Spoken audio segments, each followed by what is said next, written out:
No. No, please, God, no.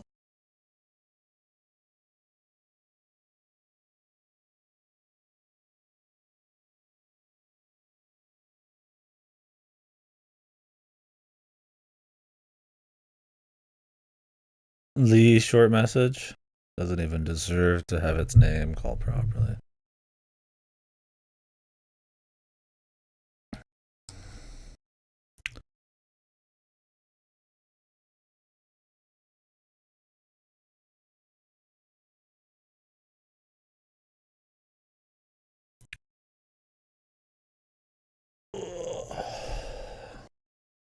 Welcome back, folks.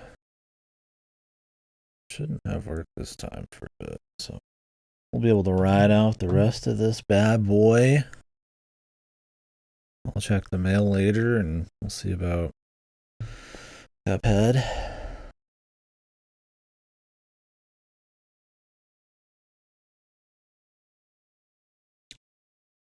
It'd be cool, man.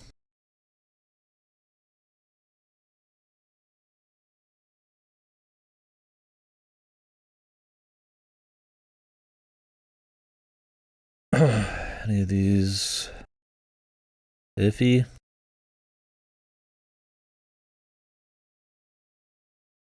I don't know if I'd put imposter factors, but I mean, it's good. Guess it doesn't hurt. Want to be as strict as can be within reason.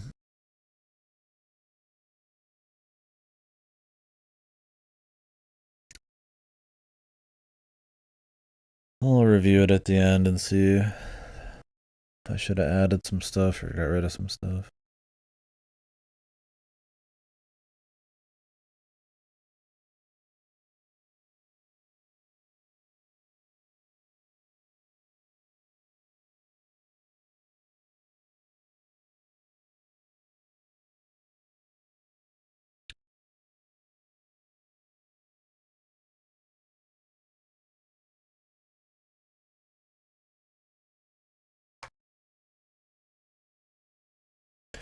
Anyways, we'll start soon.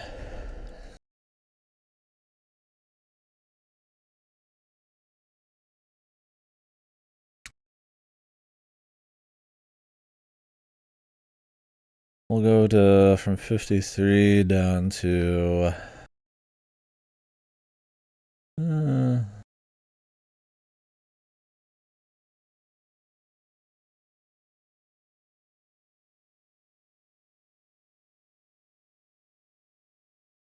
maybe through Steins Gate 8-bit. So I feel like I'm crazy and we just wrap it up, but doubt it. Could be in the dead hours anyways. Alright, well, I guess we get started. A little tired. Not bad sleep, but didn't get a lot out of it. I see.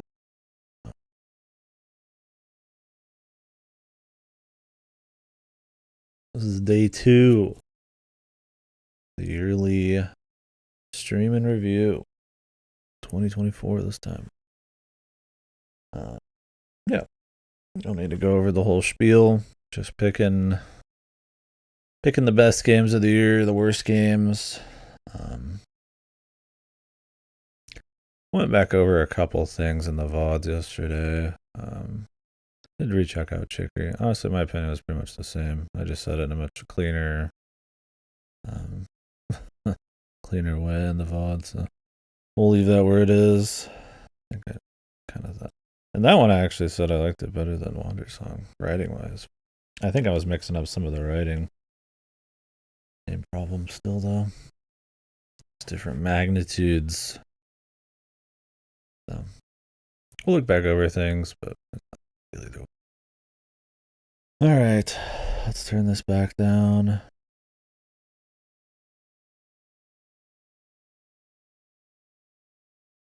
Get started. So first up today, Stellar Blade. A controversial game for some reason.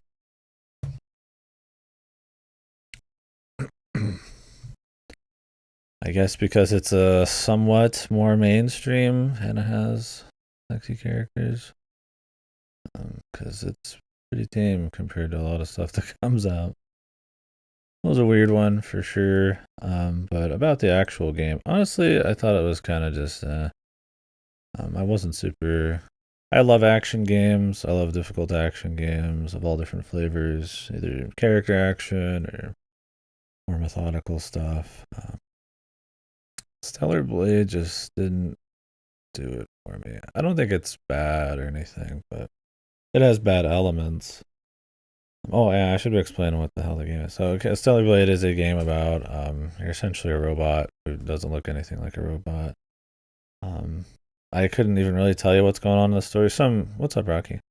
Some kind of evil um alien race or something. I don't know. Is fucking people up, um, and you have to stop it. I guess it's kind of post-apocalyptic. Yep, we just got started. So it plays, I wouldn't say like a Souls game. Got small elements of that. I would call it more of a.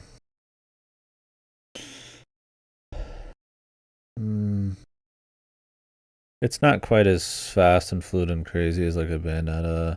I mean, it's heavily inspired by Nier Automata or whatever. They even say so themselves, which is part of its problem. Is it feels sometimes like it's kind of aping some stuff, not quite as well. It's not that heavily inspired. Like if you didn't read it, you wouldn't really notice. But it's got some elements of it for sure.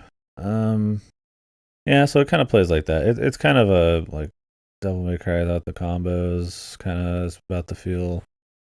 A little bit more exploration, mix of linear and big open worlds and stuff.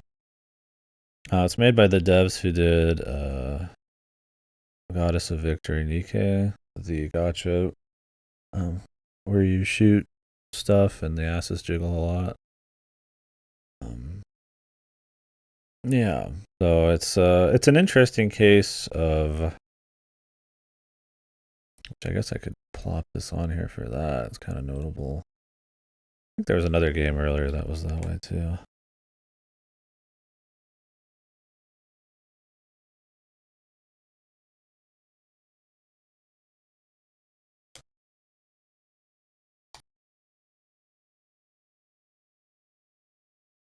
Um,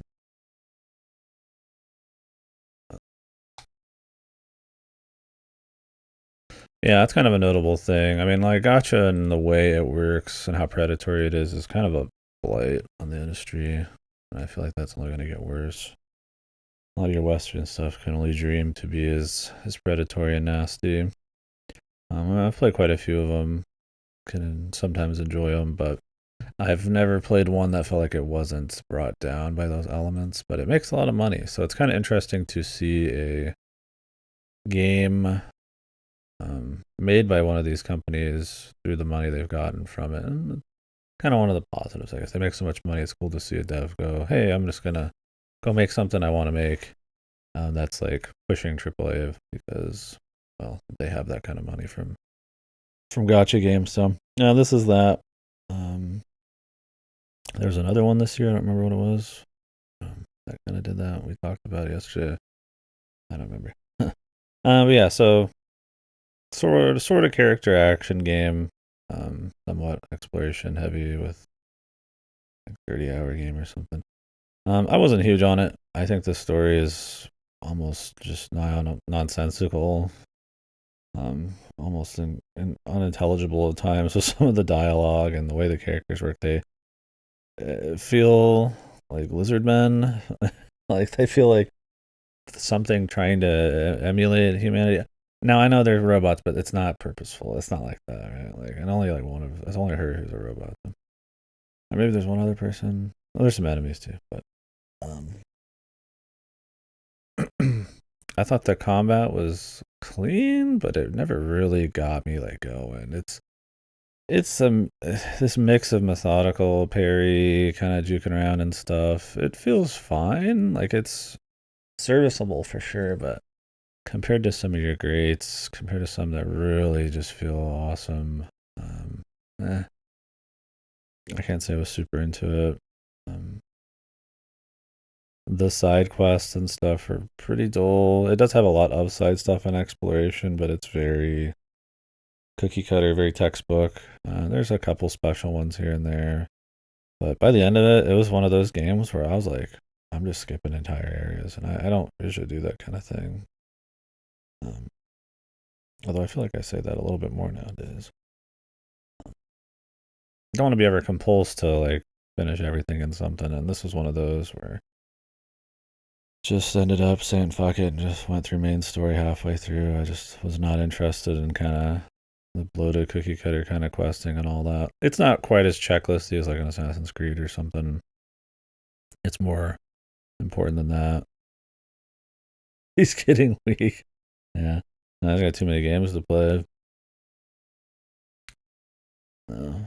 I mean, I probably 100% too many games, but I don't know. If I just want to do it, I do it. It's fun.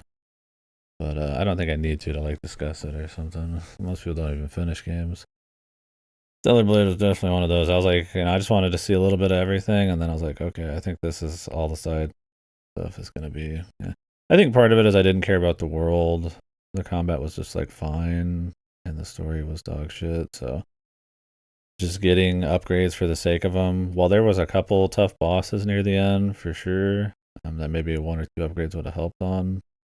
Didn't really matter too much. I think I was missing like one or two like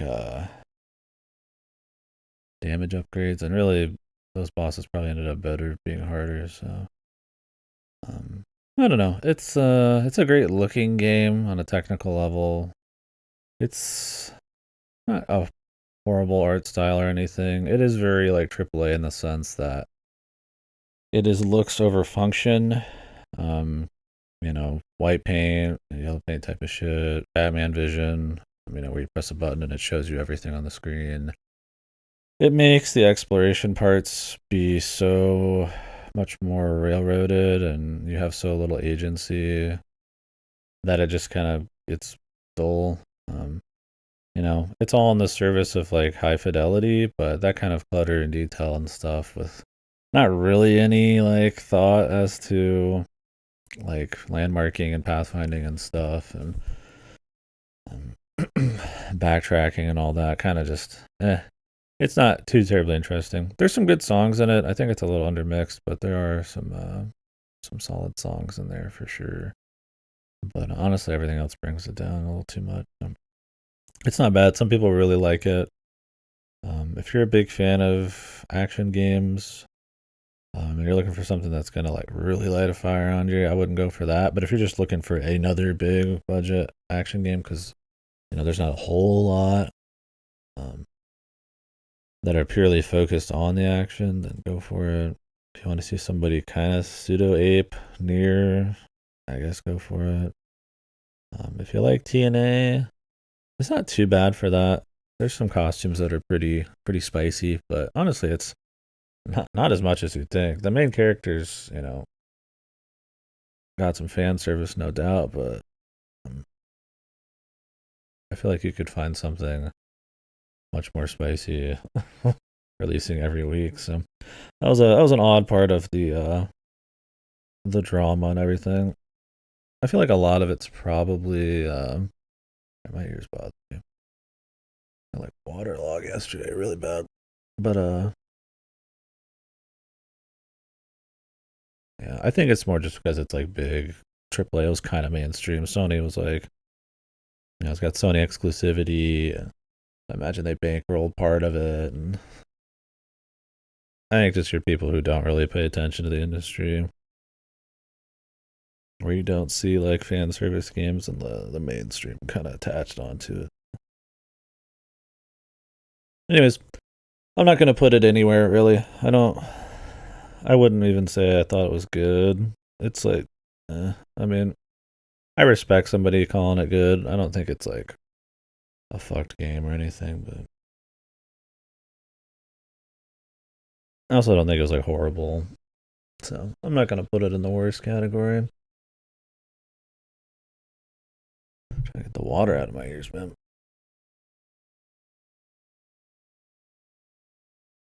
On to Little Gator game. I like this one pretty well. It was comfy, man. It's just an honest little game about a little gator dude who wants to play make believe with his sister like they used to. And his friends are there helping him out, and everybody kind of, when that falls through because she's too busy working and school and stuff to hang out with her family, he kind of goes on a little quest to try to make the coolest like make believe medieval fantasy like adventure town and thing to get her interested or whatever. And so it's you and his friends essentially just doing little mini games, exploring a small island. If you've played A Short Hike, which I'd recommend, this is a lot like that. Not as much on the movement side of things, but that it's kind of just a small, comfy little exploration deal where with a lot of charm and variety and stuff. You go meet all sorts of little NPCs and kind of bring them back, and they build up this town. And it's like a 4 or 5 hour thing, if that. Yeah, I would recommend this one. It's good. I like the feel. I like the simplicity. Would I call it one of the best this year? I really don't have any like big problems with it. I mean, like it's not gonna change your life. It's not a super, like I don't think about it a shitload. But if I'm ever talking about this kind of game, I guess I'd mention it. It's not like annoyingly sickly sweet, like we were talking about, like a chicory or something. It feels there's definitely some memeing, but it's within the realm of like the visuals and stuff. It doesn't come across as jarring, and there's a lot of collectibles and stuff to do for 100% if you want. I don't know. It's just a charming little soulful game.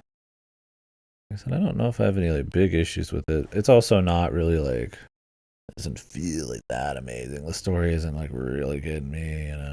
Sometimes the 100% maybe can be a little too be a little pain here and there. I don't know. I want to put it as bad. I mean, it doesn't. I'm not. I didn't finish it. And I was like, damn, this is one of. But I mean, it's honestly kind of like in the Beanie zone. Beanie's, I mean, like a 15-minute game. So, I wouldn't say there's base building. You don't really get any choices. You just go find villagers, and they come back and like augment the playground to become like a base. There's no like it's more of an adventure walking around game. Think like a very light version of like Breath of the Wild or something, more than it is something like reinforced by kind of threat you got to build up for. I don't know. I mean,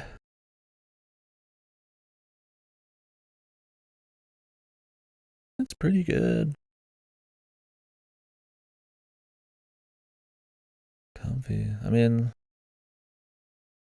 like I said, I have no really issues with it. It's more just like, is it so good? I'd be like, this is one of the best things. Like, I'd really recommend it. It's a good time. I don't know if it's still on Game Pass. Yeah.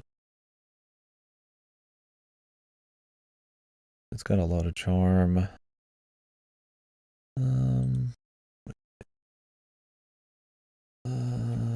Little gator. Yeah, it's still there. Big news? What's up, dude? What happened? I'll put Little Gator game as one of the best. Why not? It's barely there. Honestly, I don't think it's quite probably right there. But I like the charm. I think it puts in a good effort. It doesn't have any real problems. It's more like just not everything is like exploding crazy. I'll put it as one of the best. I thoroughly enjoyed it. It's barely there, like, but it's there. Oh, it's made by them. Oh, I'm taking off. I didn't even need to read the third comment. It sucks. I mean, no offense to them, but oh wait, it's free. Never mind. I guess I just own it. No offense to them, but if this was before, I don't know. There are indie devs where they will come out with something worse than what's came before. It is a real that totally happens in all sorts of mediums. So it's like it's not necessarily like it was just gonna be worse, but yeah. Space for the Unbound was pretty rough at times. Definitely, this is not going to be high on the to-do list. It was kind of long too for a free game, which is cool, but it makes me wonder if it's like Space for the Unbound, where it's like really over, like paced really poorly.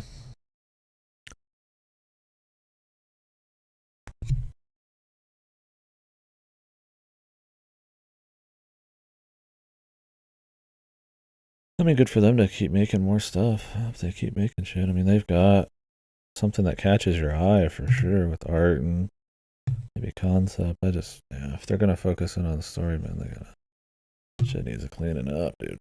Holy fuck. I said we were talking about games yesterday that hit way harder in like a third of the time with more interesting gameplay, with just as good of aesthetics. It's like it's hard to really be like, like when do you recommend a Space for the Unbound, right? Like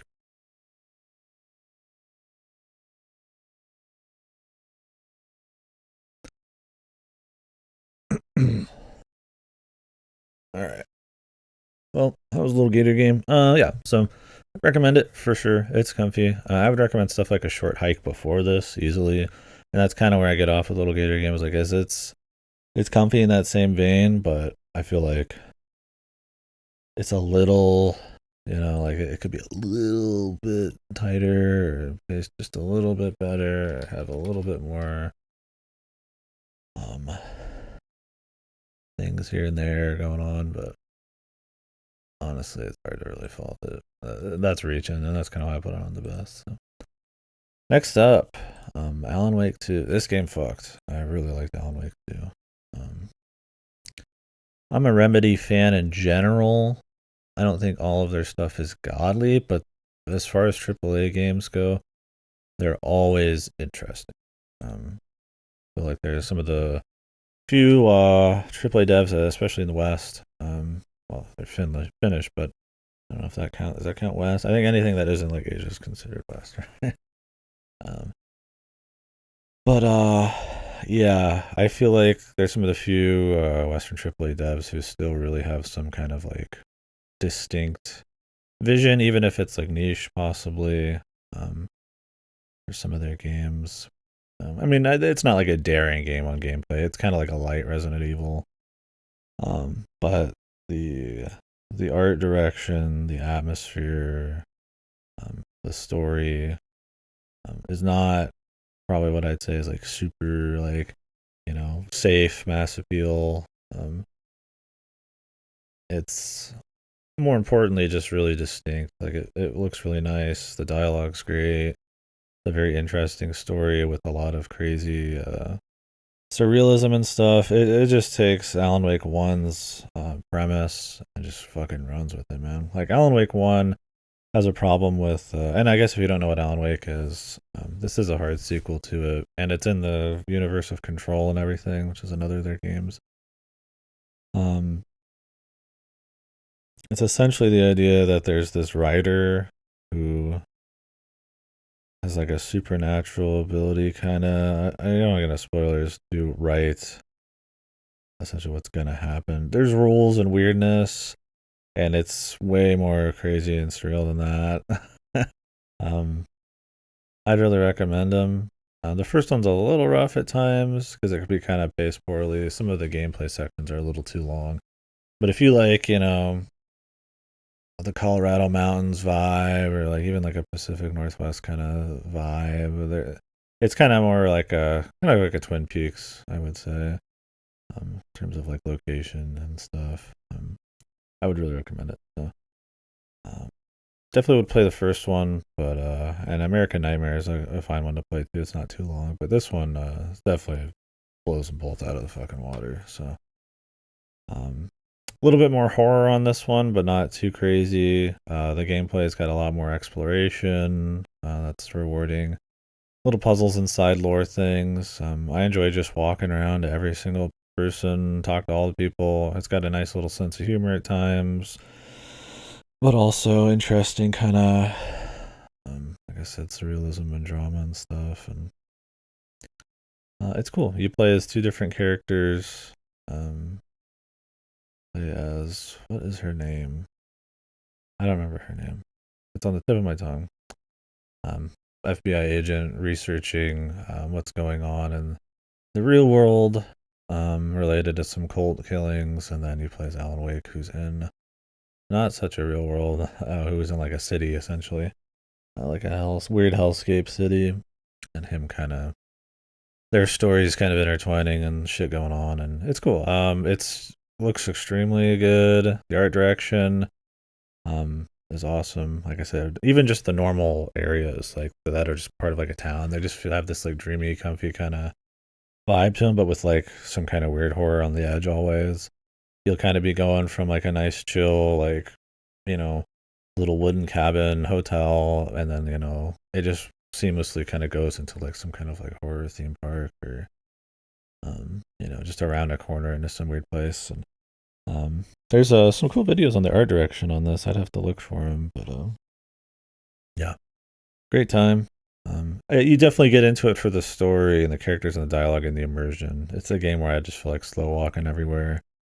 If you don't buy into that, as far as like survival horror gameplay and stuff, I mean, it's not best in its class. It's probably their most interesting gameplay, which isn't saying too much. Well, okay, Max Payne's better, but Max Payne was a long time ago. Um, well, is that Sam Lake? Sam Lake's in the game. That's the director. But so yeah, like I mean, you get your upgrades, different weapon choices. They kind of play off of the combat of the first one, where you kind of have to like hit dudes with light to like take down their AoE shield, and then you shoot them and stuff. And it pulls a lot from Resident Evil, but is it as crispy? Is it as tight when it comes to like the pacing of like puzzles and level design and stuff? It's not really focused on that. I don't find it to be an issue at all. But if you're just raw into like survival horror gameplay and you don't care about story at all, maybe not as much. But honestly, yeah, even a little open mind, I don't see why you wouldn't at least like it for the theme park of all the different set pieces and crazy art and story moments and stuff. So, um, yeah, definitely play Alan Wake 2. I liked it a lot. Probably my favorite Remedy game. After that, it'd probably be like Max Payne 1 or something, and then Alan Wake. They're not always big hits. Like I said, Control has great art direction and atmosphere as well. Um, Story's not as good. The gameplay's a little iffy, but it's still interesting. Like it's one of those where it's like, even though it's kind of flawed, and I wouldn't call it a great game, it's an interesting game. It'd be like on the notables list, right? Like you should just play it. Um, and they're making another one, so hopefully they can really kind of clean that up. They leave off for more shit with Alan Wake. They want. There's some DLC I haven't played, but I heard it wasn't the best DLC. So, anywho's, next up is Faith and Holy Trinity. Another horror game here, but this one's inspired by um, oh,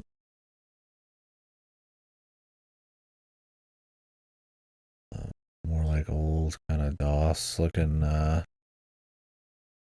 ancient Atari vibes, or whatever you want to call it. So the idea is it's kind of more of like an adventure game where you're walking around and exploring a little bit, set in 3 different episodes. which get drastically better every time, especially by the third one.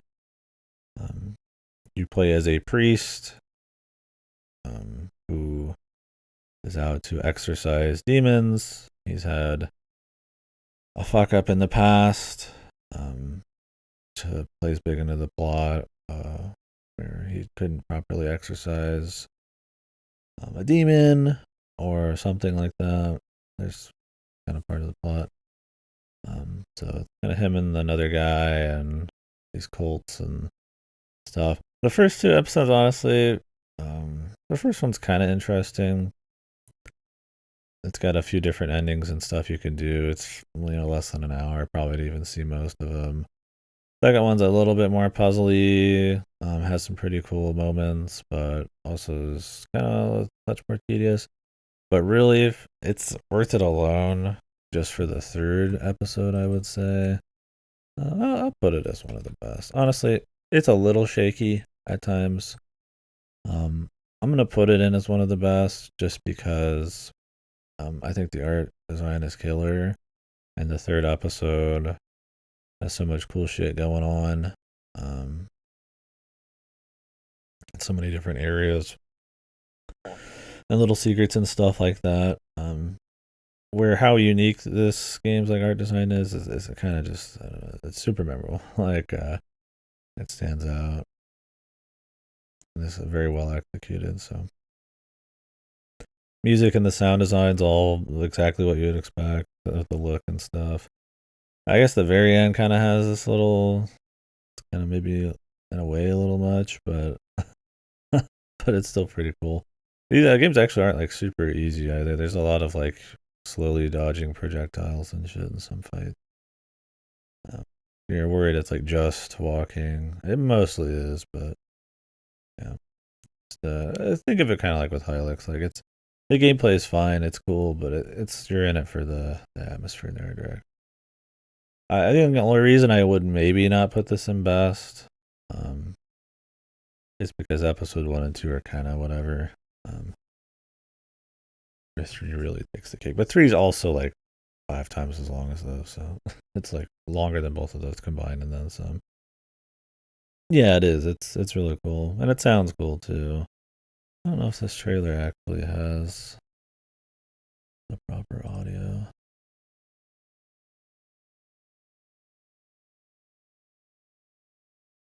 But it sounds how you'd imagine it.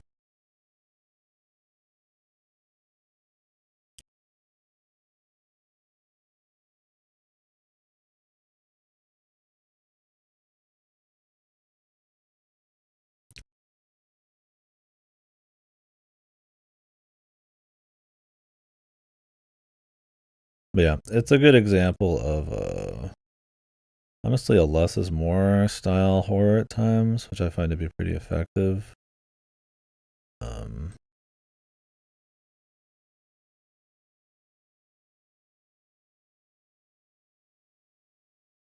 Kind of reminds me like The Last Door in a way. Oh, this one, I mean, you get to see a lot of detail, I guess, when you get the cutscenes, but a lot of horror can be effective when you let the imagination work a little bit, and I find low fidelity horror sometimes can be pretty effective at that. Maybe at times you could say, it's too low fidelity, right? But that's where the cutscenes come in and do stuff. I wouldn't call this an insanely spooky game. I mean, the cutscenes and stuff can be pretty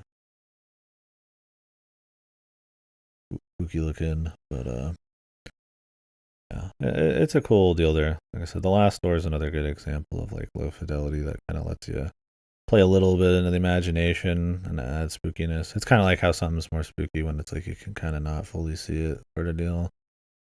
That's why I like Lovecraft books or can be spooky, that kind of stuff. You never fully show stuff, or you have to kind of the imagination do a little bit of the work. Yeah, I'd put it as one of the best, I guess. Like I said, it maybe I could see it being like one less, but whatever. It's cool. I think it deserves more than just a notable mention. Silent Hill short mention. This game fucking sucked. This was bad. This is free on PlayStation. Honestly, they should charge for it to scare more people away from playing it. because man, it only worth the time. It was I like Silent Hill a lot, especially the first three. I've played 4. I've played Homecoming. I've played the remake of 2. The ones I haven't played, I played Origins. The only ones I haven't played are Downpour, the shitty roguelite one. There's like a rail shooter, and then the remake of the first one. But pretty big fan of the classics. That would probably be the most common take. This is made by a Japanese team. I think even some of the original folks. It's part of Konami's big, like, we're coming back to Silent Hill. Here's all these Silent Hill games, and you can buy skate decks for your skateboard and all that on the store, and like that's real. And so this was kind of like a little free one they did. The idea is you are what would you call her? Like, I wouldn't even call her a loser girl or a dweeby girl or something. You're some kind of like chick who's like, you know, maybe she gets bullied a bit or something. Not quite sure. There's a lot going on there, and she's not like a peach either, so it's not a great story. um, and you're in an apartment complex this time instead of some kind of like Silent Hill place. It's more like in the city. And it's essentially her just like obsessing over this other chick and kind of grappling with like bully stuff and how she treats people and gets treated and her place and stuff. That makes it sound way better than it is, and that was not a good explanation. Your imagination on how an emotional story with surreal horror and stuff could be told with that kind of premise is going to be better than what actually this is. It's a lot of dialogue sometimes that I feel like is trying to be a little deeper than it is. I respect the message, the short message, about the issues with like belonging and suicide and bullies and stuff like that. Just like when we were talking about once we get bigger again, I really respect the messaging, but the effectiveness of how that's told, frankly, like it does matter, right? I mean, how much you're going to empathize, the grace they talk about it, if it's just used for sensationalism, or if it's just like for the horror of it, or because they have something more to say. This one kind of rides a line. It's got stuff to say. Sometimes it's more tokenism, where they just kind of mention like, make sure to call suicide hotlines and all that kind of stuff. But honestly, the most of the story is so weak, it doesn't really come across as terribly evocative. And the gameplay is essentially kind of just a sluggish first person walking between apartment rooms. And then by the end of it, you're running through a post-it note maze where they have like very like almost comically goofy, stuff making fun of her and shit. And there's some monster who's like was it like a rose monster or something? It's an interesting monster design, but really it just feels like shit. It's kind of got this Slender Man go find 5 pages in a maze thing by the end of it, and that's really most of the gameplay. There's a couple escape sequences other than that, but you're not going to be running around doing much adventure gaming. There's no interesting combat. It doesn't need to, but that's a lot more weight that has to be on the story, and I just don't think it hits at all. So, it's free, that's cool, but I also, the most important currency on Earth is time, baby. So, and I don't think it was worth it. Play a different Silent Hill game. Luckily, not everything that's come out from Silent Hill since the resurgence has been bad. Sadly, the only thing that's been good is a remake, but hey, at least it's something. There's hope. Ascension is an affront against God. That game is complete predatory and psycho predatory microtransaction insanity. And then a short message is just kind of weak. So they're 2 big losses out of 3 so far. I hope Silent Hill F is. I hope it's good, man. I don't know, man. This game felt like it was Ghost wrote by him. No, wait, this game was written by The guy who did the console arcs for Higurashi, right? Wasn't that right? When we looked that up, which is why I had so much bullying. Yeah, that's right. The Ryukishi and his cronies bullying and trouble in the homestead, a big theme in a lot of his writing, and it could be good. And it's worth talking about. But he's got a history as a social worker, so it kind of comes out in a lot of his writing. It just so happens to be that some of his people who's worked on projects he's worked on also like to write about that, and so I kind of like we were joking about it. I was like, yeah, this feels like it's written by Rikishi, and it's like it is written by like it is the same topics, right? Handled poorly that he might cover. So.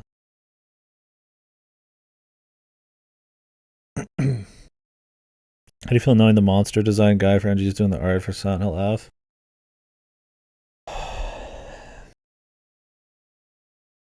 Look, the art in NG is great as long as it's like it's just his creature designs.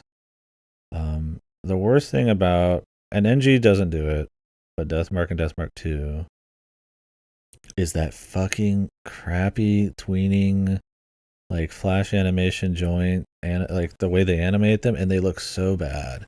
And it looks so cheesy and goofy, and I just hate it. It ruins some of these designs. And some of the designs can be a little bizarre to the point where they almost look comical. But overall, his art's pretty good.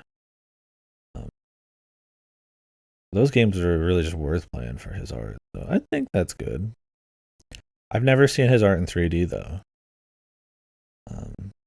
Could be good. As long as he's not doing the animations. Or he has like a team that's doing it for him. I mean, 3D is going to be a different story. So. Yeah, NG knew to keep it in under its pants. Keep it in its pants. There's not too much crazy animation. It's much more subtle, and it makes for scarier guys. So, I don't know. That's actually not a bad thing. Jesus, they're just assembling the obscure Japanese dev Avengers here, man, for Silent Hill F. We've got like Ryukishi writing it. One of his cronies is too. We got like the NG character artist. Who else was a part of this project again? It's one of the main devs was the REverse people, which is not a good kind of obscure. That's just dog shit. One last job. Yeah. Silent Hill F, the make or break. Will they break into the mainstream, dude? Find out. I mean, that's cool though. I mean, he's a great artist. I mean, not all of the creature designs hit, but they're all interesting. His fit, like with Silent Hill, because it's usually some mutated person, so they could have some kind of like symbolic enemy. Right? Maybe his stuff is a little too monstery compared to Silent Hill. It's got a kind of a different look to some of the monsters. Like his are more grotesque and like bubbling with like freak shit, right? You know, but it's like I mean, Silent Hill's kind of like that, but there's like a smoothness to some of the creatures and stuff, like a skin tone. I mean, he's probably gonna change his style a bit for it, but yeah, interesting. Yeah, we'll see. So yeah, Silent Hill short message. Not a fan. It's free, but I wouldn't even say it's worth the time. So, Little Kitty, Big City, dude. Man, this game is it's another animal mischief game. There's like 1,000 a year. This time you're playing a cat, so that means it's an instant 10 out of 10 because it's a cat, right? That's how it works. So we'll work within the 11 to 20 range for this game. It's a game where you're essentially just a cat running around like a city block or two, causing problems and trying to find your way back up to your high rise apartment. Yeah.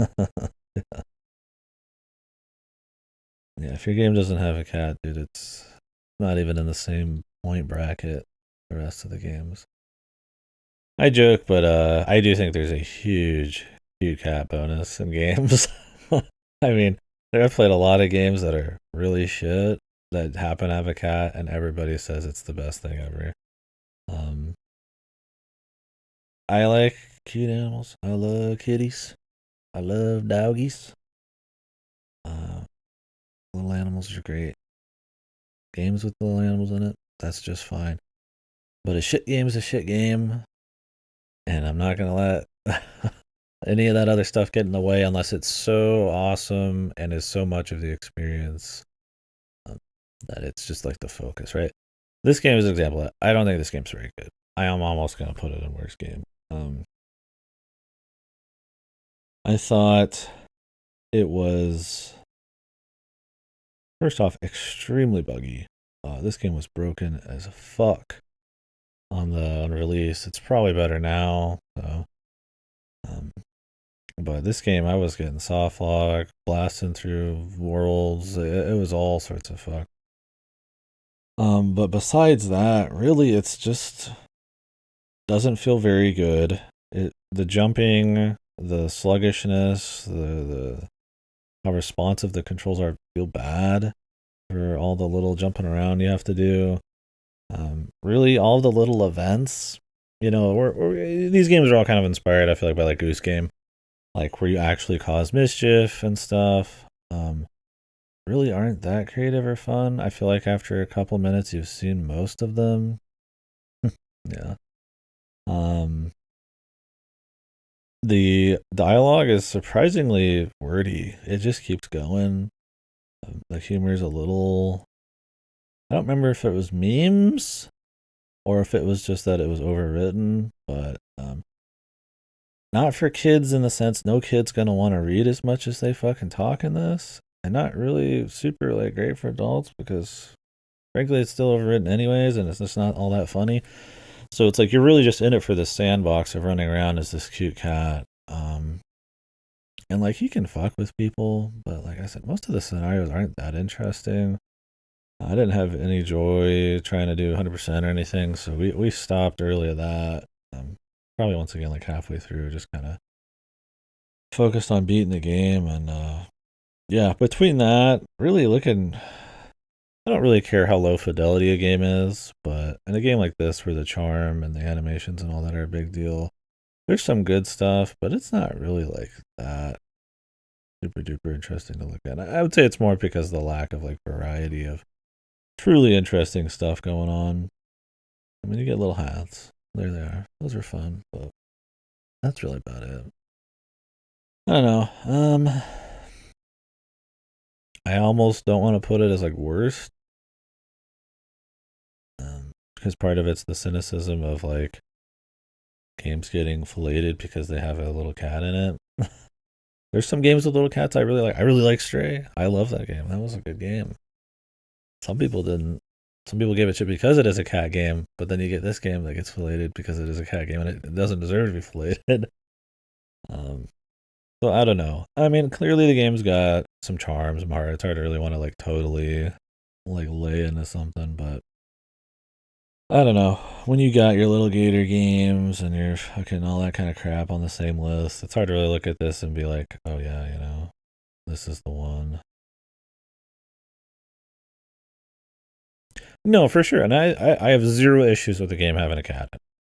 It's when it's essentially the entire marketing strategy or, just the reception is like completely like tilted because it is a cat. Like no offense, but cat people be crazy, man. Like Catly hype. What was that again? I mean, there was another cute animal game I thought was shit this year too. Is that Dodoroko?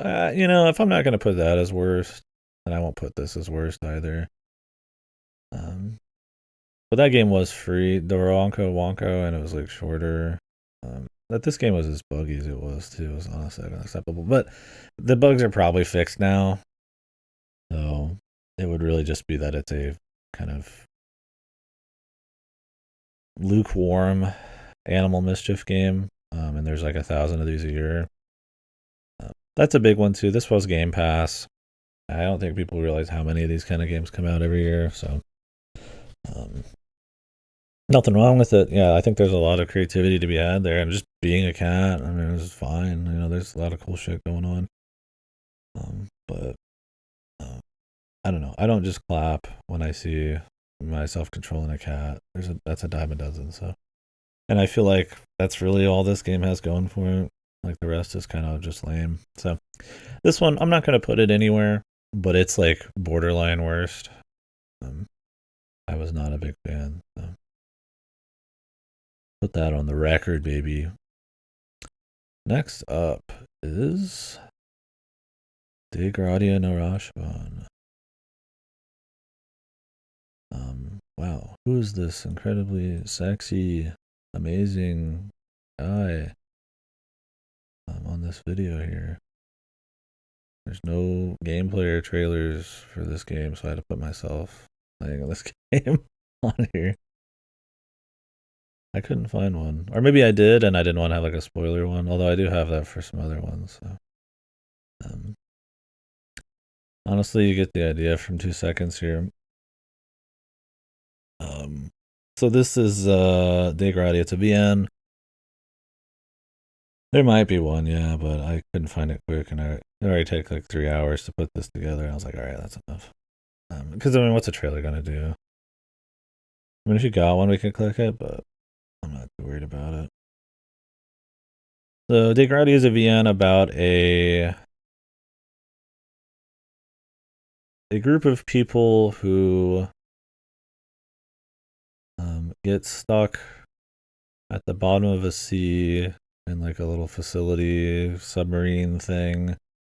And it's kind of a tale of their survival, and the discovery of what is going on down there, and whether all of it's maybe purposeful or who's who and stuff. So it's kind of a survival thriller mystery thing.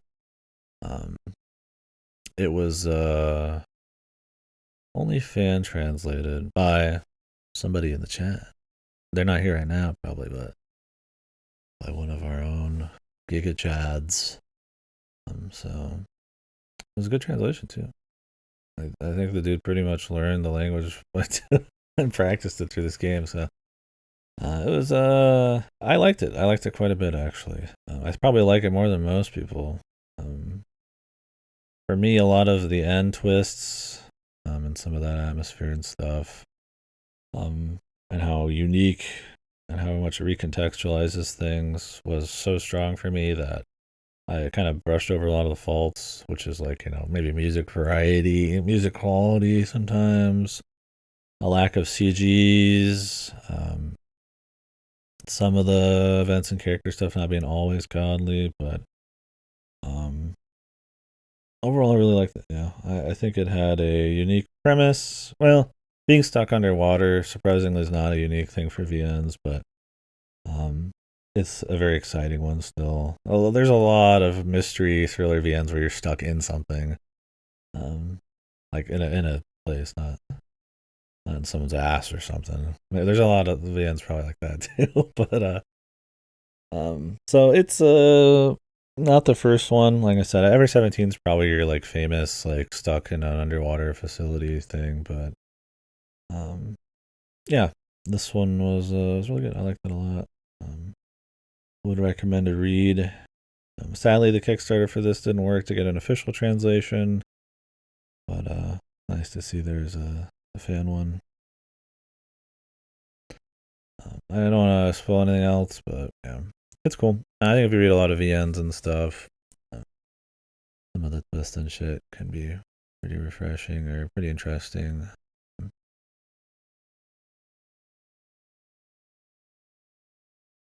But yeah, nice. We won't talk too much.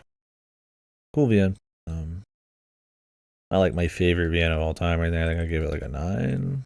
Just, like, the only other person in here who probably did that was like the man who fucking rated it or the translated it, but I thought it was good. Next up, Botany Manor. Whoa, wrong thing. The Botany Manor. is a chill little game about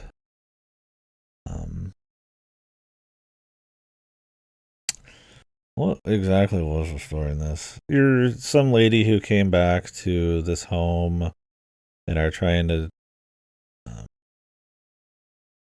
is it her home? Somebody else's home? I think it's somebody else's home, like her mom or some grandma or some shit. I don't remember exactly on that. You're somebody's a botanist, and you are exploring their home, piecing together stuff that happened with her grandma and all that, and more importantly, figuring out in this extreme, almost magical world of botany, like how to get deeper into this house and find out more shit.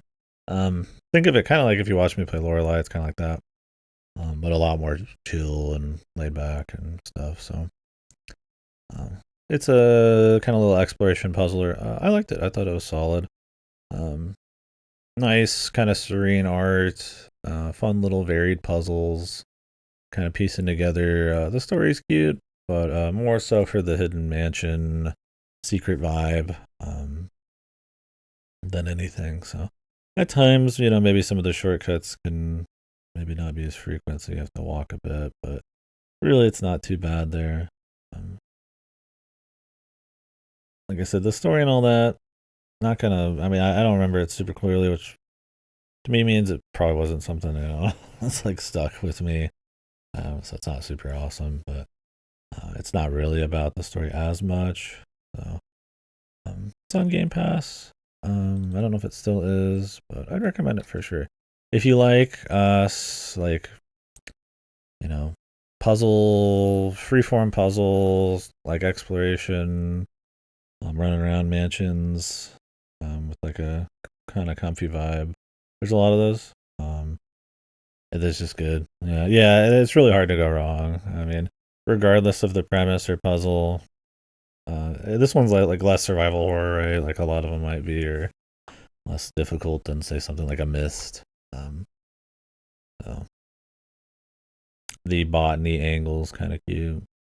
Maybe not puzzle for puzzle. It's like amazing, but there's enough variety there between information gathering and actual raw puzzling that it's worth your time for sure. I enjoyed it. I wouldn't say it's like one of the best, just because it's a pretty competitive genre, but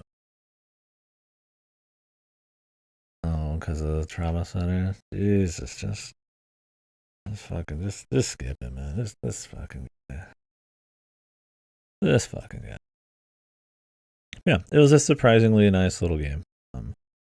I like these kinds of games. The more detailed the homes are, the more diegetic, or I mean not diegetic, but the more immersive and real the puzzles feel with the rest of the world, and the kind of stories they tell. There's so much room for that, like somebody's home, somebody's place, like a building, that can create some really cool stories unique to video games based on like you know show don't tell environmental storytelling and stuff, right? Like why something is somewhere, or how they fill a house. And yeah, this one's really cool for that. Maybe not as amazing on the storytelling front, but like that kind of blend of um, storytelling immersion in a location, and then gameplay and stuff is. I think these kind of like little like mansion and exploration things work pretty well with that. Oh, they're coming, man. It's gifted games next month, bub. Bub. Bub. All right. Chance of Sonar. This one I actually had to watch the VOD a little bit for. Me and Fast were talking about this one a lot. I wasn't sure if this was going to be a best or not. I think I will put it as a best. I had my little issues with it. But I think what it does that's unique enough, even if it doesn't completely capitalize on it, especially with the end, is still cool enough that kind of want to rep it because I like it. And I have already. It is memorable to me. I do recommend it when people bring up certain games, so that has meaning to me. This game is not like evaporated from my mind. I like it pretty well, so I don't think I've got like a fire for it, but I enjoy it more than just saying it's good. So, Chance of Sonar, what it is though, is a game about language.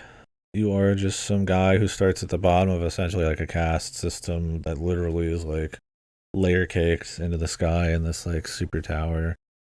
Um, and you're kind of working your way through the different cultures and like rungs of society and stuff, and they all have a different way of talking.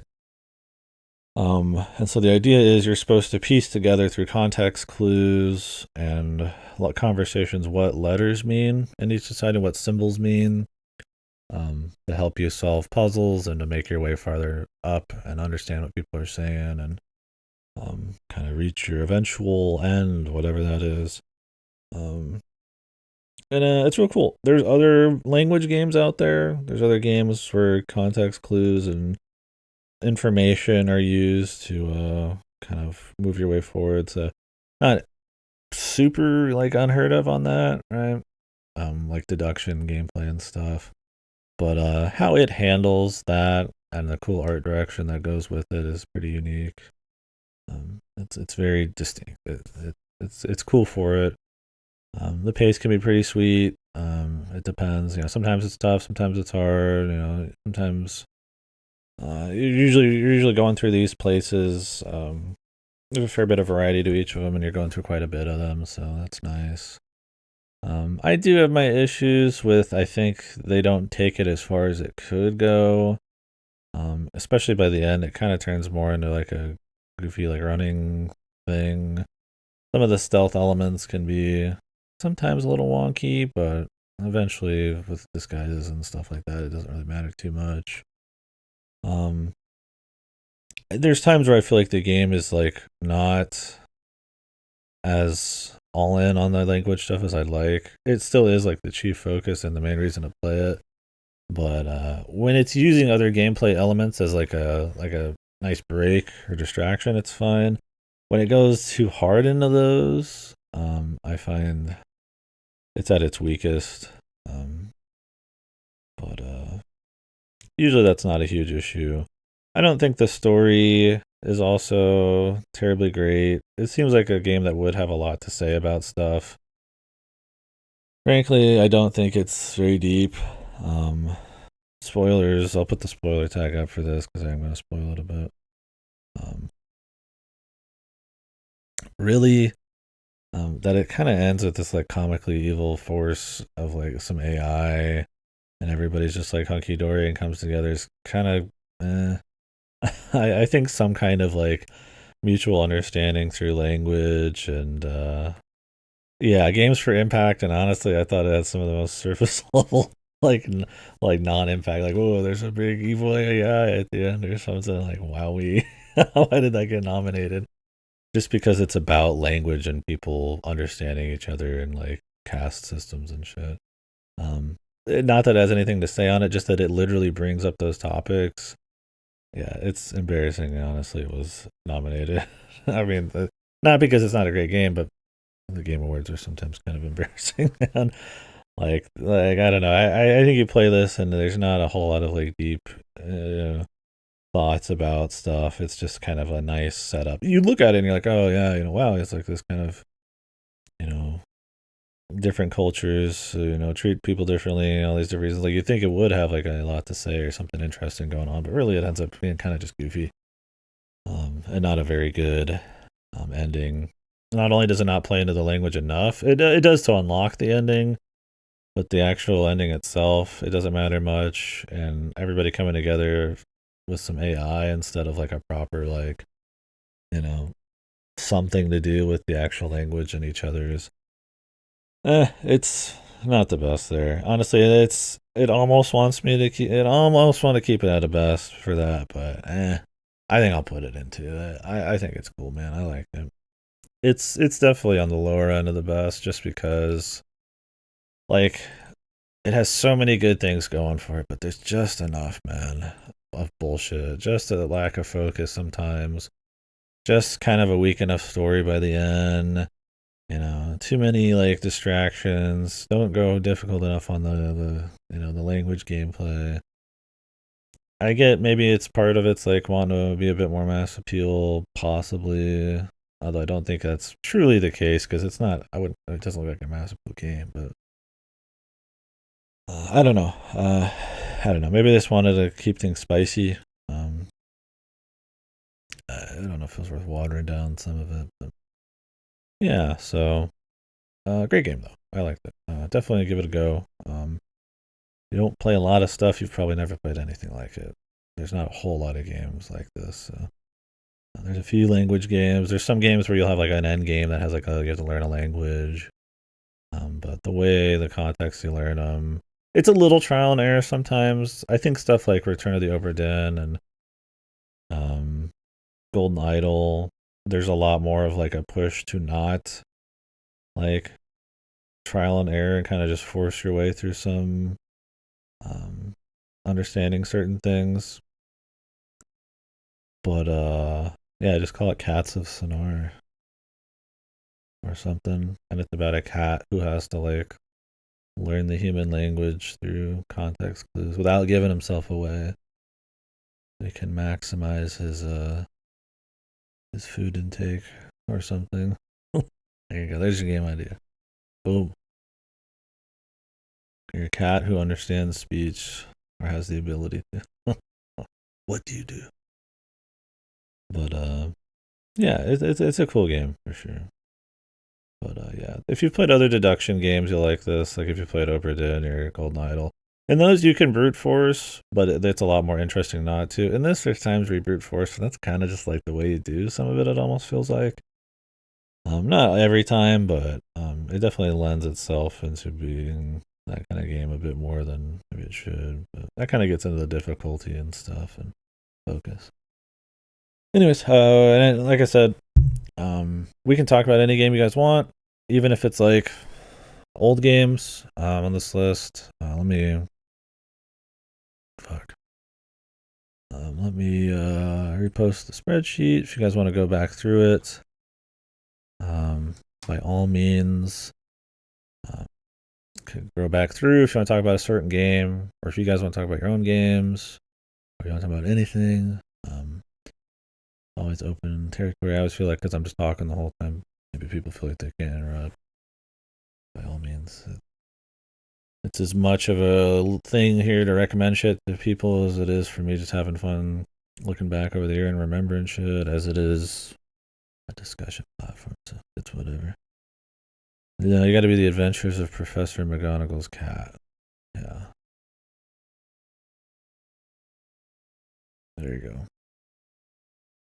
When you explore Hogwarts and learn language so that you can steal the most from jelly beans or whatever. Your magic hidden. That's why it's special. Big money. Throw Wukong in there too, man. Boom. The money will flow.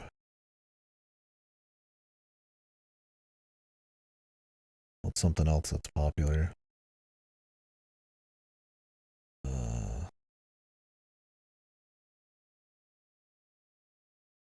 Could be a Black Ops agent too. You know, McGonagall's husband's a Call of Duty character. Blood memes, yeah. The meme whisperer. Alright, guys. Next. Needy streamer overlord. So this has a different name. Was it Needy Girl Overdose or something? Yeah, Needy Girl Overdose. They changed the name in some places. I don't know if it's all around or they just changed it for the West. This is a game where you are a manager for like an e-girl. So you tell this chick who's psychotic what to talk about every day and give her like feedback and stuff on her stream, her live stream. And it's kind of this quest to create a successful live stream, but it's a lot of different endings.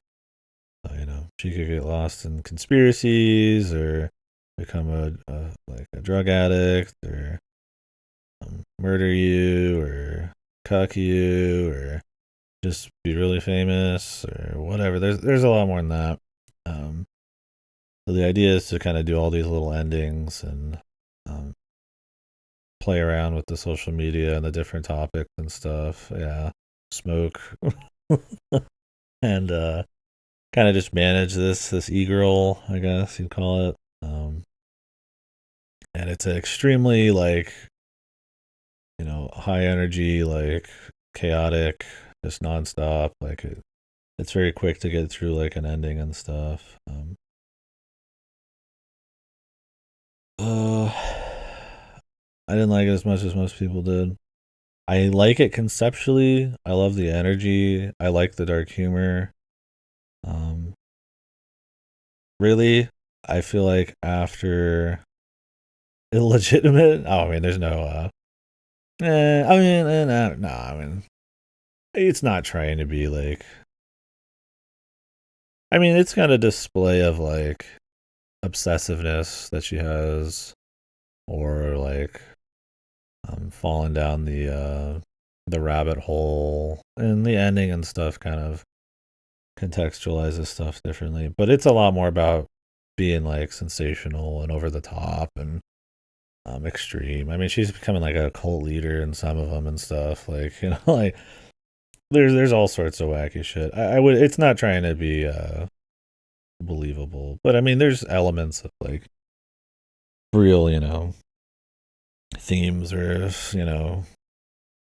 emotions and stuff that you could draw from for sure. It's not like it's gonna have like zero relatability in any way, but it's a lot more about the sensationalism of it.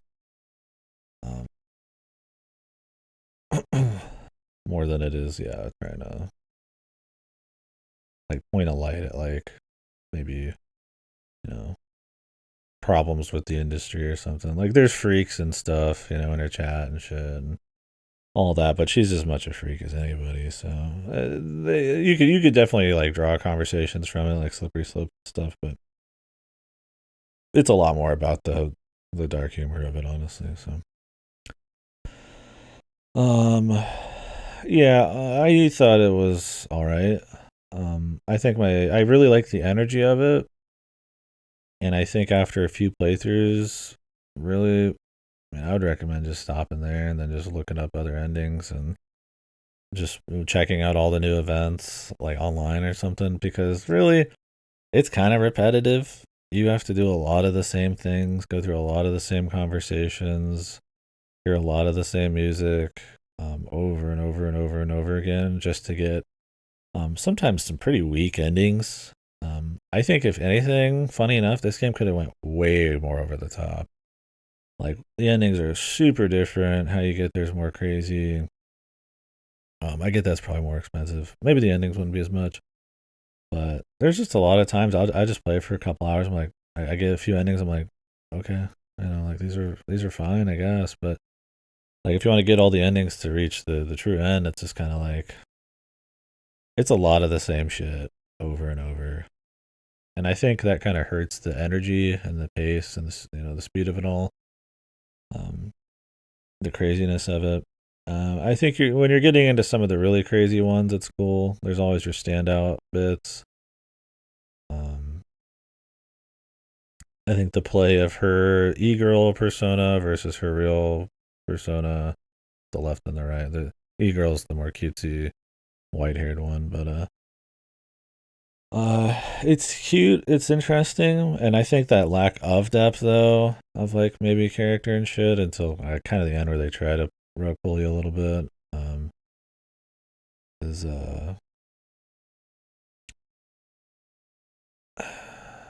part of the issue, right? Like I like you spend just too much of your time doing the same stuff for what's honestly, while sometimes cool endings, not good enough for me to be.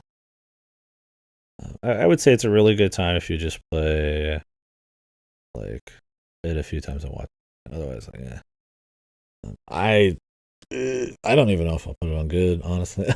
I'm in the minority where I think it's kind of just all right. I really like it, like the idea of it and the comedy of it. There's not enough dark humor, and I still feel like these days and stuff. Um, and I like that they were willing to jump into that kind of thing. Um, and the presentation and the music, like that stuff was really nice. But yeah, I don't know. The execution over time just kind of didn't do it for me. But I put it on notable. I guess we'll put it on notable, just for concept. Um, since this game isn't going to get mentioned anymore on this, I kind of that's usually where I'll use the notable category. Something that needs, I feel like I need to remember something special about these, regardless of their kind of quality level, and that's usually for the lower quality stuff because the best games are going to already be. Um,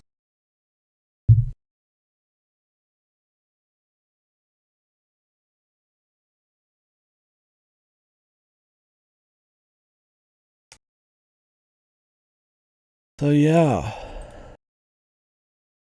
yeah, cool game though. I mean, I definitely recommend checking it out. I'm in the minority on finding it a little whelming, and it's not that. And if you just play it for like a few endings, I mean. So next up would be Hellblade 2, Senua's Sacrifice. I don't remember the subtitle. Do we call it subtitle? I don't think so. Maybe. It doesn't matter. Senua Saga, or is that the first one? That might be the first one. Anyways, it's a good game. It's a sequel to the first Hellblade, which is a short 5 to 6 hour ish plus game about a chick who she lives in like an ancient like Nordic Viking time period, and she has like schizophrenia or something. I don't remember exactly what it is. So she is in the first game, on a quest to essentially get over to like put the remains of her husband or something in this location, and her schizophrenia and all that kind of essentially turns people and things around her into more fantastical crazy shit. She's got like multiple different personalities whispering at her all the time, and so it's just kind of inside the mind of like someone who is not of sound mind in a time period where nobody really understood that. So it comes across as more of this kind of mystical, you know, touched by God thing, right? Um, maybe not the best explanation. Hellblade 2 is essentially after all that happens, and it's her kind of just. Frankly, I don't think they had a great idea for the second game because it kind of ends her story well enough in the first one. It's essentially her just kind of like how she integrates into a society and how she's going to like take down like certain Vikings, and um, I find it to be less focused. She still has all that stuff. It still kind of like manifests itself in even more fantastical ways. Um, to the point where you're asking yourself if what you're even seeing is fake or real. Sometimes I don't know what they're going for. Um, uh, and so in the second one, it's kind of about her saving these villagers from the Vikings. I guess Vikings, right? She goes to this island. You walk around on that beach for about an hour like this until you finally do something. And then you spend the rest of the game walking in boring caves. It's really not very good. I almost might put it as one of the worst games I played this year. It's a good looking game. I think her acting's pretty good. I don't remember the full story, but I think she just kind of worked there on the first one, and they just kind of had her do some shit, and she ended up being the actor for the full on for the first one, and it is a good job, but I think the material is just kind of weak. It's a walking sim through and through. There is combat. This one goes for more of a cinematic action thing.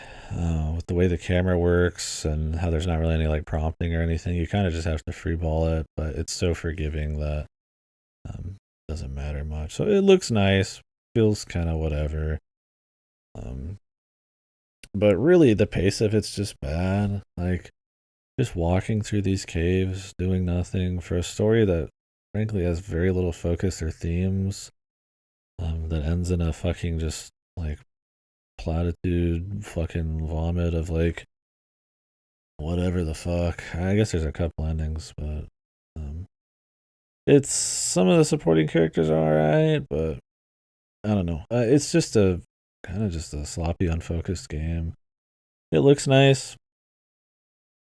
I don't remember much on the sound design.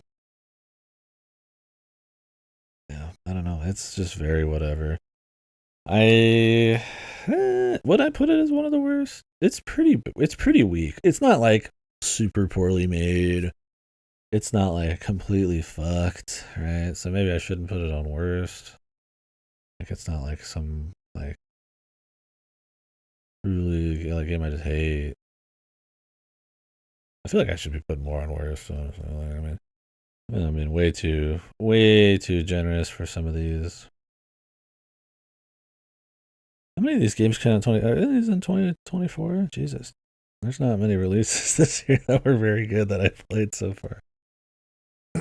The first half of this year was extremely slow, though.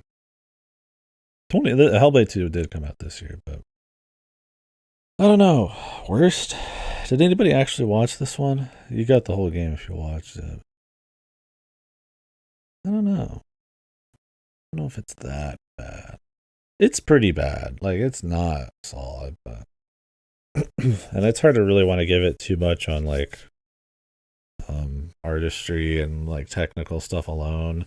Because, I mean, it's got a nice bit of art direction, but, I mean, there's a lot of stuff that's got godly art direction this year that gets through a lot through emotionally without, just technical prowess. It was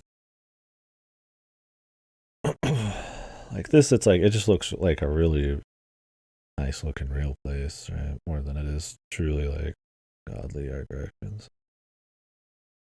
I don't know. I think it's probably just on the lower end of mediocre. I'm not gonna put it as worst, but for the record, it's fucking damn close. That I even had to think about it should tell you more than you need to know. Would not recommend it. Return to Grace. That's the next one. The Return to Grace was a kind of walking sim horror, not horror. I think of like space station type of shit. It's not really space station, but it is a walking sim about a archaeologist lady. Is she a journalist? I don't quite remember. Lady who's trying to find. I don't know if she's looking for anything specific or she's just here trying to find anything. And more or less, she's in this facility that is the remains of a supercomputer that controlled society by their own will, and it kind of gets into the plays with the idea of a discussing kind of like the kind of culture and religion and the kind of zeal that would come about a society controlled by essentially like a giga computer, and how it goes about.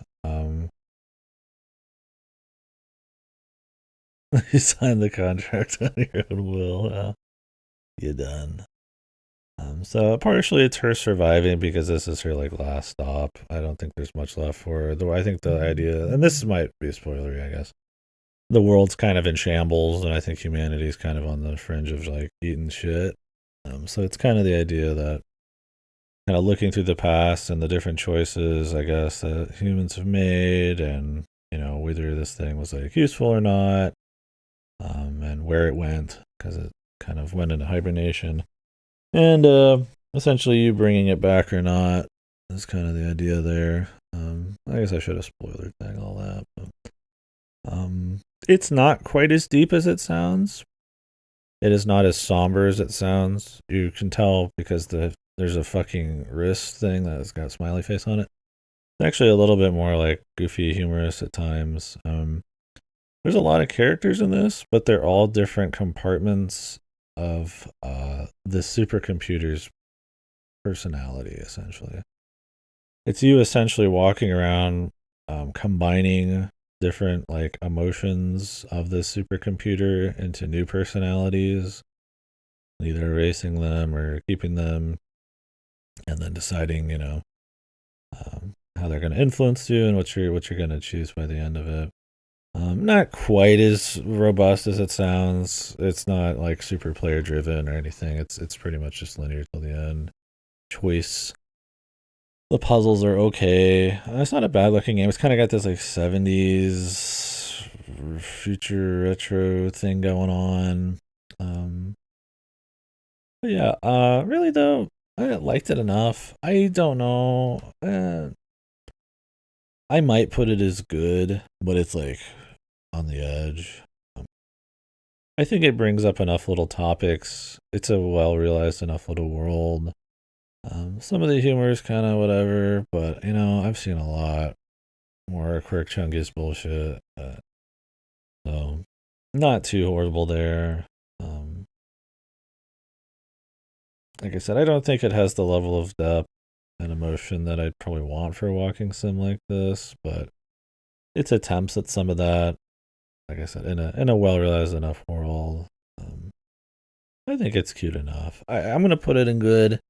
It's on the edge, for sure, like the edge she just fell off of in that video. But we'll put it there. This was another Game Pass one. This one's probably ultra unknown. But yeah, not too bad. It was worth a playthrough, but I wasn't explode for sure. All right, Haunty. How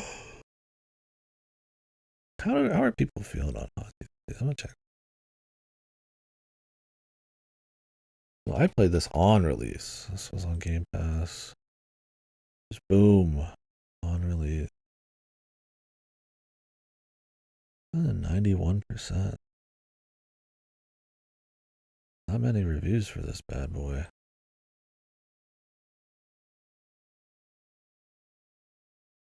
Not game.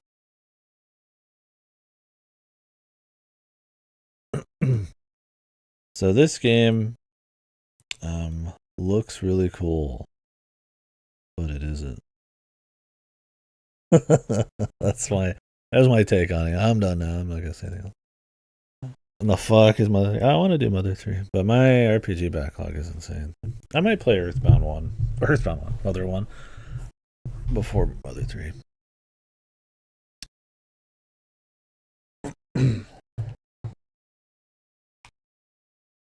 Fuck, Jesus. I got gifted games this.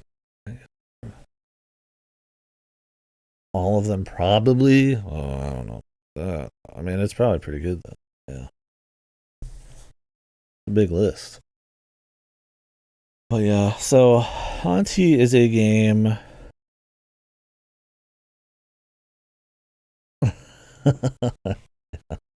Look, I've known about the Mother 3 for eons. I'll get to it. It'll happen. All right, when Nintendo officially localizes it, right?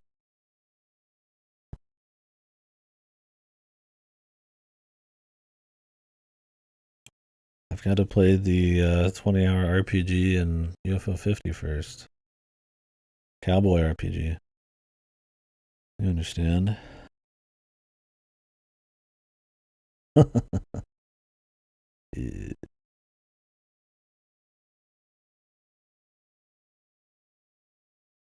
But yeah.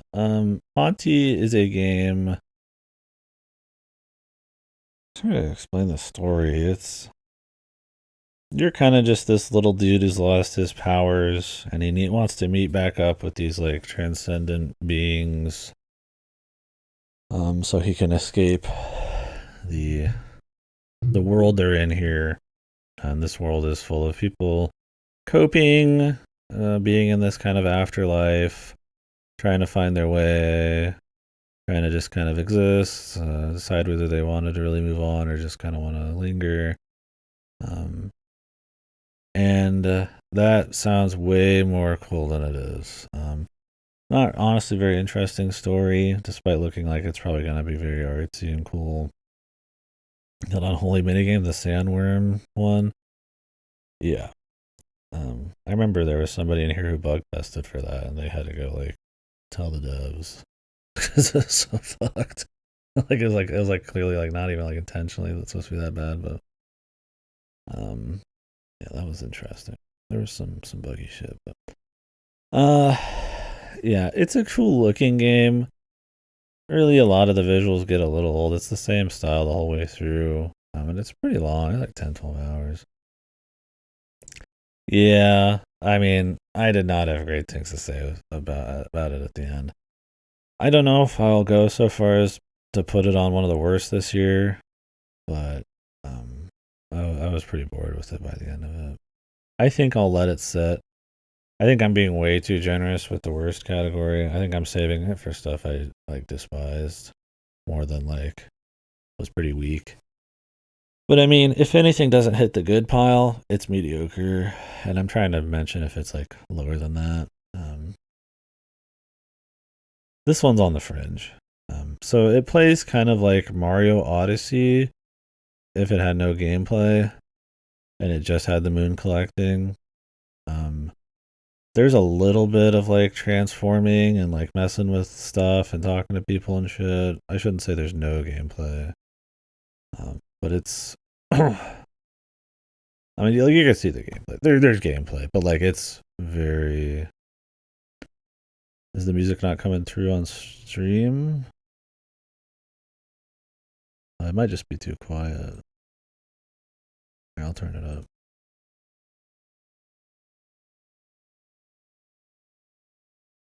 Yeah, this was a really quiet song. But yeah. So I just kind of want it to just barely be there for my own focus and for all that. But I want it to be audible for you guys. It's audible for me. The trailers though, they won't have any sound. I'm not playing trailer sound. It'd be way too distracting. Some Nintendo of America dork comes on. He says, "Well, what if you were Bowser's cock ring?" And well, Howie, this is so great. And I hate the fucking Nintendo trailers and shit. And there's a lot of those on this list because they were like the first ones when I'd search it. Um, so I don't want that to get in my way. When I hear like voices over my own voice, it's like I feel like I start fucking exploding. The cringe ass TTYD. The fucking dude. I don't know what they're smoking at NOA, man. their advertisements. I don't know if kids like that shit or what, but they're like not really representative of what's going on in most of these games. They'll have like an atmospheric, like spooky game, and then just be making cracking wise over it. It's like they're just so corny, and it just makes the games look like shit. And then they'll try to be serious, but it's the same guy, and he just had made 50 jokes, and then it just makes him look like a jokester, man. Yeah, maybe, but even then, I mean, come on, man. Mario just jumping around, doing little jokes, looking goofy. I mean, the kids are already gonna like it anyways, right? I think it's a disservice to kids to say that this motherfucking goofball, like cream corning over the fucking game, is like better for kids. But I didn't have that when I was young. I was fucking just fine. I mean, it is probably better for kids than you know than for us, but I don't think it's a good choice anyways. It's so fucking cheesy. It comes across as this like faux, like family friendly, like sickly sweet Nintendo bullshit.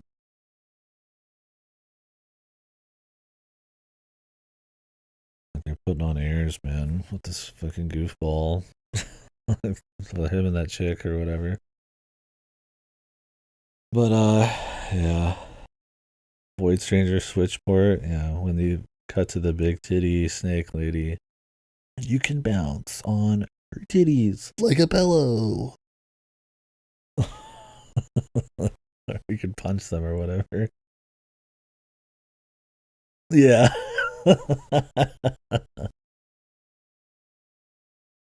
You can move blocks and dodge a bull. Will you uncover the mysteries of whatever the play is called?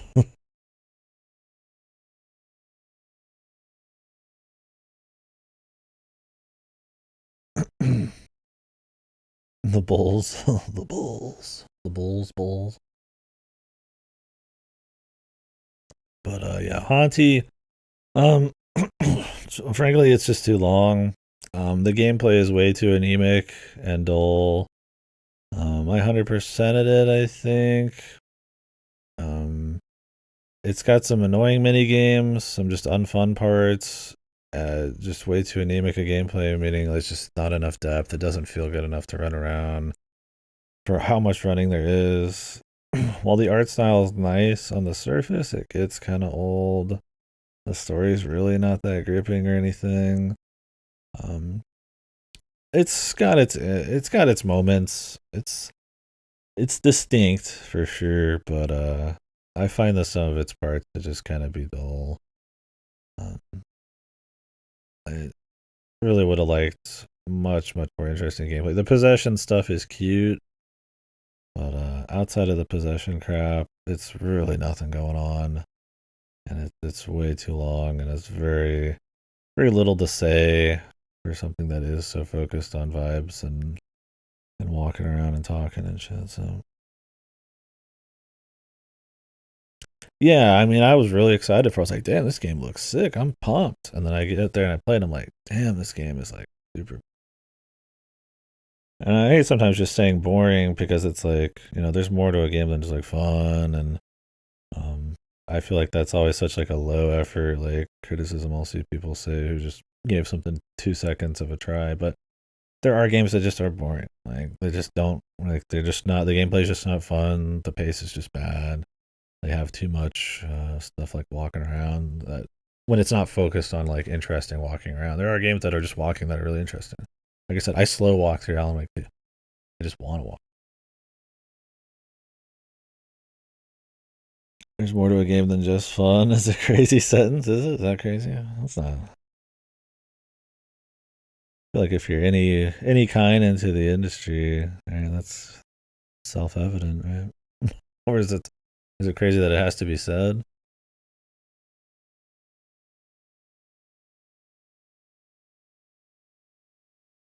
Oh, with game, yeah.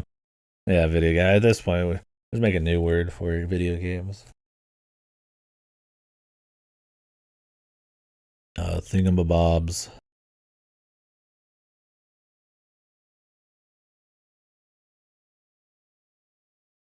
But yeah, I mean, the cons thing, yeah, I gotcha.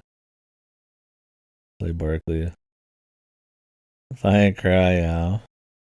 But yeah, it's like any medium. I mean, there's all sorts of emotions you can have. There's games that are made to be like painfully, huge pain in the ass to say something or to give you a different kind of payoff emotionally or something, right?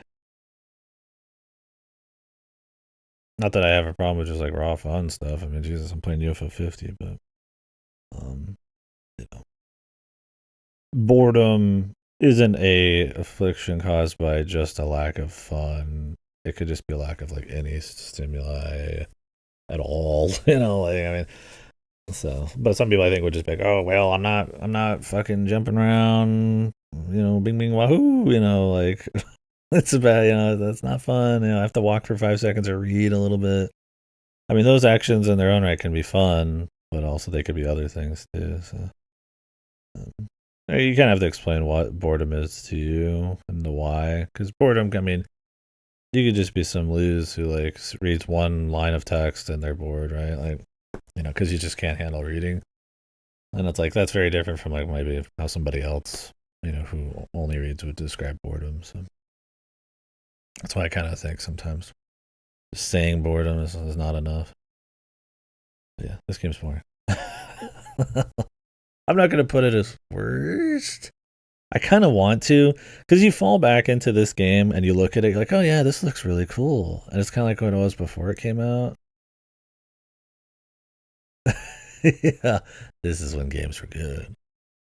If I wasn't pissed, if I wasn't overcoming some kind of challenge, a monumental challenge, all my emotions raging, it's just not a video game. Yeah, I mark how good a game is by how many controllers I threw through a fucking wall. There are people like that. There's people who are like, I feel like you see it with like more like really old school gamers, where like if it's not like ultra old school hard, it's like bad. I think that kind of game is awesome in the right context, but it's such a simplistic way of thinking about the medium. And I feel like sometimes so self-serving to look like you're some fucking badass. I mean, I play super hard retro shit all the time, but I mean that's not like the only thing, right? So it's just kind of funny. Eating my PS5 controller whole. Oh, God damn it! Drop it in. So I don't know. Haunty is on the cusp of being worst for me, and if I loosen what I consider worst, if I feel like I'm being too charitable this year, it'll probably get thrown on there. Um, I played a lot of good stuff this year, and I played a lot of just like okay stuff. I don't need to fill a fucking quota or a curve. That's why I'm willing to put like expansions on here because it's not limited. It's not 5 or 10 or 20. I can just put whatever I want. So it's like, well, we usually want to be a bit more loose. Um, well, I'm strict, but it's like, there isn't like I said, like a quota. So it's like, just if it truly fits, it fits. So with Haunty, I'm like, it's close, man. I don't know. I didn't like it at all. Maybe I will put worse. I feel like it's kind of doing a disservice to a cool art style, but it's like we talked about earlier. A good game is not just one aspect. Like it's not just there's a cat, right? It's not just a good art style. There are games that do get by purely on art style, even though they have a couple weak elements like Faith, because it is just so good, and it's so much of a focus of the game, and the rest isn't like that bad, right? Like with Haunty, it's like it really is not enough. The silver case, yeah, and that's kind of what I mean. Is like silver case is like stylish, but the majority of it is reading painfully dull one-liners, um, and not just being an artistic game. Yeah, I kind of feel like it was on the cusp. And I still feel like I might put Little Kitty Big City in worst. Like I said, I feel like I'm being too charitable this year with my worst games. I've only got like a few in here. I've got like the two other Prince of Persia's, Deathmark 2, Dragon's Dogma 2, and Silent Hill: A Short Message. It's all artistic, the silver case stuff. Yeah, it's so deep. It's a deep game. You're just not intelligent enough to understand it. You get filtered. The fuck is FSR? I need to. During that Suda51 event that I've been talking about for 4 years. We'll get there. We'll get there. And I'll actually play his good stuff instead of always. I like Suda. He's a cool dude. I like him as a dev, but I don't like the games I've played from him. But I haven't played his good shit.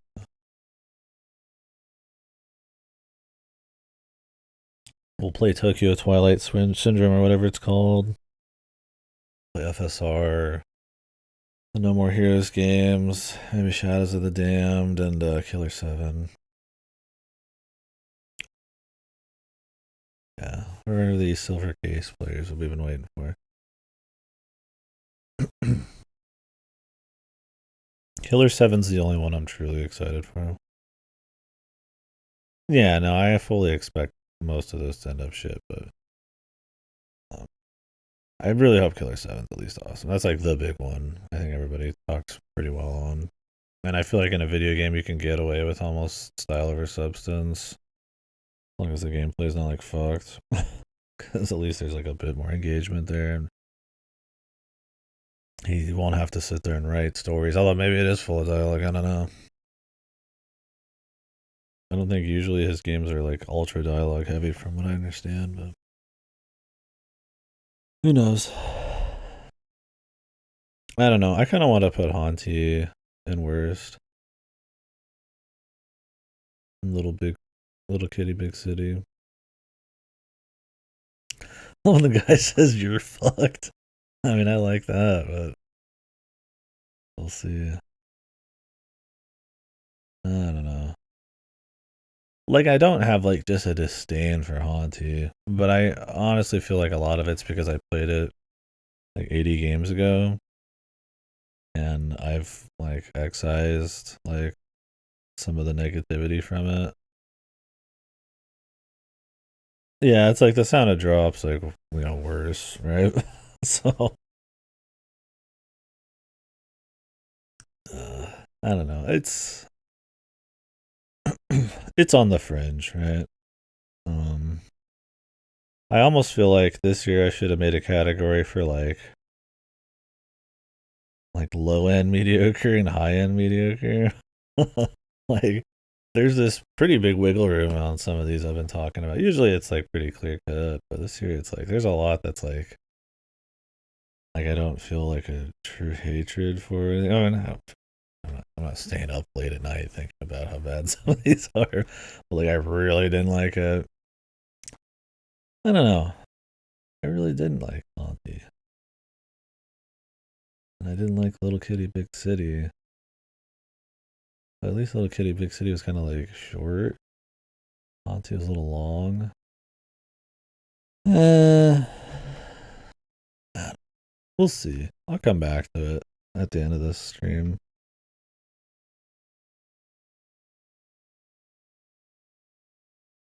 Yeah. Ah. The cold sweat. So Animal Well. This game was great. I really like this one. This year was a great year for Metroidvanias. I was real big into Animal Well. I've got a few little issues with it. Man, we could maybe even listen to the trailer this time. Atmosphere. But yeah, Animal Well is a Metroidvania. Set in a very atmospheric, um, very heavy on the vibes. I guess it's a well, um, location full of a bunch of like animals. Um, that makes sense, but like it literally is like capybaras and like dogs and like, big birds and like it's literally a well full of like animals and a very kind of dreamlike, surreal kind of aesthetic, like a lot of like water kind of flowing in the background of the screen and stuff. It's somebody just texted me, give me a sec.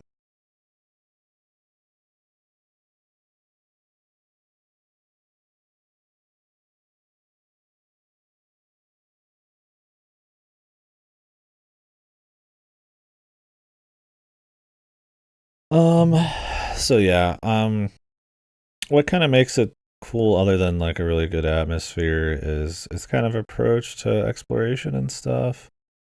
Not only does it kind of have like Lama Lana elements at times with like cryptic reading into like locations and like arcane kind of puzzle stuff, but for the core campaign and all that, it's not really combat focused at all.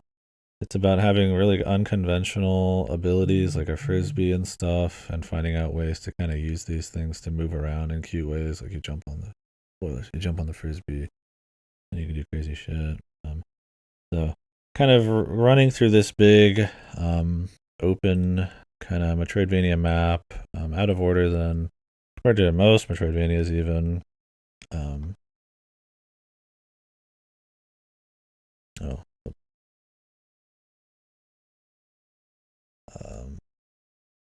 and kind of just you're essentially just go grabbing all the doohickeys until you beat the game. All the super statue things or whatever, kind of like a Metroid One or something. Um, and yeah, it's just really cool. It's one you kind of just have to play. I think for the atmosphere alone, it's worth playing. It's just pretty impeccable. But also just the somewhat unconventional items in gameplay and the different layers to the post game and stuff. There's ARG almost elements to the final bit where it's pretty much you got to have community um, to solve it.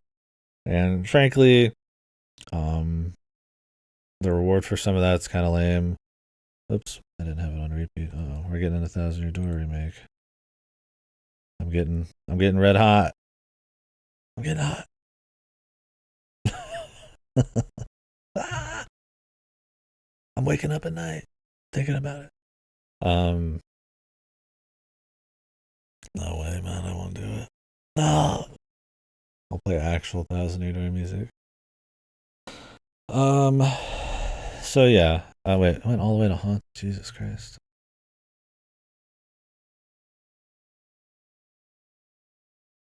So yeah, that's one element I don't like about Animal Well is that I really it'd be too distracting. Jesus, that thing is so all over the place.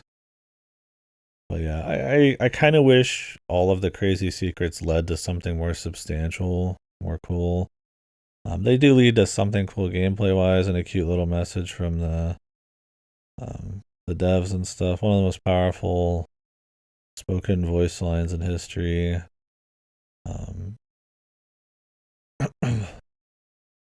but I do wish for all of how cool it is to find the first layer cake of like post game stuff that the second layer and further beyond that weren't as community focused, and they kind of meant a little bit more. I kind of wish it was like woven into the game a little bit more, like La Milana would be. But honestly, that's just me. That's just the game they wanted to make, and I can't fault them at all really for it.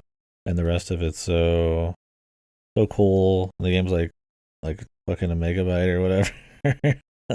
um, it just looks neat. It's fun to explore and run around. And if you just like really exploration heavy, um, Metroidvanias and atmospheric games, it's a must play for sure. Definitely one of the best games I played this year. Like I said, got its issues, and if you're a different speed of Metroidvania fan instead of just kind of an all arounder, um, then maybe there's some stuff to not like as much there.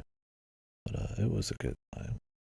Wow, we added a fourth game to the best games released this year that I played.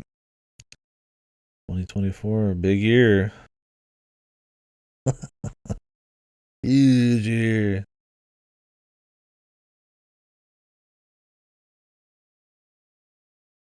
It was a good year for me. Good year for indies and stuff, but it's definitely unloaded. And a lot of the big boy ones, the more mainstream picks, honestly, I didn't feel as strong about. So a lot of those, like FF7 Rebirth, ain't making it out of the good category for me. So next up, Paper Mario: The 1,000 Year Door remake. Yeah, so 1,000 Year Door, one of my favorite games ever. Um, the comedy in the original, it gets it's a little shit game shit remake. Jesus, that's a real hot take right there. Shoosh, shoosh, a shoo. Take out the trash.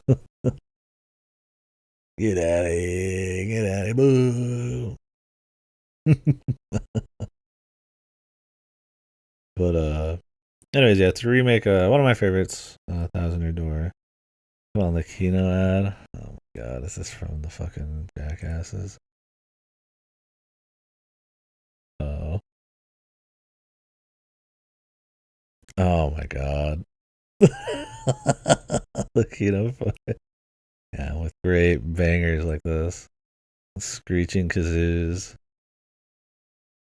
God, I saw people unironically saying this game was like this remake was just the same great game but just better. They just re-upped everything, man. I'm like, are you fucking kidding me? When was the last time you played this shit, dude? Like, come the fuck on, man. Like anything that comes out just as a remake of any kind is just better just because it came out, like, and it's called a remake. Like, what a little fucking critical analysis on this shit, dude. Like, what a fucking joke, man. So, if you couldn't tell, I think this remake, while serviceable, totally fine way to play the game the first time, I guess, is they finally made this good. No way anybody said that shit, dude. Um, it's just all around just a worse experience when it comes to the art for me and the music, especially. Um, I think the art, I guess you could argue, is not as bad. I mean, obviously, a 16:9 ratio is pretty cool. You can get texture packs online, though, that take the original style. The more times muted colors, the no post processing. This game is so full of like bloom and post processing and reflective surfaces everywhere. You know, you could just kind of go, if you really need an HD version, go clean up stuff with fan mods. But it's a timeless art style in the first place. It looked great. It still looks good. The original does. And it's got a color palette and stuff that I honestly think they once again did that fucking bullshit where they like over focus on the paper aspects. And I feel like they kept their dick in their pants a little bit on this. They went even harder in other games. It was always about being a paper guy, but it wasn't obsessive about it, right? This brings back what some of the other ones did, where it's like giga paper.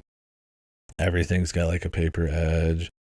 Everything's got this kind of like goofy depth. Everything's like shiny on the ground. Everything's like some kind of like little object.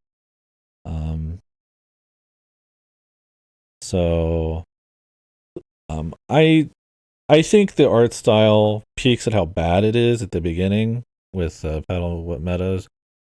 After that, though, frankly, it does get a lot better. I don't think it's great, and I do think there are some areas like Let's Pit where they actually make improvements because of the spectacle, the show of it. Right, the wrestling stuff is a bit more fancy.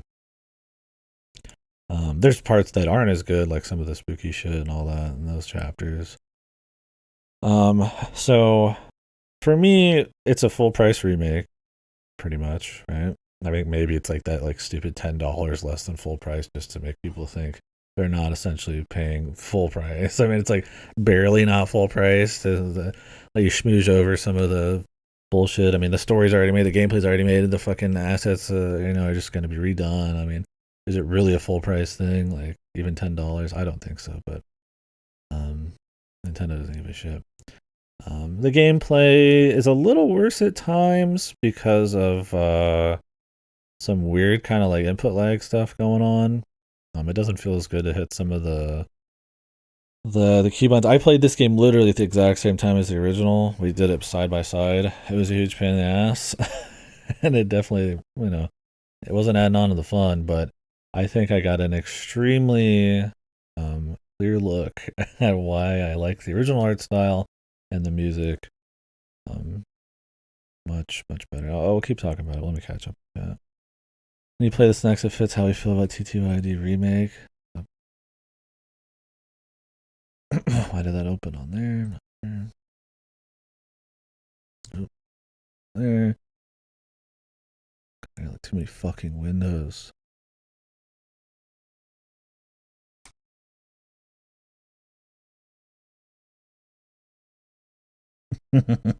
Yeah, this is pretty much right. Jesus, how's this unreleased? This should have been in. Full price remake is lower FPS than yeah, so that's another thing. It's like 20 to 30 something ish FPS. The original's like full 60. Like I said, I think you could argue the art style. I think it looks worse, at least because of the reflective surfaces. It gives everything this artificiality that I don't like. Like I said, the original has a paper look, but it isn't like completely trying to be an arts and crafts show. Oh, it's in the game. It's not the soundtrack. I was like, it sounded kind of familiar, but there's so many goofy songs. Um, but yeah, so I think the gameplay, like I said, there's some quality of life stuff I think is improved. I think the woods, the haunted woods, they give a lot of shortcuts to. I like. There's a couple areas people probably wouldn't even notice they touched up, like enemies not respawning in the the boggly tree. A couple more shortcut pipes, stuff like that. So it shows that they didn't want to fully like completely re fucking do every little thing, but that they kind of had a good idea for like maybe some pain spots that you could kind of schmooze over. They had more pipes and like keel haul key and all that shit, and I think those elements were good. I like the new quality of life stuff. They do make stuff like Thousand Year Door kind of a joke, or not Thousand Year Door, the hundred bit of 100 Trials a joke, but yeah, I don't really care for the FPS and the input lag stuff. Frankly, the writing they changed a fair bit, and I don't think you would really notice in a big way. But they will like just kind of remove inoffensive words because they like I feel like in some kind of like clown world they could be deemed offensive. Like I think calling somebody like nuts, they would get rid of stuff like that, or like calling somebody like crazy. Like I can't remember every little bit. Like references to his weight would be like changed, and you're just like, what?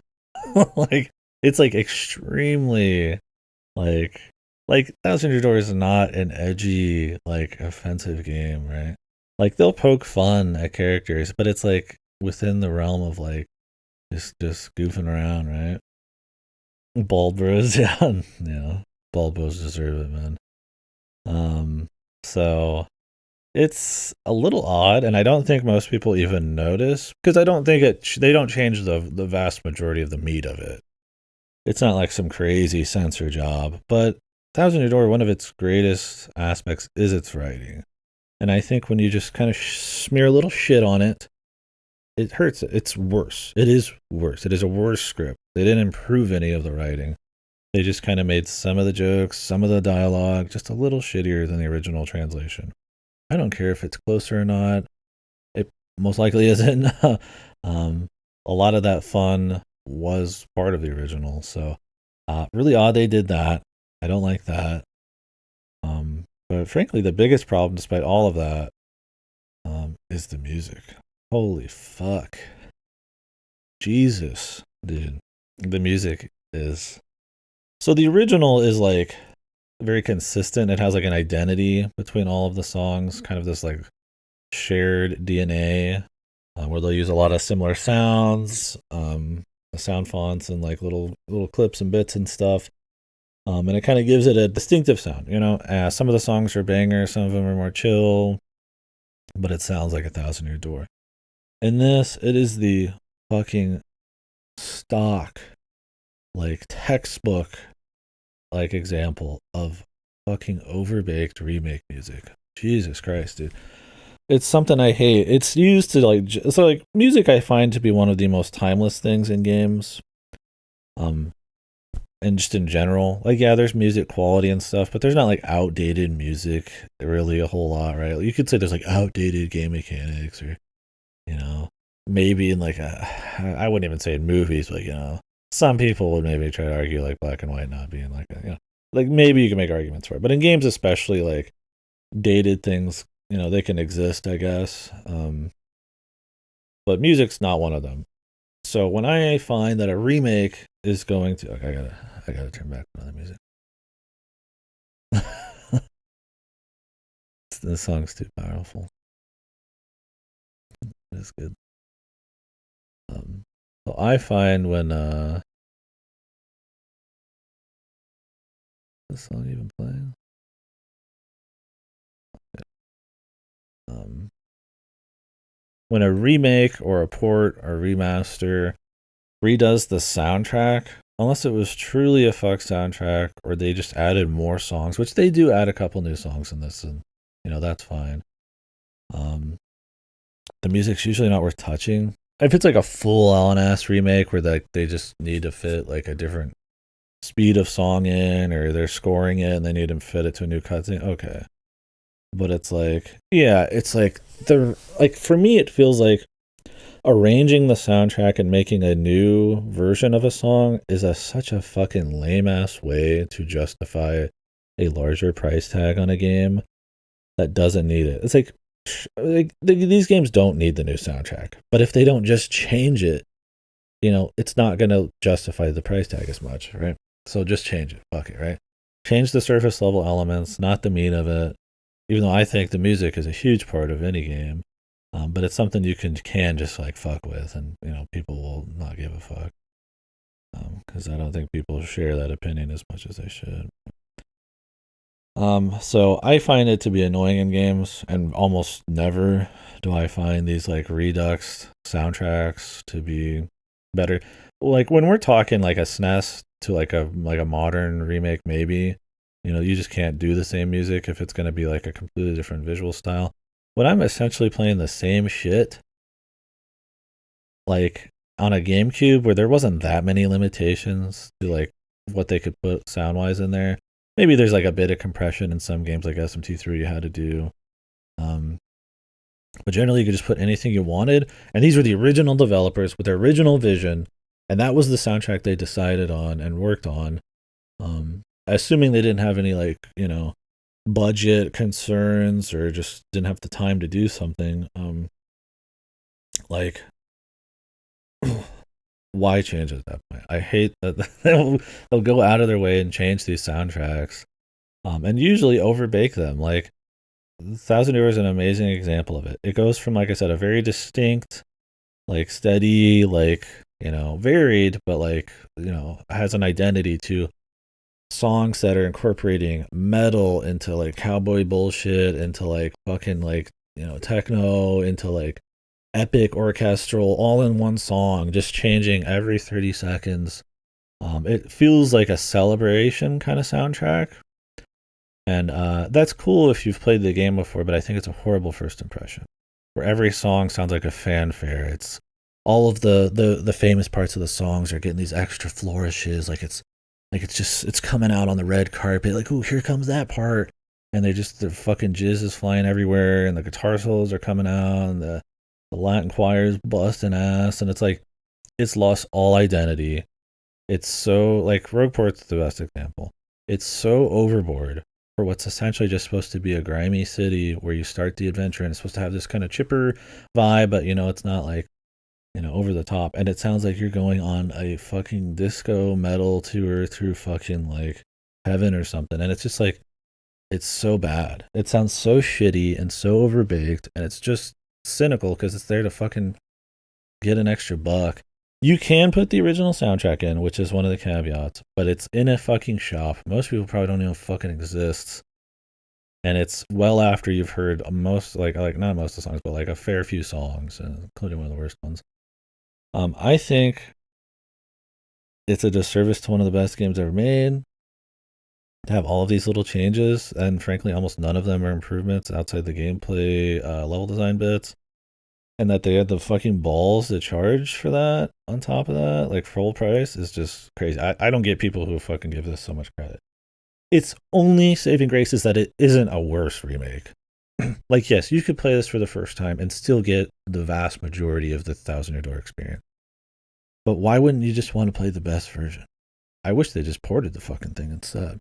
I wish more remakes were like the Night Dive ones, where they just have the fucking original in there or something, or they just clean it up, or you can just switch to the original graphics and everything on the fly. Like that kind of stuff's cool, and like a competitive price.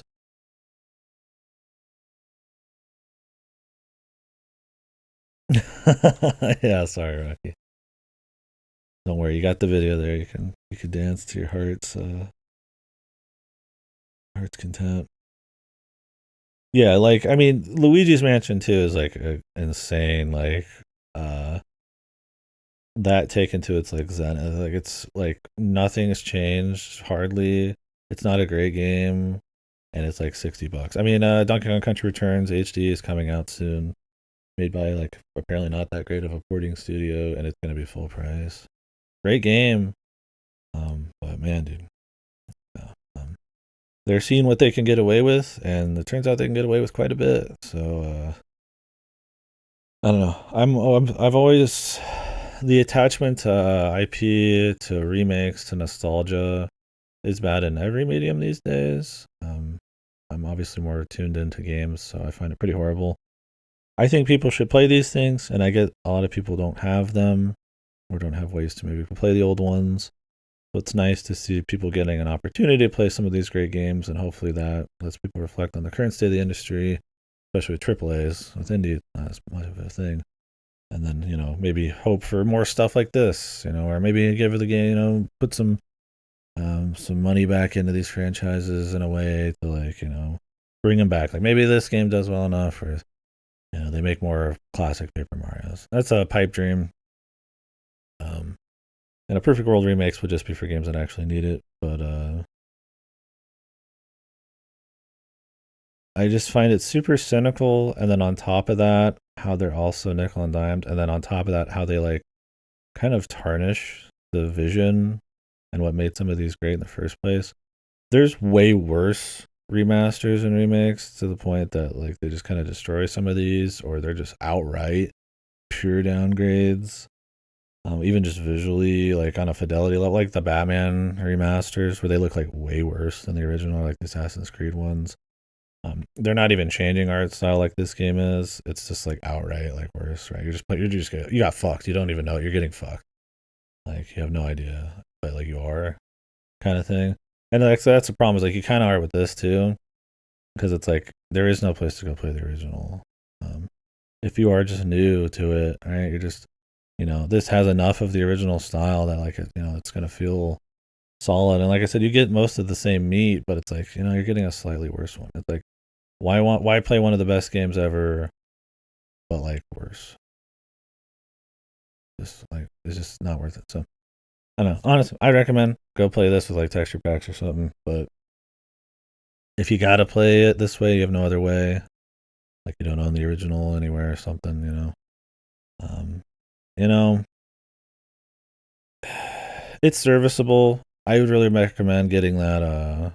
At least put on the old school music badge.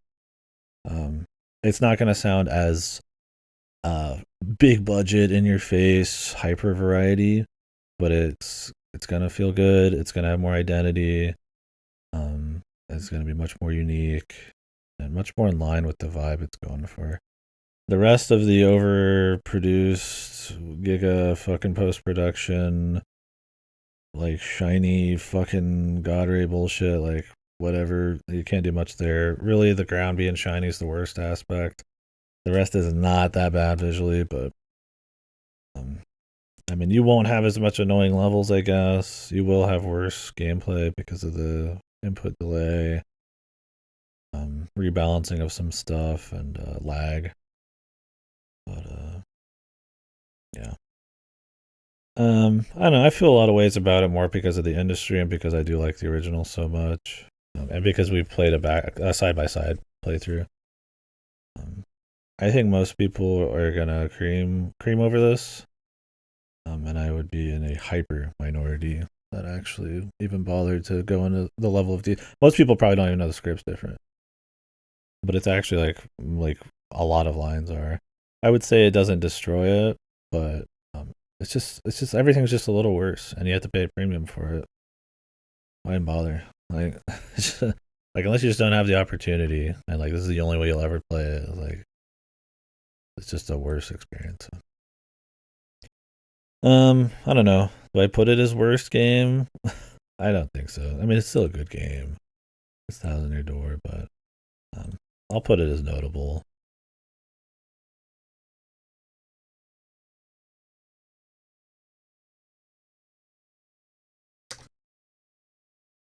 Yeah, I used to have another category that's the in between, mediocre and worse. Because mediocre is just anything that didn't get anywhere. I just need to get yeah, I don't hate this game, but I might do that next time. We'll see, or make one and just slap a few in. Haunty would be it's barely better than worst. Like Little Kitty, Big City's like, Jeff holding Doritos. He's like, just looks like done with the life. What is the notes I'm putting in this one? Overpriced, overbaked, soundtrack, a slight tarnishing, tarnishing. What was that? Tarnishing.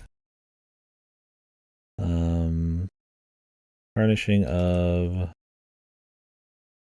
all aspects of the game. Industry problem. Textbook industry problem.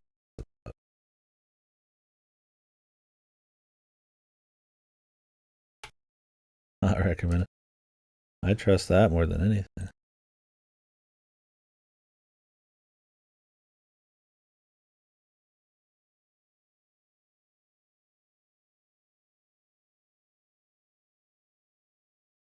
Do do do do do. All right, next up is Signalis. This one is good. I like this one. Survival horror, kind of like in the old style, like Silent Hill and shit. Game about very abstract. You gotta like piece some of it together. More focused on visuals and like keynote shots than really truly tangible full story. You understand enough of the character stuff that it's still got some impact and a bunch of different memories and stuff, but definitely more of like just a keynote hits kind of game. Spooky game about a robot-ish enforcer who is in a ancient moon facility, ice planet facility, kind of discovering mysteries and fighting creepy dudes and stuff. There's more to it than that, but anyways, it's cool. If you like survival horror, you should definitely play it. If the art style looks anything interesting to you, it stays that way. It's not like Haunty where it's like it looks cool but it ends up shit. I had my little issues with this. I think the combat, how tight a lot of these like rooms and corridors are, and just how much killing you do need to do, was kind of an issue. Some of the routing, I didn't find there to be as interesting, like shortcuts and routing around guys. You tend to just walk in and just beat the shit out of everybody. Maybe you could skip a couple dudes, but it's not really one of those types. I mean, there are survival horror games where you just kill everybody, right? But it's kind of modeled after a different style. Luckily, the version I played was less tedious than some of the older ones, apparently. You get the flashlight, it's like an attachment and stuff like that. It doesn't have that issue. Wait, there's a game we skipped, I think. Did we? Where is this game? No, it's way down there. I thought I skipped Evil Tonight. I don't know why. I saw it at one point and thought we passed it. Yeah, I mean, I think you can, but it's not like a Resident Evil where you can really like route around guys and it's more interesting. Like you can juke a few, but I didn't find it super interesting. That they kind of camp doors. It's very repetitive in that you walk into some rooms and they've just got like guys spawn like right in front of you, and it kind of becomes typical. You can kind of just like know it's coming. But there's a little less variety on some of those encounters than I'd like. Enemy variety and all that was kind of whatever too. But overall, I really liked it. Probably put it on one of the best this year. Well, lesbian art, yeah. There's definitely a girls smooching. Sure. I liked it for sure. I think I got enough little problems with it. I guess just as someone who plays a lot of these, where I found it kind of more irritating or not focused on some of the really clean level design and encounters that some other stuff in the genre would have, but it's good enough. it is fun enough to do all that, and the aesthetics, and the atmosphere are just like so strong. Oh, I think Crow Country's way better. What? I love Crow. I thought Crow Country's a way better like gameplay game. I think Signalis has a more unique like evocative atmosphere, but Crow Country has a very strong atmosphere still with a lot of variety and um, like way more interesting gameplay and routing and stuff. I feel like some of its like modern like touches kind of make for an interesting little thing. It had a cool story too, with some like neat little twists you can figure out on the side. I never was annoyed. I mean, Crow Country's maybe a little easy, but like that's probably its biggest fault. I think Signalis is way more like annoying of a game. It's got a really awesome feel, even if there's not always an answer to stuff. And I think that its greatest strength is its atmosphere. But I think its survival horror gameplay, while good, I think it's good on the gameplay still. Is not as tactical or as interesting when it comes to level design and encounters. I just don't think it's like I don't think it's its best foot forward. Like it's clean for sure. I don't think that element's like bad. I've played some that are just like bad gameplay, but I mean it's much more vibe based. So. Great game. I put it on my best.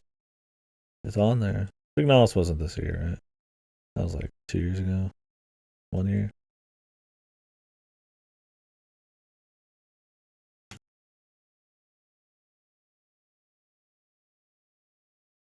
Twenty 2020.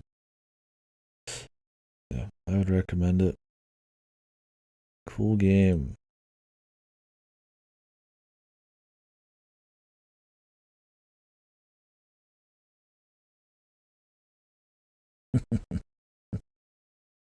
I do, man. I think Crow Country is better, man. For the fight.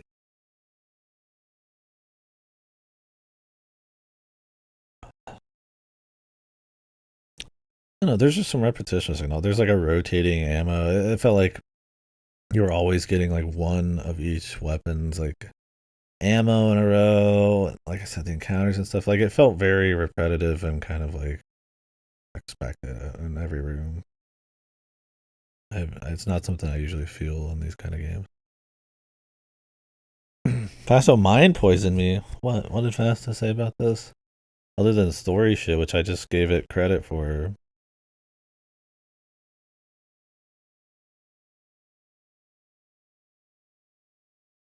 You just didn't say damn. Lost it. I don't know. I mean, look, as the resident survival horror uh, Jesus, you know, played way more survival horror than anybody. In my opinion's law. That's the end. Checkmate. Checkmate. I play more games. Checkmate. Nice argument. There's like nothing to say. Just no. Mods kill him in the limited slots. And you played before the patches, right? Look, like I said, these problems I don't think are huge problems. They just are what kind of keeps it from being like God's gift to this earth. Like I just didn't find that stuff as interesting. It felt like most rooms just kind of played the same, and the kind of like jump to next area structure, and I wouldn't call linearity, but some of that just kind of hurt it for me.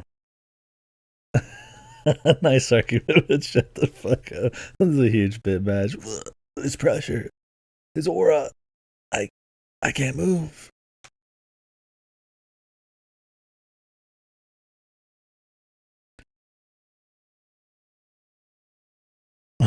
29.99. Your money back.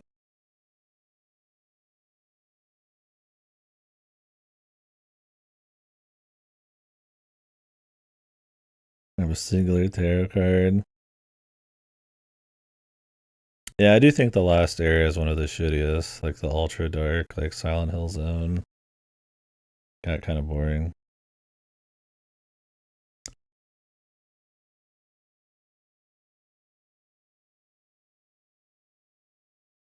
What did I play this year, survival horror wise, that had a fucked inventory that I bitched about a lot? Porgy? Is it Conscript? We'll get to it. I played a lot of fucking survival horror this year. Crow Country has like no limits. Based. Yo, son, Jesus.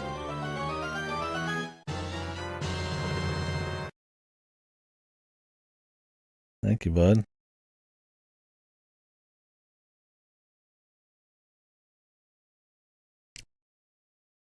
Godo's out here saying that I just put it in one of the best. I think it's great. I would recommend it to any survival horror fan. Guys acting like I just fucking like I just burned the fucking. I printed it off and burned the game in a pile somewhere. Jesus. I've got little gripes with how the feel of it is, and some things I like in survival horror a little bit more absent. They're not non-existent. There's still some routing. You can kind of skip some guys. There's some variety there, but I don't think it's very strong compared to like the rest of the genre. Crow Country not being above signals, you're crazy, man. Crow Country's so clean, man. Jesus. Is it just because it looks more like fucked or something? Like a little toy? I don't know. I thought it was a clean ass game, dude. I'm not even saying it's like way better. I'm just saying I like it a bit better. They're both gonna be on the best pile. Like, I think you're getting some.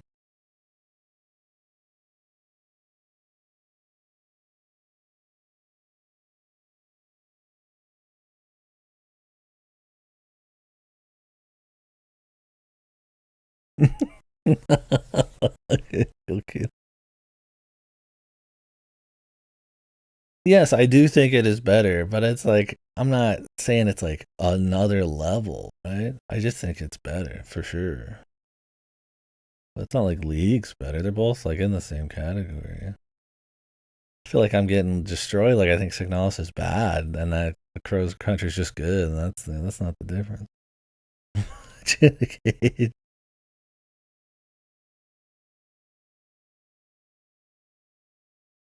Unhinged. What the fuck? Founded on lies. What the dude? What do you not like about Crow Country's atmosphere? It's definitely got way more shortcuts and like routing around between like the underground and the hype train shit. Bruce. Hey, thank you for the gift earlier, man. Too. We'll we will play that next month. I think. The best game I played this year. I don't know yet. Probably not Animal Well, but it's pretty awesome. We've got a lot to look through. We'll check it out in a bit. Here, I'll link it here again. If you want to look through it. If you want to bring up any of these games and talk about it.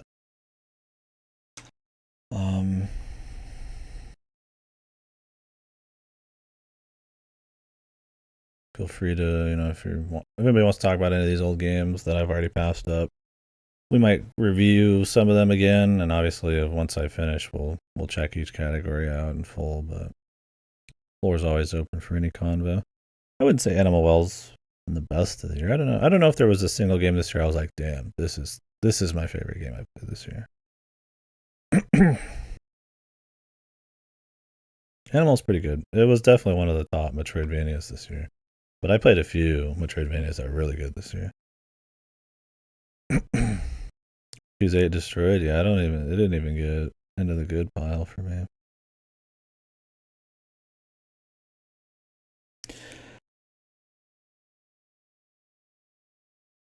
Yeah, thank you, Bruce, and thank you, Sin. We were paid by the signalist. Denals is definitely like a Giga Passion game. It apparently went through a bunch of different versions, and they worked on it for like a decade or some shit. How bad was Hellblade 2? It was a focusless um game with very little themes. It's very boring. Not just because the combat's kind of dry, but because you're generally just walking through caves and stuff. It's the first game had a focus with her schizophrenia and her journey to kind of like put her husband or whatever to rest, and it's focused on how her schizophrenia kind of manifests into different personalities. Um, Whispering at her was kind of cool. None of that novelty is there in the second one, and it's replaced essentially by a slightly larger scope but less focused game. Frankly, I was almost about to put it on one of the worst this year, but at the end of the day, I just thought it was kind of I really do need to make a category.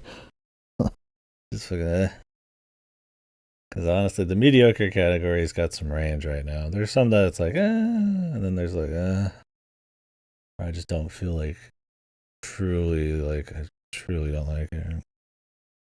It's close though. Yeah, I wouldn't recommend it. I mean, if you got Game Pass, go for it, I guess. But I don't think it's even worth your time. There's way better walking sims. Play the first one. Um, what happened with Stellar Blade? Um, Honestly, I just don't find Stellar Blade to. Well, it has clean combat. It's not a kind of combat that really gets a fire lit in me. I don't think it's like feels like these awesome duels like a Sekiro. It doesn't feel like super like flashy combo high skill levels like a DMC or I don't like the spectacle of it like I would like a Bayonetta or the deliberate kind of feel of like a Souls type of thing. It just doesn't. It feels clean, but it kind of just feels like a hodgepodge of like all sorts of other games not done as well. But the biggest things are the story is incomprehensible dog shit, and it's honestly kind of bloated with explorable areas that just don't have that much interesting shit in them. It isn't checklisty like an Assassin's Creed, but I just don't find the side shit to be fun because I don't like the world. I don't like the characters much. It is a nice looking game. It's got a nice soundtrack, I guess, but just the rest of it just feels kind of meh. I mean, the TNA is cool. There's not as much of it as you think, but the rest of it's just so bland. It's also got that kind of like AAA game mentality where you just use Batman vision and follow the yellow paint for half of the shit in the game. It's not really yellow paint in this, but it's definitely fidelity over signposting and art direction and stuff. So I get kind of tired of that shit. So I respect it as a game made by a gotcha dev that uses gotcha money to actually make a real ass game. I'd play a second one, but I don't think it's. I just thought it was pretty bland. I was really done with it and just kind of busted through the story halfway through.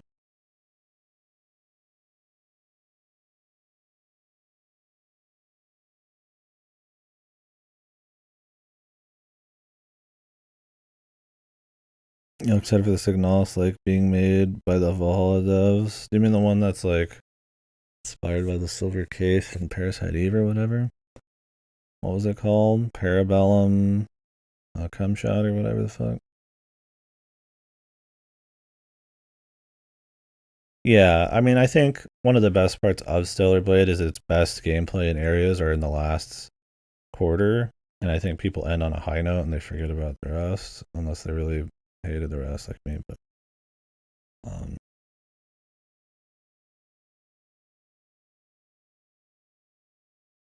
but yeah, I mean, I remember the last fight against the chick, is they always gotta overhype the human fight, but there's like the mech. I mean, I remember the end fight, yeah, but the rest is so just whatever. I don't know. If it at least had better writing, I might be able to stay gripped in the world enough to like care about fucking around in some of the side quests, but it feels like it's written by Lizardmen. Like it feels like everything's playing it being human, and not because they're robots or anything, but like it feels like bizarre.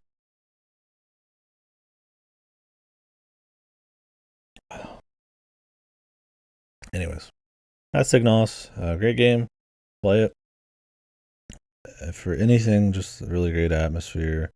It's a really fun game still too. If you're like really big into the genre, it brings some new things to the table, does some things where some things better. But the vibes, man, that is the best. Now for the worst game of the year, Pizza Tower. Game with some chest hair, and people who play this, they shower, man, for sure. That was a little reference. Me and Sam were talking about a review for Tevi. Tevi is a game for people who shower compared to Rabby Ribby. And I thought that was really funny because Tevi sucks ass.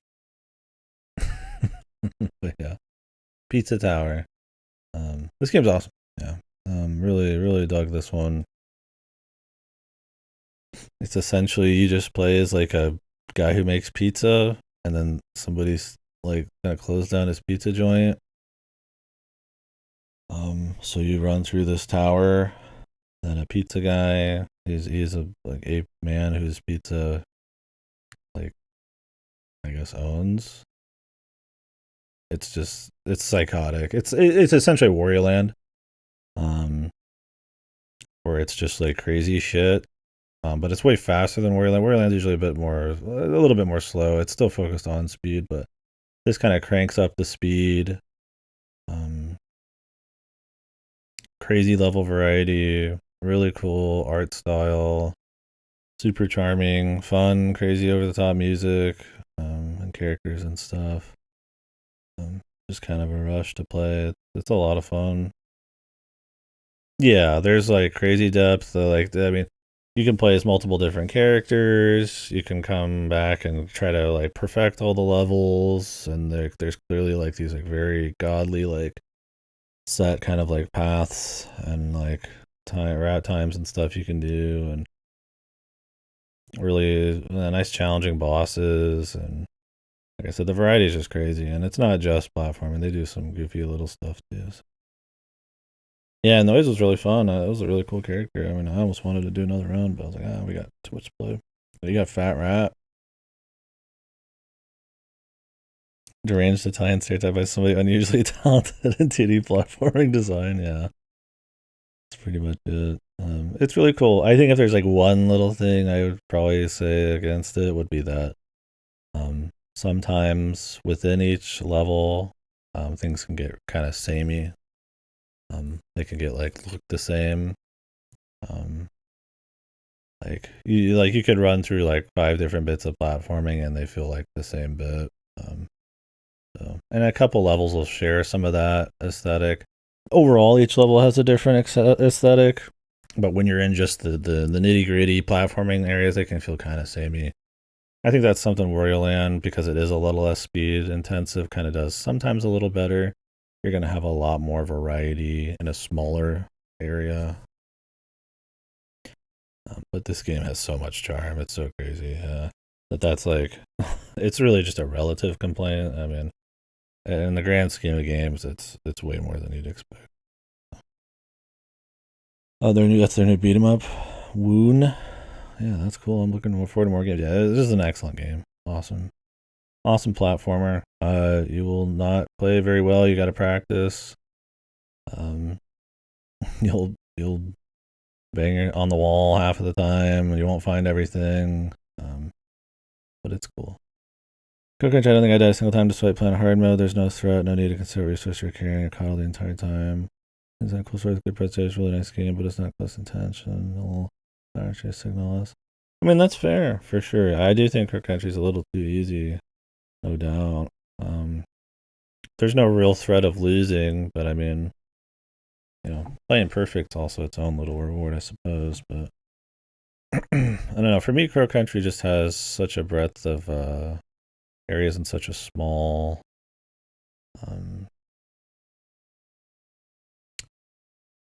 little map. You're always going between so many cool things within like 8 hours. Like I said, I like the routing. I like the actual like hard aiming and stuff. It's pretty cool. getting rid of like the resource management's kind of cute and for pacing and stuff. I like the sound and the music. It just got really good atmosphere as well. It's just fun the whole way through. Super fun, super interesting. There was never like a bad moment for me.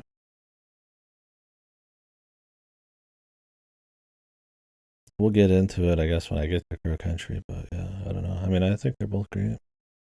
I just don't have like almost any issues with Crow Country other than like difficulty. And I don't think it really hurts that particular game too much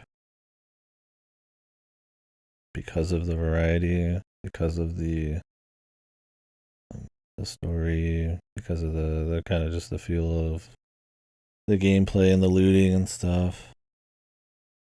I don't know. Well, we pretty much just talked about Crow Country, so I'm just gonna go ahead and let's just go ahead and come back in a sec. So let me jump to the trailer and I'll just finish talking about it. Holy, is that automaton long? Holy, is that Momodora? Holy. So, I mean, Crow Country is inspired by Resident Evil type of survival horror game where you play as more of like a little toy. You're like in a toy box kind of look.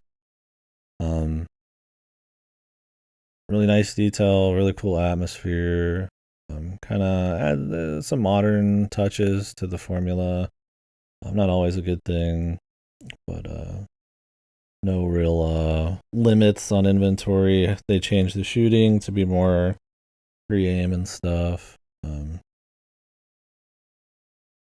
Inferior.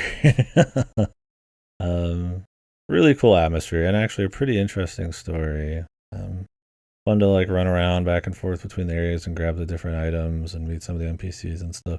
It's kind of just the classic survival horror formula. And a cool place. It's a theme park, so there's like an in-world reason for there to be so much variety. Just kind of ratchet it up to the max. What are these game spots? Top 10 games. What is that? Worse it'll bleed. Yeah, it's not really a super funny game.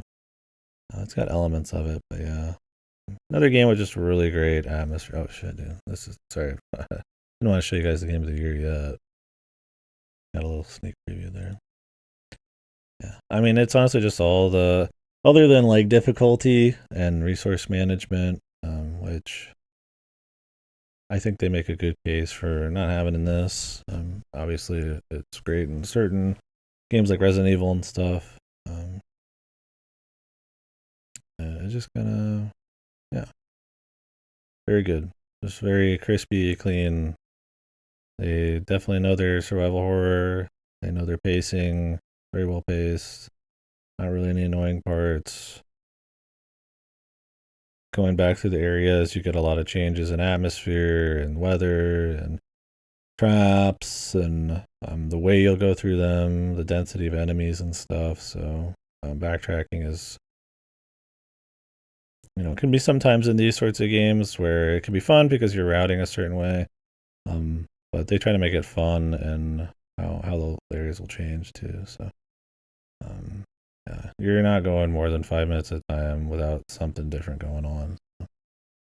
And it's not at the cost of like any kind of consistency in the level design either, right? Because it's a theme park. It's real cool. I would really recommend it. Definitely one of the best this year. Let's go back a bit. We talked up Pizza Tower. Pizza Tower, fuck. Play it. It's good. Let me put it on the big list. Yeah, Anton Blast. I mean, it looks like a Pizza Tower clone, but I mean, it was in development just during it, right? What was Anton Blast's problem?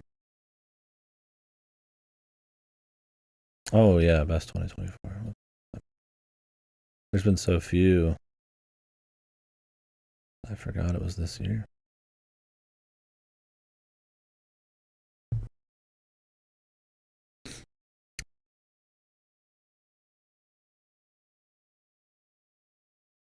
But yeah, Automaton Long. This was a 3DS game that got ported to PC.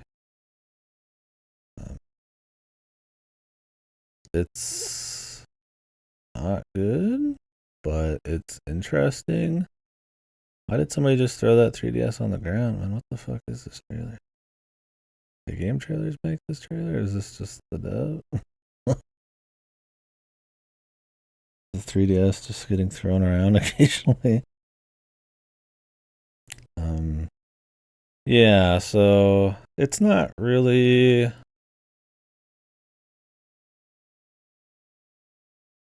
You're essentially just going through a small list of levels where you just kind of have to collect some doohickeys with the very basic kind of shooting, running around gameplay that you can kind of also ride like a skateboard that slowly picks up speed over like a minute. It evolves into a more open world thing once you get out of those levels, which is kind of cool. The collectathon nature is like sometimes a bit much because some of them are kind of hidden away. I really wish there's a bit more move tech and you could use the skateboard in a more speedier way with like, you know, the hills and stuff. Um, it's it's interesting. It's different, but I feel like it's almost different. Um, Almost forcefully, especially look at his other games. It feels like it doesn't quite own it as much as it is just trying to do a bunch of like goofy shit, and then like the gameplay is so weak attached onto it that um no matter what you feel about the dreamy looking gameplay, which I don't think it's as dreamy looking when you're actually playing it for a while, it ends up um, really hurting any of that could have been good because it's just not super duper fun. I still 100%ed it, and I didn't like hate playing it. I don't know. This would be another egg game. Um, I don't know. I mean, could I say this game's better than like Warrior Within? you know, I don't know. Right, that's what you got to think about. Like Warrior Within's on one of my worst games of the year, so like, I mean, granted, just because a game looks a certain way or has a certain scope doesn't make it worse or anything. But I do think this one was kind of just like, I don't know. It's interesting, but I think it's almost better in a trailer. Yoda, what do you think? You're the only other automaton logging person on Earth. I don't even know if the devs played it all the way through.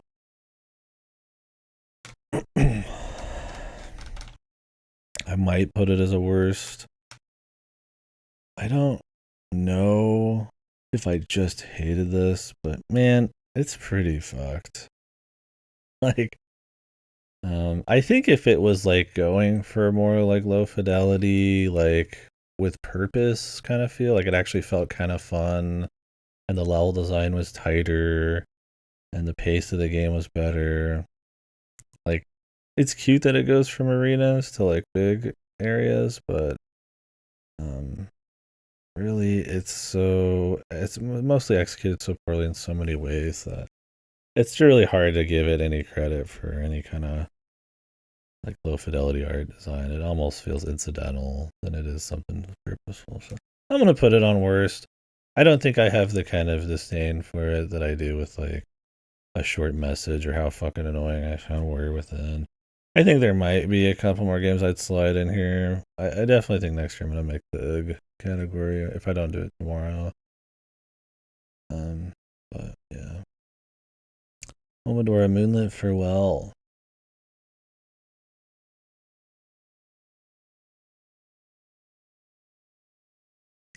Um, we played another game of theirs this year, Minoria.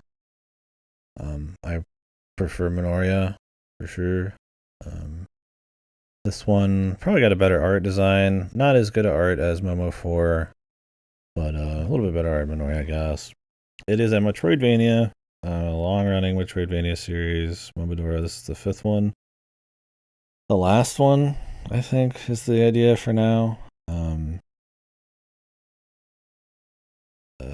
Kind of honestly ended with a bit of a whimper. Dungeon Crawl, cool, awesome. I mean, I'm looking forward to more games by this dev, absolutely. Yeah, that could be you. Yeah, so it's a Metroidvania with a bit of a focus, kind of like Minoria, on boss fights. Not as much as Minoria. Um, it's a fun game. It's got a titty snake. Brought the titties back from Momo 4. Um, I guess I'd call it good. Yeah, we'll put it on good. My problem with Moonlit Farewell is more that it's just not as good as Momo 4 or Minoria. So it's like with Minoria, it's a more interesting boss fighting game, even though it's got less interesting of a um, art direction and level design sometimes. But it's at least got something that's like distinct and really well done. And then like Momo 4 has really nice art, is really tightly paced, has fun boss fights and cool rewards for them. And then it's over before you know it, and tells like a nice, I guess, little-ish story with no dialogue really. This doesn't do that either. This one really cranks up the dialogue. And frankly, it's not terribly interesting of a story. I would call it pretty much just forgettable, because I have forgotten it almost in its entirety. Um, I think part of the idea was to take these characters you've known for all these games and kind of give them a proper send off in the sense that they have like characters and go through like kind of finality or some kind of arc, or they're more fleshed out in some kind of way, a more narrative end, I guess, to it in a way. Game doesn't really feel like it's got an end to a series. It's not like everybody explodes or something, but really, like, I just don't find any one aspect of it to be much better than its predecessors, and the sum of its parts I don't think are like great either. It's a fun, serviceable Metroidvania in a year of really great Metroidvanias, um, where that coupled with its relative quality compared to the games that came before it from the same dev, it just kind of hurts it. If you're just looking for another Metroidvania, if you like Momodora, go for it. It's not like a boring game or anything. We 100%ed it. It was fun, but the card system, I feel like the card system I didn't like much. It's essentially another knot system. He's trying some stuff with this. I think he should not write anymore. um, just I think he does a lot better, or whatever. I actually don't know the devs here, not, but um, he does a lot better with I feel like visual storytelling and vibes. And I think doubling down on that. And while the art's nice in this, I think Momo 4's artist was better. Kind of really a hard focus on that stuff, and then just crispy, well paced Metroidvania. Like it kind of just worked out better. So I'm just interested in the next genre. Yeah, the dungeon crawly. I get wanting to move on from this style of game after doing like a bazillion of them, but yeah, sadly not the best end of the Momo franchise, but it's still good. It's still worth playing. So I would play Momo 4 if you got to play any of them. 3 is pretty fun too. I guess this is maybe better than 3, but it is a little longer than 3. I mean, it might just be more interesting on a scope level. Not bad. Not crazy hair titties. I like titties. Everybody knows the titty monster from Momo 4. You just beat her up by smacking her titties. Like that vampire chick or whatever. Yeah, the big blue one. This one has the snake lady. I think that was it.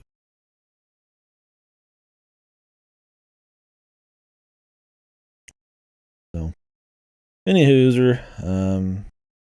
yeah, solid game, but just solid. This year was great for Metroidvania. Oh yeah, this. Yeah. Moving on to the game of the year. Oh wait, that's Crow Country. Moving on to the game of the year. Sound of Drop, Fall into Poison. It really just doesn't get much better than this, man. I mean, this is, if you could say there's a reason video games were put on this earth, it was to really end up at this game. It's all downhill from here. Even though this game came out a long time ago, now that I've experienced it, it's all downhill from here. Sound of Drop, Fall into Poison. Another hot Godo recommend. A year full of Godo games. This is a VN about people who get stuck in a place. Which could be any VN. But in this particular place where they get stuck into some shit, they get stuck in an aquarium in another dimension where whales will come out and eat them, or jellyfish will blow them up, or frogs will poison them and melt them. And that's really all the ways they could even die. There's not as much of that as you think. This game is total shit. It is complete dog shit. It is nonsensical and falls off. It's bad, and then it falls off harder. Like you've already hit the bottom of the Mariana Trench, and then you fall further somehow. And that's kind of what this game is. Like in the first third, it's at least kind of like funny. It's you just like avoiding cartoonishly horrific deaths from like goofy animals stuck in this aquarium. And there's barely a story there. It's just like essentially like a goofy slasher thing. There's a bad end like almost every 5 seconds. If it's not some dude throttling you, it's a fucking fish exploding in your face or something, right? And then it decides to take itself seriously for the rest of the story and its other couple routes. And it just has no fucking idea what it's doing. The characters, the dialogue, it's nonsense, barely intelligible, chock full of platitudes and like trying to make it the next big, crazy, epic, super scale. So much is on the line. Meta, fucking, I don't even know if you want to call it meta, I guess, with the multiple worlds and shit. It's trying to jump the shark so hard in some of these routes, and then also deliver a extremely dramatic semi-lesbian romance thing, but also like, you know, a story about insanity and like fatherhood, and it's all in the span of like a few hours, and it's truly just horrible. I could barely recall what's going on, and I remember a lot of this compared to most of the stuff I've said I don't remember a lot of this year. More just because it's like it's just so nonsensical that even if you remembered all the pieces, you wouldn't know how to put it together. It's a cute concept, but even as a so bad it's good game, it's really not even worth it. It's funniest at the beginning. If you're a sicko freak like me, and you really like playing dog shit, VNs and stuff and games because you find it really interesting, I guess it's cool for that. It's almost like uniquely bad at times, and how much shark jumping and how overwritten and everything the story gets. You're just sitting there like wondering like what the fuck were they like smoking during this, man? Like what were they thinking? But frankly, you'll probably just fall asleep playing for any other reason. You know, even the kills at the beginning get kind of boring because it's just like one after another. There's like we're like joking about like how many bad ends there are in like a row, and then it just stops. There's like one bad end or two or something after that.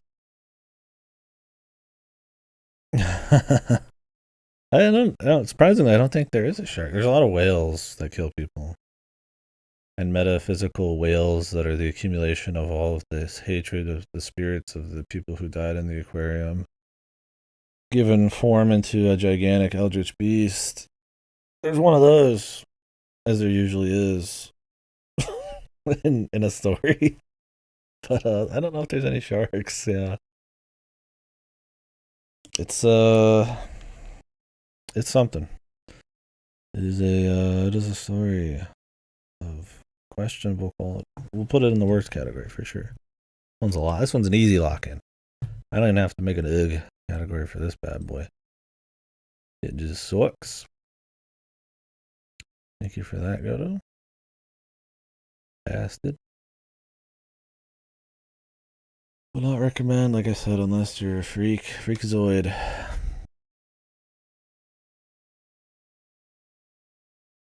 What else did they make? This wasn't the.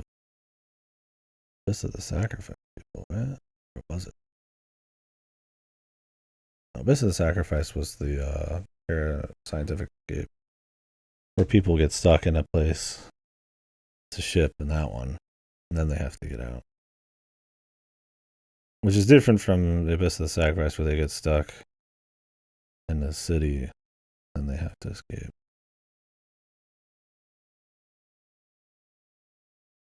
We like getting stuck in places, man, in RVN.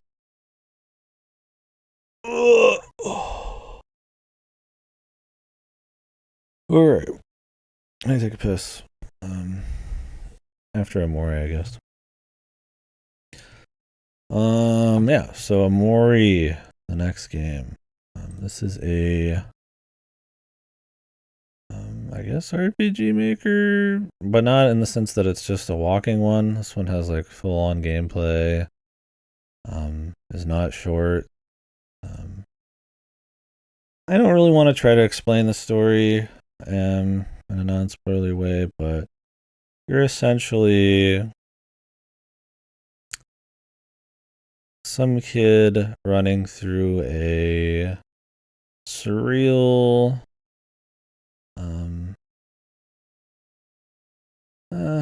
dreamlike world, I guess, with your friends, and yeah. I don't want to get too crazy into it. It's not like hard to understand or something, but some of the pacing and reveals and stuff are kind of part of it. I think you can look at this one and say, man, it's another Quirk Chungus allegory for depression game.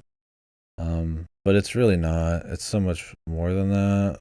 I like it quite a bit. It is an Ultra Soul game. This game has so many little extra layers and details and little side things and stuff going on. Even different like routes. You can tell this was just a game somebody just fucking really wanted to make. The devs are just like fashion clothing people, and they just decided they're making this game, I guess. And now they just go back to that. I don't even know if they're making any more games. So it's pretty wild there. Yeah, it was like a good 30 plus hours or something. It is a JRPG, like kind of like Earthbound, I guess you could say, where the combat is focused on the changing of your emotions. So you have four characters, and you either like force change their emotions, or the enemy forces your emotions to be different. And that gives you different kind of like stat buffs, and certain enemies will react certain ways. And there's kind of a rock paper scissors thing where like happiness beats something, and like anger beats something, and sadness beats something, and it kind of you've seen so many indie games that kind of play with like the sad emotion stuff that I feel like it's easy to eye roll Mori from afar.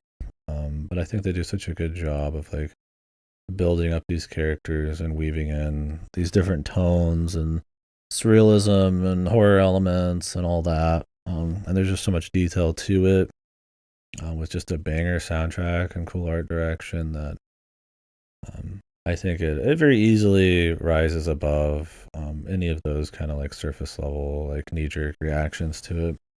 It's one of those where it's like kind of like Nine Souls, which we'll talk about later, where I feel like its relation to the rest of the video game industry doesn't do it any favors. But it's not any problem with the game on its own. So, if there's issues with it,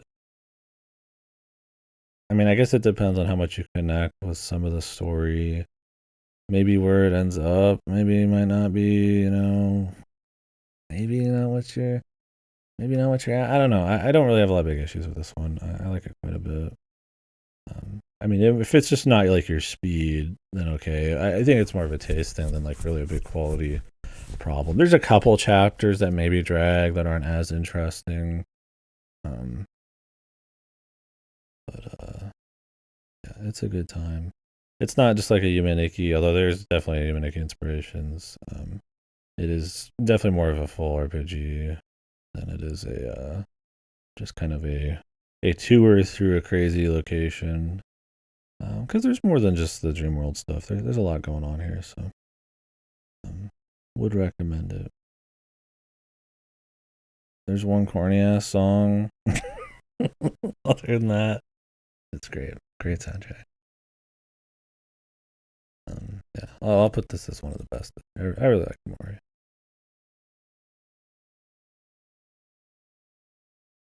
It wasn't this year though. Boom. Talos Principle 2 Road to Elysium. What the hell? 2 Talos Principle 2 on this list? Because I'm not limited to 5 or 10 games, I don't think it's as big a deal to put full on like 10, 20 hour plus experiences, even if they're expansions or DLC on here. I would if I was doing a top 5. I wouldn't even consider them. But this is just kind of the best things I played this year. We can talk about any of them. There's no limit. So. I think these longer ones are worth talking about. I mean, I could break down UFO 50, but that'd probably be too many games. We'll do a tier list for UFO 50 shit when I finish it. But yeah. So Talos Principle 2. What did I leave it off as? I think I put it as good, but it's it's kind of like a like if you like speed puzzling, meaning the game is extremely easy and you just try to figure out simple puzzles as quick as humanly possible. There's a lot of variety there, so that's fun. A big lack of depth and a extreme focus on story with lukewarm YA level philosophical ramblings and quirky ass fucking ensemble of characters that will never shut the fuck up. It's also a little overbaked on the music. Everything's a little too epic. I think it's kind of a vie to make it more mass appeal, where the original kind of had a somber attitude and a little bit more difficulty. Probably worked out for him. I didn't find it an amazing experience, but it was okay. So, anyways, Talos Principle 2 is the expansion. So it's 3 different DLCs that all come at the same time.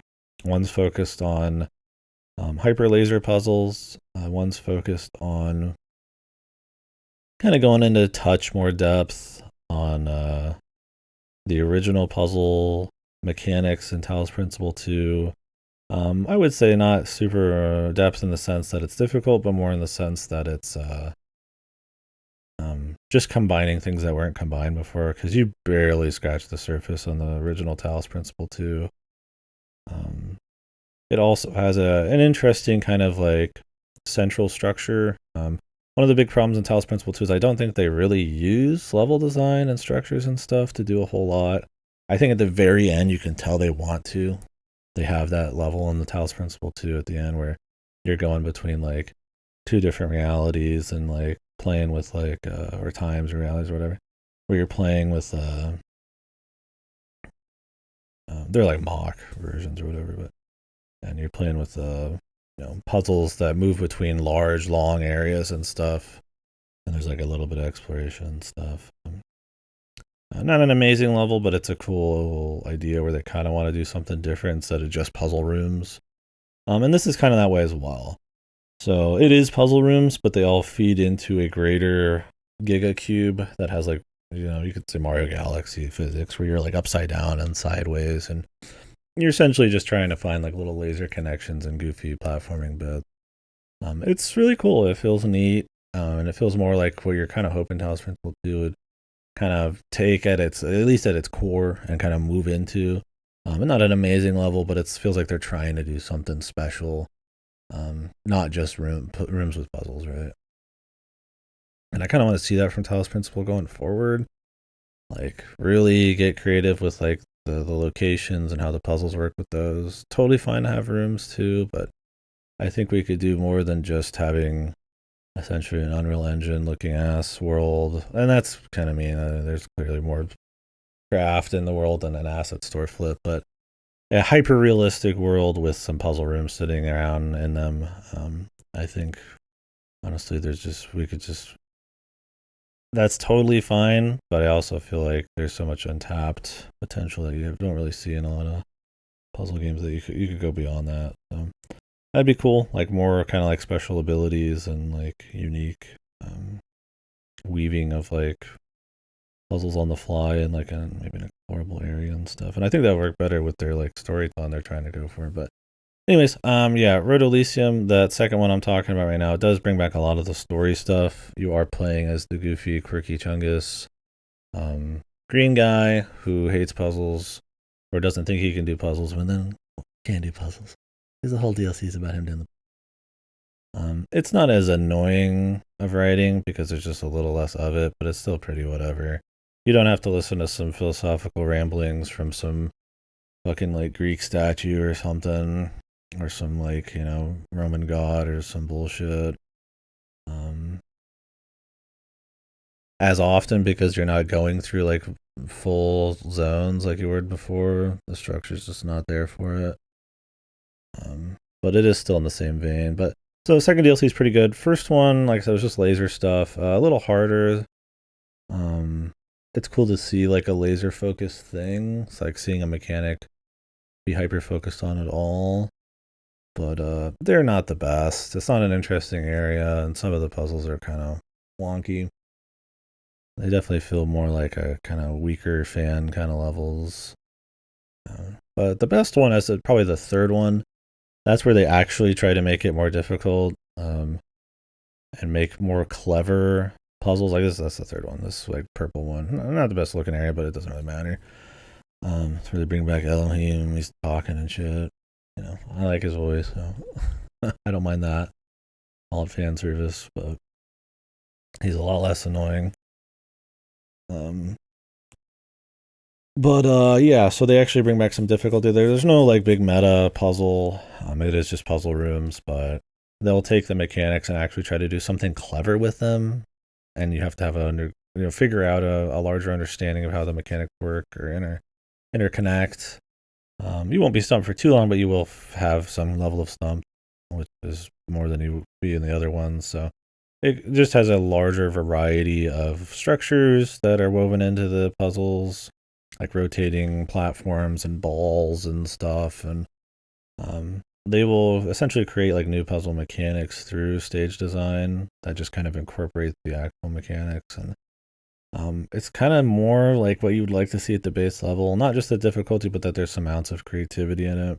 I feel like they're so worried about making it like accessible with House Principle 2 that honestly a lot of the puzzles are kind of a flat line, and that's why it's essentially like an appetizer taster combo of a game, the original. Like if they didn't have more mechanics, it would probably be less fun. It still ends up being a good game just because there is so many. But like it has to fully rely on variety because there's very little depth. So it's cool to see a DLC where they actually give it a little bit more depth. They can show there's some creativity in level design if they wanted to. I think they need to like break free and truly like reinvent how it all works when it comes to level design. But I don't know. If they just did another puzzle room one, I guess I'd still be interested if they could like not have the story be annoying. So yeah, Road to Elysium, good. I wouldn't put it as like a best. I mean, it's better than the base game in terms of like puzzle fun, and it has less of the story, so that's nice. So even though they're both in good, I would say this is better, but it's not by like a country mile. Like I'm not gonna consider it like one of the best things of the year, but it's cool. Anyways, I need to take a piss. I'll be back, and then we'll talk about Elden Ring. If you guys got a take on it, feel free. I don't remember exactly truly how I feel about it. So I'm looking to siphon some opinions. I'll be right back.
Alright.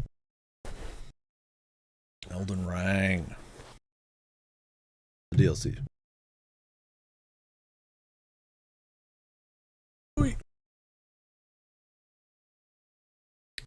Yeah. Elden Ring got its big expansion this year.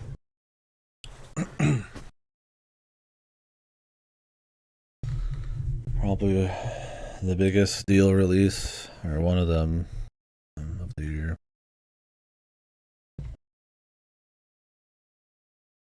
Whoa, kill on screen, what the? Yeah, what to say on this one? There's a lot to say.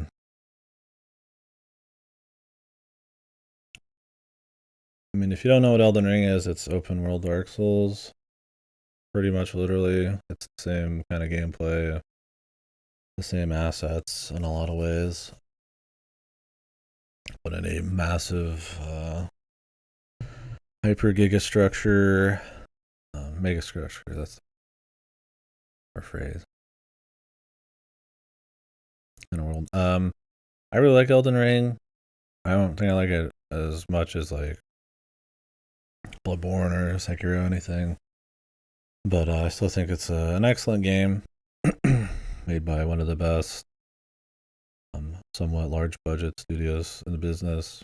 A really, really strong atmosphere, an amazing sense of exploration because of the scale, impeccable art direction, the difficulty, and the level of variety.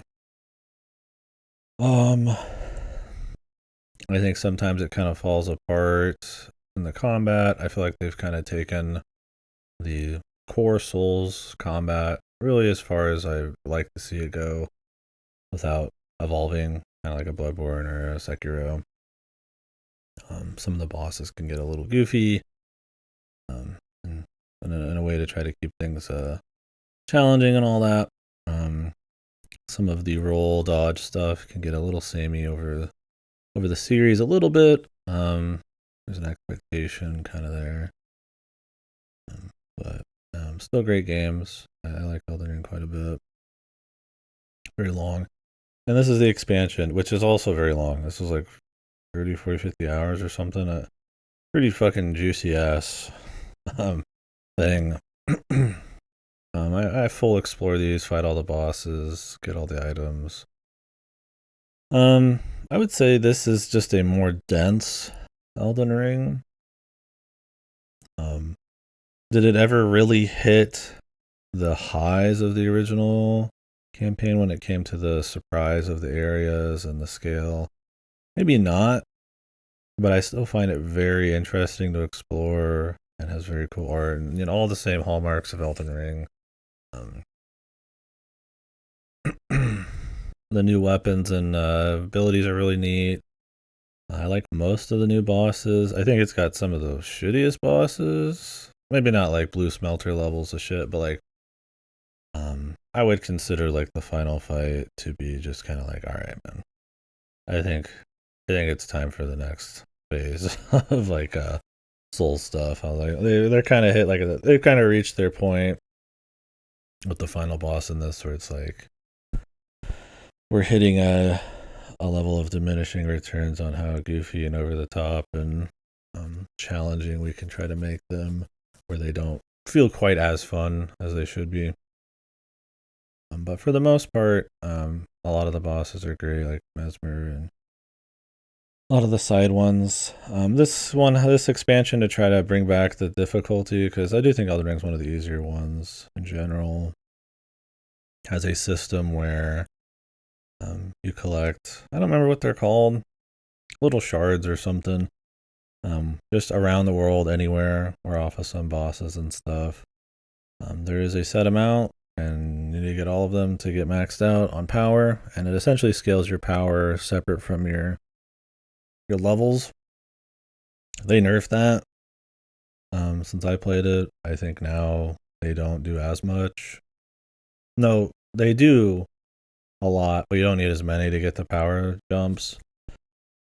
A lot of people were getting filtered by this expansion because they didn't explore, which I feel like that's part of why Elden Ring's one of the easiest ones, is because you just go explore and you get stronger. You don't really have a choice in Dark Souls or Sekiro, Bloodborne as much. You can explore, but there's a point where you gotta beat the boss. There's an expected power range. These you can just get wildly stronger, then just come back and wreck stuff. So I get their desire to do that. It's a shame they kind of like tuned it back a bit, because I think it made for some pretty fun fights. At the end of the day, you end up with the shittiest fight, one of the shittiest fights in the game, anyways, at full power or not. So, yeah, I don't know. The story and stuff, I mean, it's still got that interesting atmosphere and little bits of lore and stuff. I liked digging into the lore in base Elden Ring, and, wasn't too different here. I liked learning about it. Maybe not on the same level, because you're kind of familiar with it, and they drop some stuff off and change a few things from how you expect them to be in the lore here and there. But, yeah, it's just a good time. Just new abilities, new stuff, dense map, full of shit. It's just more Elden Ring. That's good. Like I said, couple little pain points, but still better than most. The sizable budget shit on the market. Way more creative, way more of a vision. I'm ready probably to see what they want to do, like in a new realm of games and stuff. Like they seem to like to do that. You get Armored Core, you're getting, like I said, Bloodborne, Sekiro, stuff like that. So I'm hoping they kind of like leave the heavy duty Dark Souls, like the bazillion weapons that are a little bit more surface level with wider power gaps. Leave that behind a little bit. I like the variety. It's cool, and I think most people probably prefer it.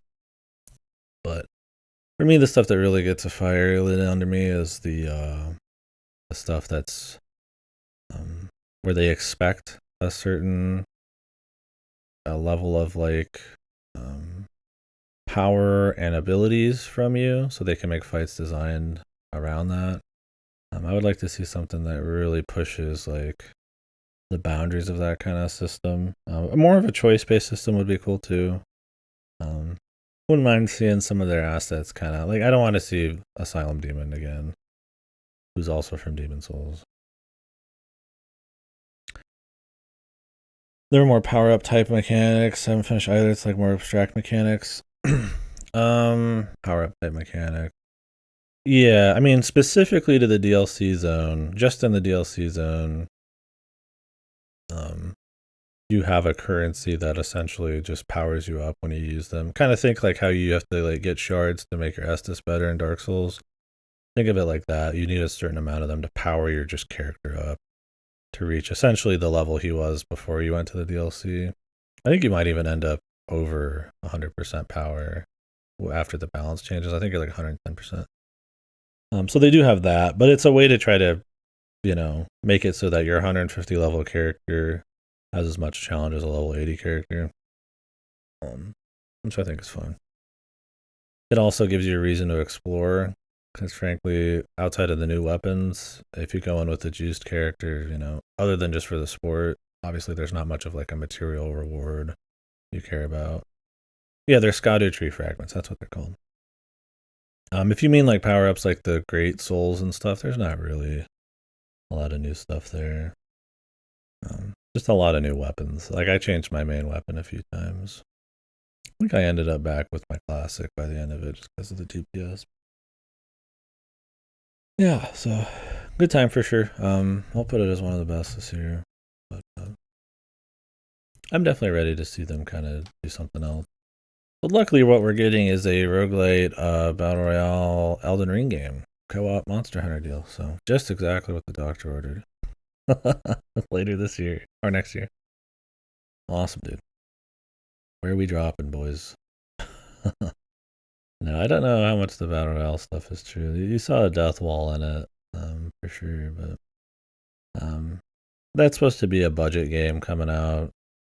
Clearly they're just gonna pull bosses from all the other games and just shit you into like different zones, and you just I think it's 3-player co-op or 1-player, no 2-player, and you just it'll be interesting to see them do that. I can't help but feel that game is going to be pretty much just a cash, like writing a check. feels more like a publisher kind of thing. But they said I think it's to give some of their newer team members a bit of practice. I'm sure the massive paycheck they'll get from that is gonna, definitely have nothing to do with it. But hopefully it's good. I don't know. They haven't done me wrong yet, but their new one coming out, the new Elden Ring, this next year. Look, if there's anything that's looked questionable from FromSoft in a long time, it's probably that. So we'll see how that is. But Miyazaki's supposed to be working on his next thing. He says he hasn't reached the peak of what he wants. He's talked about maybe doing something more in line with like the Bloodborne Sekiro. He says a lot of shit. He said this game would be super small, just massive. He just says shit. So I'm not calling him a liar, but I think he doesn't set certain expectations purposely. So we'll see what's coming. But I'm excited for him. I'm always excited for FromSoft. Even more so now that I really liked Armored Core 6. But that was an amazing game. He's a free soul. I mean, he can do anything he wants at this point, right? Gods these days. Miyazaki. Oh, this is a point.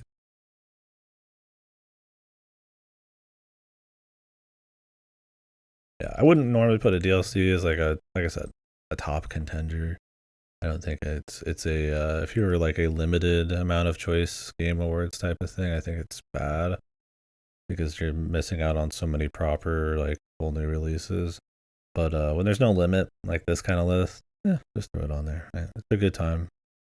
Deserves to be talked about. I'm not gonna make like an expansion DLC category. So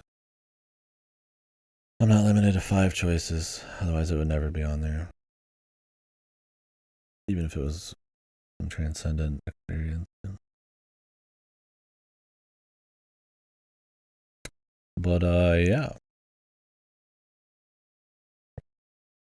Next up, another expansion. These are pretty much full new games, but Dawn Trail. Final Fantasy XIV's newest expansion. Golly gee.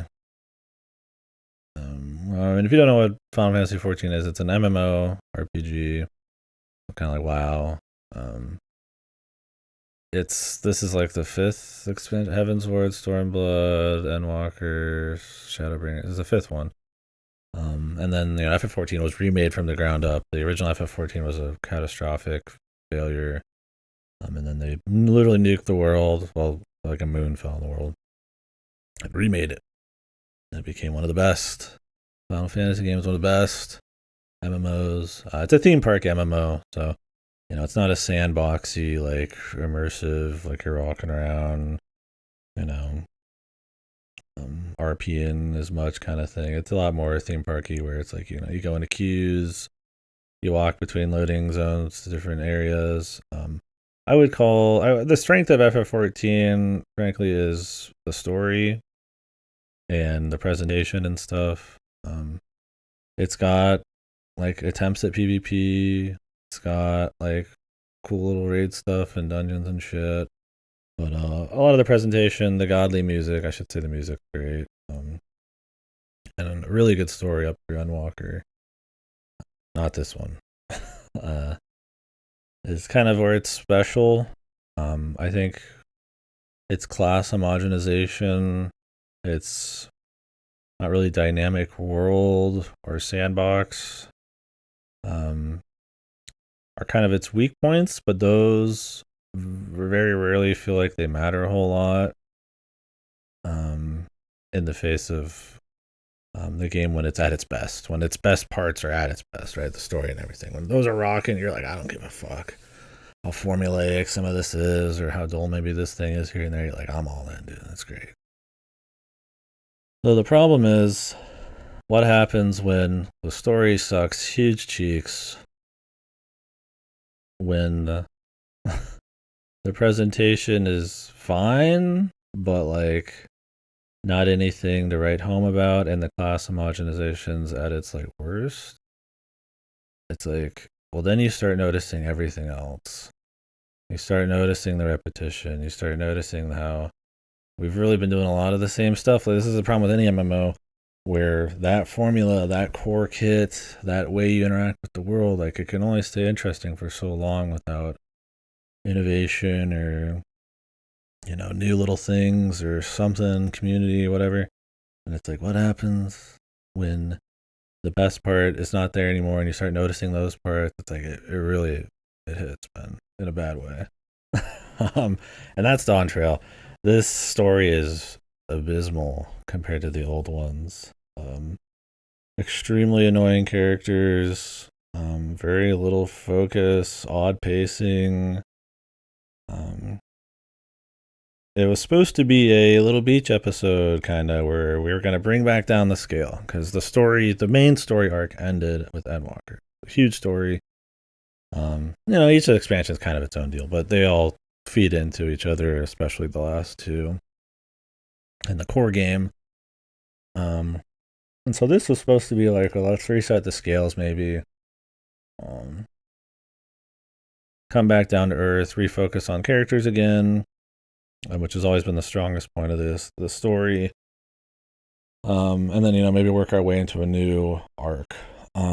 Man, it's a bad start for a new arc. Not only does the scale get way too goofy already, the new characters and the usage of old characters is not good. You can tell the person who wrote, the chick who wrote Shadowbringers and Endwalker and stuff, has moved on. I think she's in a supervisory role or whatever. And the person who wrote this shit, I don't remember what they've done, but it is not good. It is not a good story. And like I said, that is like one of the most important things to this. I'd almost just call FF14 at its best, like a single player RPG where you can kind of see people fucking around sometimes and chat with them.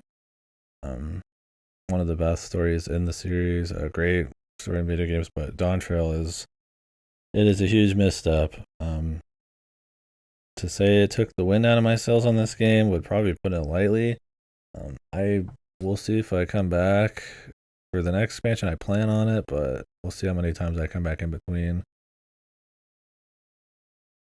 Yeah, it's. I mean, it was going to be tough to follow up Endwalker. It was. We're talking about like a 10-year long like super story that people really like. Where you really, with the performances and like the connection you get with the characters over time and stuff, like it hits, and the Soken's music and all that kind of stuff, and it hits pretty good. So it's like it was gonna be tough to follow that up. So I think trying to like kind of freshen it with like a low stakes story was the call, and then just really focus on characters, because characters can be good no matter what scale of story you got. But they just fuck it up.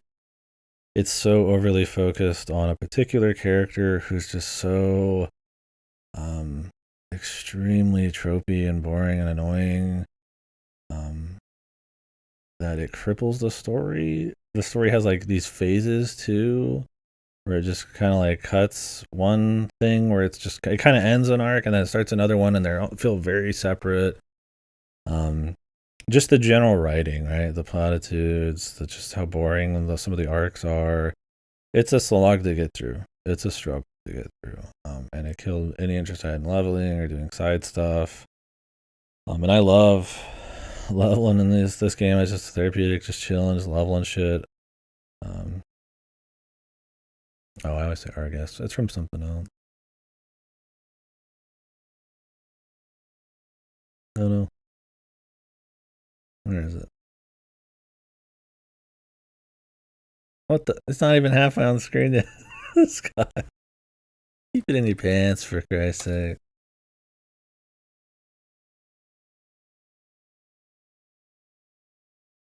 But spell better, dude. I just thought it was Argus. Argus, I guess. Argus sounds cooler. But yeah. So, and then I think the problem with that is the presentation still got its moments. It's nothing like insanely standout. It's not like a huge step down, but some of the dungeons are pretty solid, but they're a small part of the experience. Problem is when like the main thing, the story is so bad, you start to notice everything else, and everything else has started to kind of wear down. The class variety feels so homogenized at this point. Like they feel very samey to play. The combat is just not very dynamic, right? You barely even get CC in this, right?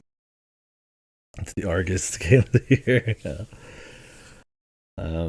Like I said, as far as a sandbox goes, it's just non-existent. The combat's starting to be extremely stale.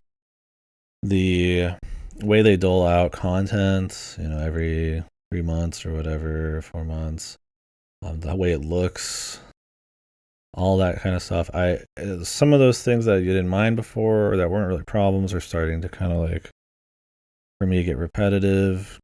You start to know it happens to any MMO, but I don't think it was going to hit this hard so quickly. But I think one of the biggest things is that you can't really schmooze over those problems anymore with story because they've gotten worse and the story is just atrocious.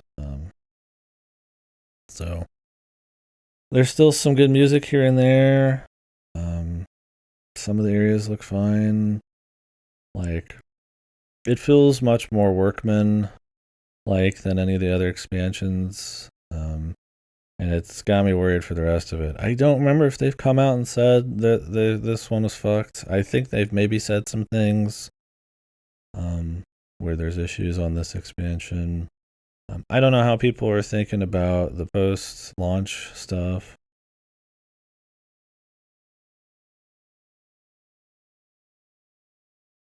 The commie sensors? How much is it? Was that like a Red Scare phrase in there? Oh, class emoji, like class system. Okay. Yeah. Somebody's gonna time travel from fucking back in the Cold War and take me out. Man, that much of a threat. Yeah, like class emojis. Yeah. Yeah, but it just honestly, I almost want to put it as one of the worst releases of the year. Is it truly at the end of the day like a rancid time? I mean, it's built on a pretty solid foundation, but I think you got to think of it how it relates to the rest of the game, right? Where it takes the story, where this game is at this point, how long the game's been out, and what an expansion needs to do in a live service game at this point in time, and how it just, I wouldn't say spectacularly fails, but fails in a way that I feel like was way more than I ever expected it to. I'm probably super down on it compared to most. We still got a lot of people in here still crank it out. But to say this wasn't a big hit on this game, I think you'd have to be completely ignorant. It's got to have done damage to this game. I don't see it talked about as much. You don't see as much positive reception. I don't know. I don't think it's going to kill it or anything, but after the high of the last full arc, it's definitely the future is but never been more questionable for this game for sure. So, they redid some of the character art and stuff, which was cute. Up some of the graphics, I guess, but yeah, not good. Honestly, I feel bored even thinking about it, which is spooky. So. Maybe I should put something else. If Dawn Trail's on there, man, should I put Haunty on there, man? Kitty Big City. I think with, like I said, Dawn Trail, it's relation to the rest of the game. I explained my position on it, right? My reasoning. Somebody be like, no way, man, this game's way worse, bro. But still wakes the deep.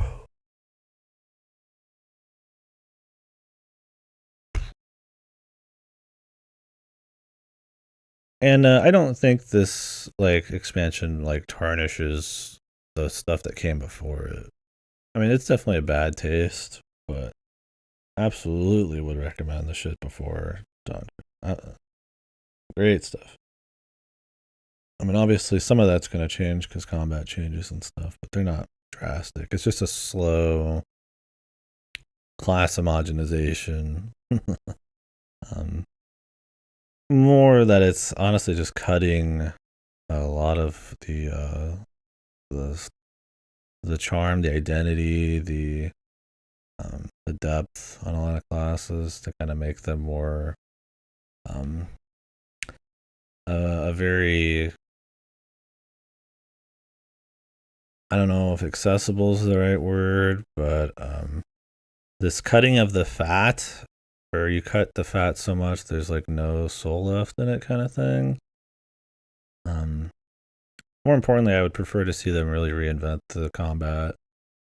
You can see in some areas like Eureka, they'll try to play with like a more sandboxy world with more stakes and shit. But frankly, I feel like that's the ground of a new MMO.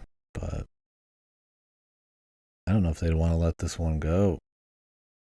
There's a lot of money to be made.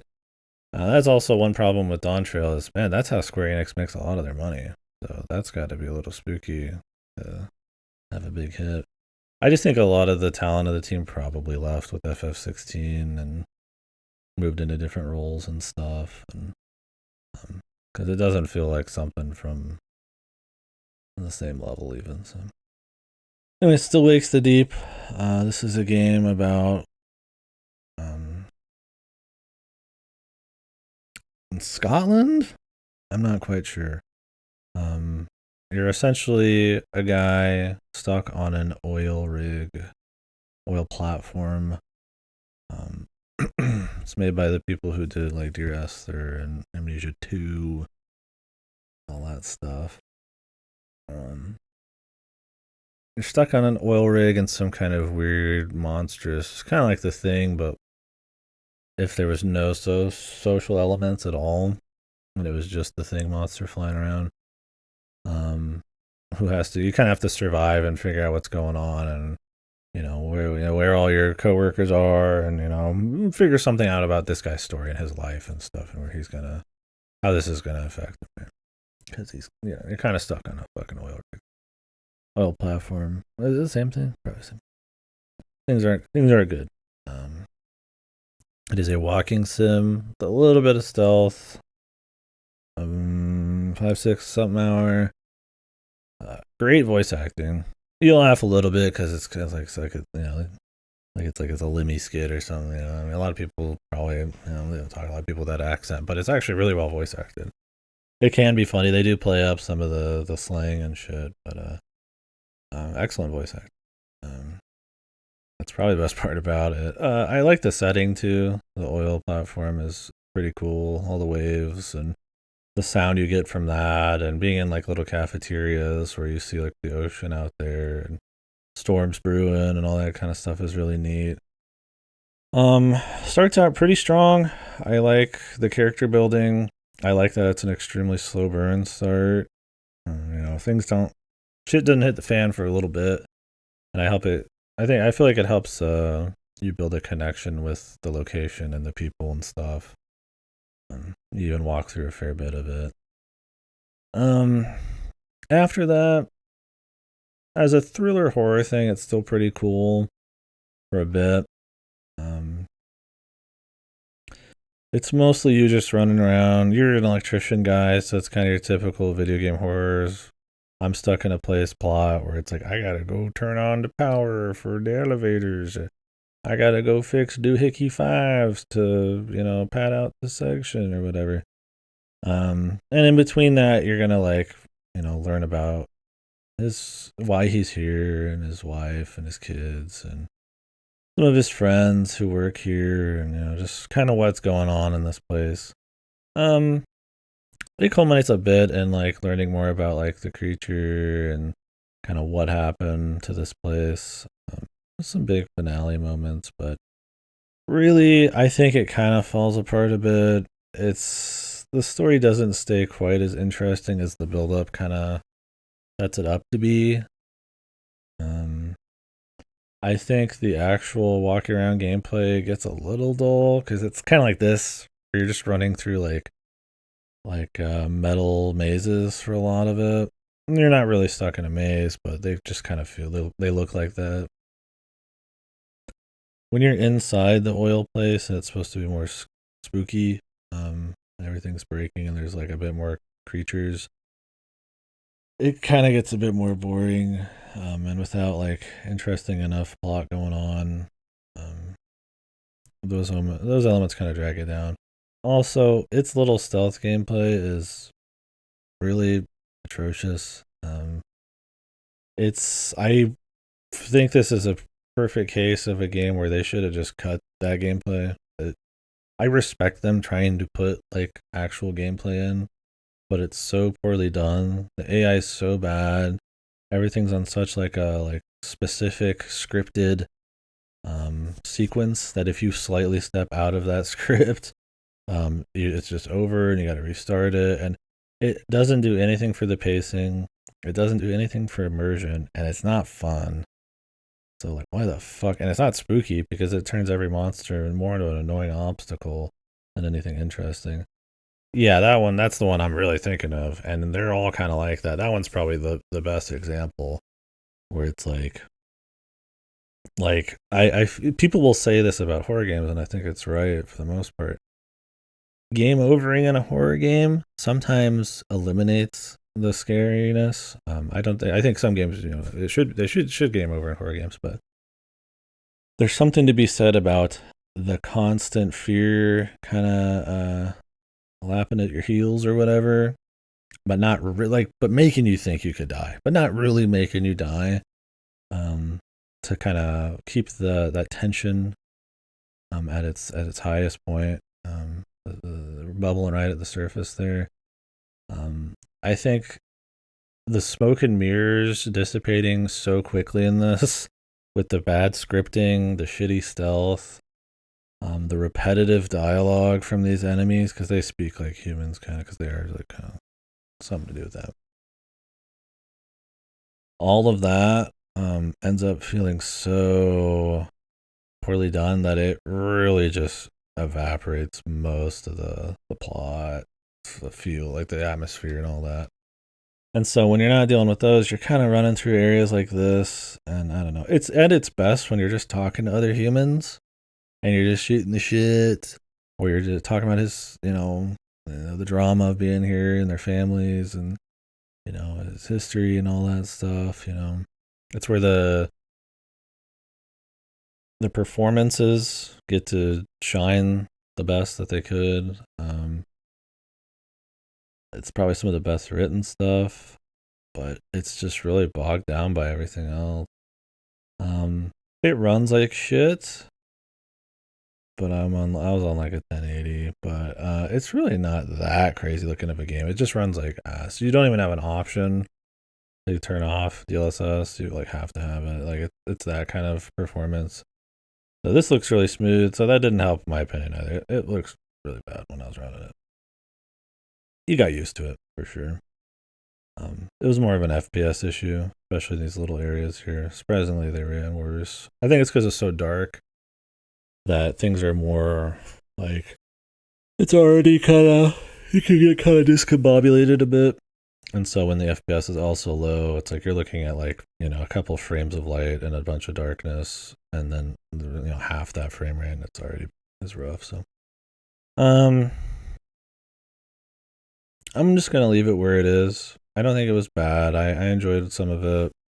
I'm gonna give a little note for the voice acting. Sadly, I don't think this game really get noticed for any kind of acting or anything, but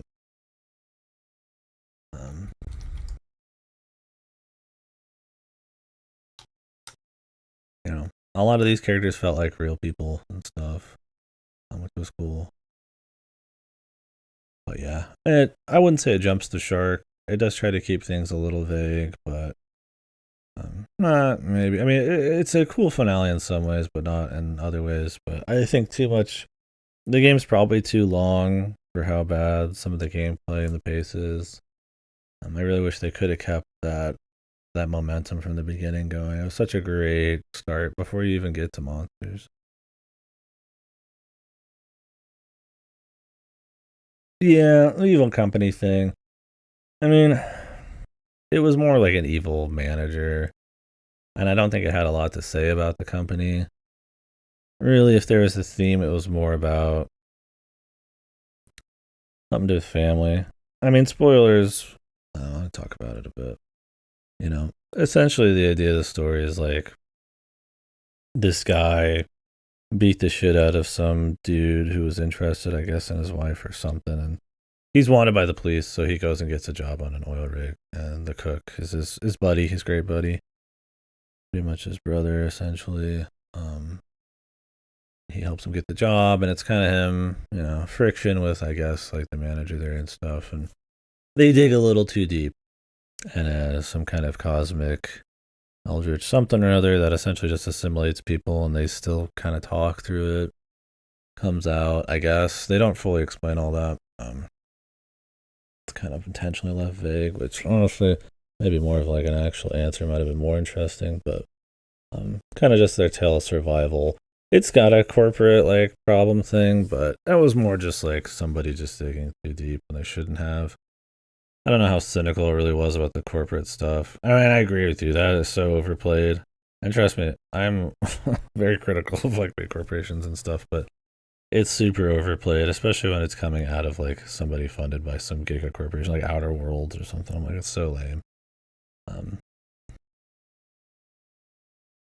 yeah, exactly. Like the what kickstarts it is pretty lame, but at the end of the day, it's like about his self-sacrifice, what his family means to him, that he's not coming home, even though his wife wanted him just to kind of own up to what happened and be there for his kids. He's just kind of running away, and it's like that's kind of what it's more about.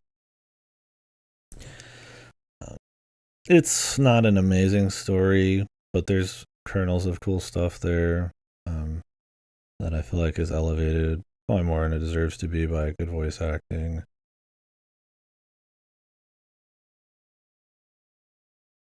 Yeah, Akira for sure. More parody. They overdo probably the boss being goofy, a goofy asshole.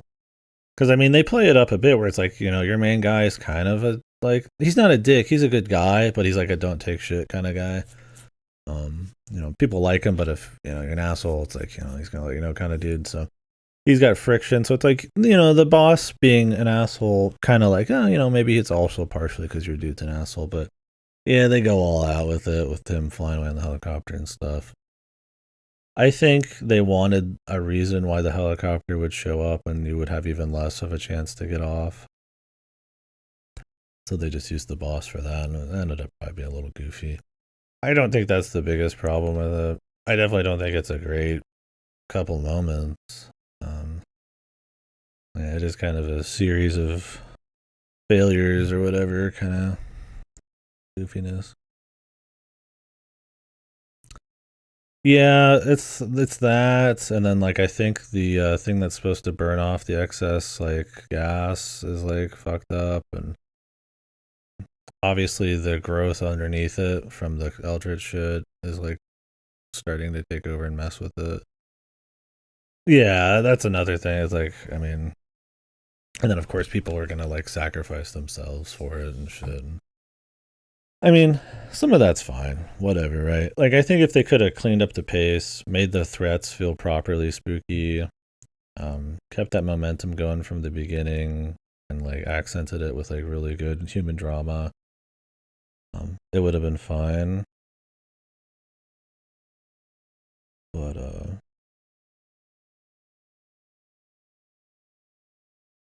may not know anything about it. Yeah, yeah. Yeah, I mean, it's not like Cthulhu coming out. It's this kind of like unexplained mass, essentially, that's like turning people into these like monsters from the thing. But yeah, it's I don't know. There's a recipe there for something cool, and I feel like it's a good case of the gaminess getting in the way, and trying to pad out the game to have a competitive runtime maybe. It doesn't feel padded, but it like if it was a movie, like none of that would be there. It's not useful, and I don't think there's a whole lot of good like visual storytelling after the beginning when you're looking through people's rooms and talking to them. That's where like a video game can shine, right? Like player agency and exploration and how that immerses you in the world because it's by your choice and it responding to that and shit like that. But it kind of just stops. It turns into more of like a jumping. You have to do crazy jumps and like little QTEs and sidle along the walls and through these like fucking like mazes of metal, and it's just kind of boring. Like they don't even show it that often in this trailer because it's the most boring shit, but it's most of the game. So like this part's really cool. This looks really neat. Every time you're above the water, underneath here, it's cool. The thing is, I think the beginning is very grounded and it feels very immersive. And I really liked that they were going with hey, what if it was just you in this situation? How would you react? Maybe you know some things because you're an electrician, but how do you survive? And I liked that, but it kind of starts getting into like goofy, over the top. And Akira's kind of talking about this in a different way. Over the top kind of survival. Like this guy is like this shit, these catwalks are falling apart and he's just going to walk along them and he's going to make huge jumps and with all the wetness and he's going to like fall 2 stories and live, but he like falls on a beam somehow and he doesn't. Yeah. I think this would have worked a lot better in my opinion as a much more like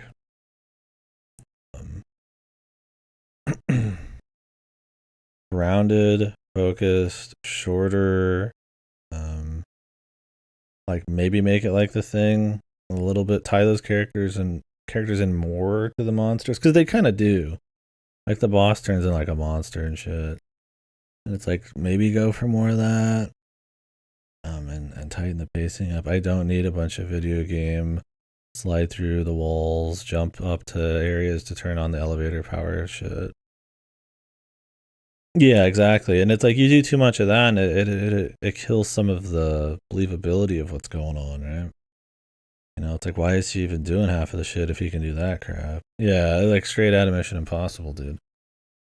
And he's just supposed to be some guy. He's not like crazy or anything. Like he punched a guy at the pub, and now he's here. Like, I mean, that's literally what it is. Like, um, that can work in some games, but in this, I feel like the strength of it was that grounding at the beginning, and so it was cool. Conceptually, it has its high moments like voice acting and some of the beginning. It's cool to see these guys still making games. I really wish they would just get one like knockout hit because man, I don't know how I don't know how they keep fucking cranking out. Just like I don't believe shit anymore. Yeah, that's what I'm saying. I remember that. Yeah, that's my thing. I mean, I get it for a video game. You want it to be a little more than what a normal person could do, maybe. Although I do think there's something to be said about having it be grounded, but then also, maybe just having the story work and like it'd be extremely lucky for someone to have all this happen to them, but like it could happen. Like that's maybe a level of grounded I could buy, but like straight up doing like Superman shit when he's supposed to be just some like pub brawler, um, family man. It's like it kind of ruins some of it, and it feels very transparently like made to artificially make it more exciting. I find it has the opposite effect. Maybe some people really don't feel that way. But I've played a million things where I'm doing crazy QTs and jumps. I don't play many things that are grounded and careful and really have like a vision and keep it in their pants with like nuance and shit. So, oh well. What all have they done lately? I mean, hopefully it did well enough. I appreciate the game, but I gotta say, man, these devs. How much? I hope it's sold to keep funding more shit. I'd love to see, the Chinese room. I would really like to see them actually like come out, like hitting hard once, and really crank something. Uh, but I don't know. They did Little Orpheus. What is this? Yeah, Dear Esther, which I mean I played eons ago. Dear Esther is like, would you guys consider Dear Esther like the birth of the walking sim? Um, it might be almost the inception of it. I would say Gone Home was the one that like really kickstarted it in my mind, or maybe it's just because it was one of the first ones I really played that people talked about a lot. But I feel like Dear Esther, like I'm sure there was walking sims before that, and there's obviously games before that that just had a lot of talking and walking. But the current, like 5, 6, maybe 10 hour game where you are literally just walking with very little else going on, like that iteration, that created the term walking sim. Where it's very much more casualized to the point where it's like some people would barely call them games. I think there's some amazing walking sims out there. I think it's totally fine, but I feel like Dear Esther was like kind of like the inception of that, and it's interesting to see them still making stuff, but never truly make anything just great. They did Amnesia 2 as well, which is considered like neat by some, but not. It has so many issues on the side as well, right? Between the visuals and how like in the background the story, like you have to read into it, how much you do have to read into it, and how the horror is so different from the original stuff.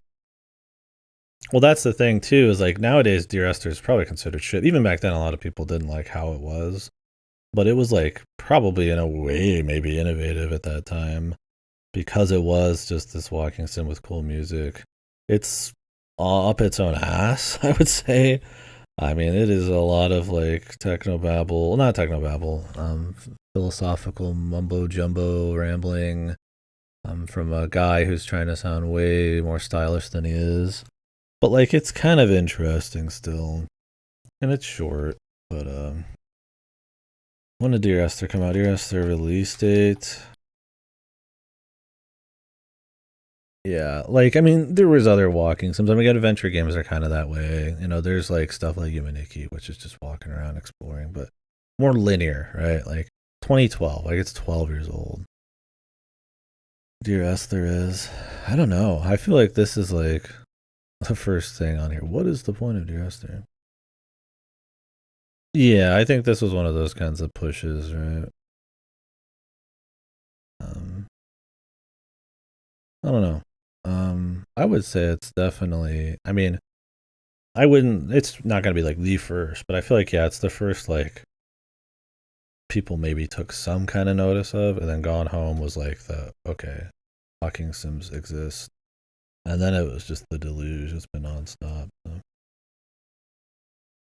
Um, I don't mind. I mean, I think they got a lot of bad rap, but there's been some truly great experiences. Like, I always forget. Yeah, What Remains of Edith Finch. I really like Edith Finch. Yeah, I always think it's Vanishing of Ethan Carter, and I'm like, no, that's the other one. Ethan Carter, Edith Finch. So, um, yeah, I'm not gonna put Still Wakes the Deep on worst. Um, there's enough good stuff there, but it is a little disappointing. Oh, I was gonna look up what they've made lately.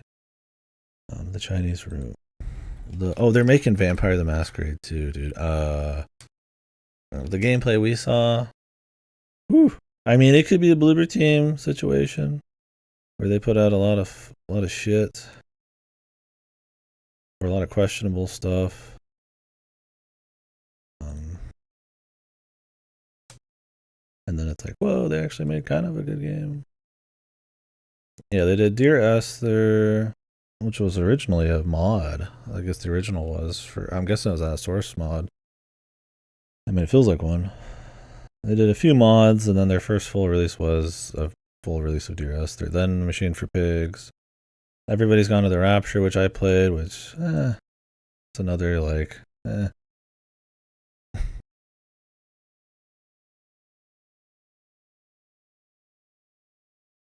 it's like not really super memorable. Another walking sim. So Let Us Melt. I don't know what this game is.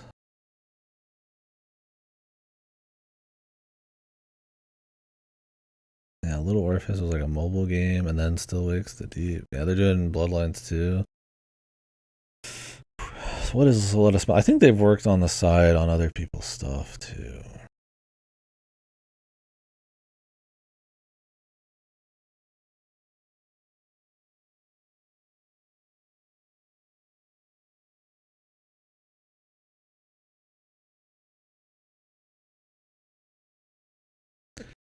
Oh, she did the music. Okay, so and they got acquired in 2017. They laid off the entire staff in 2017, which was 8 people at that time.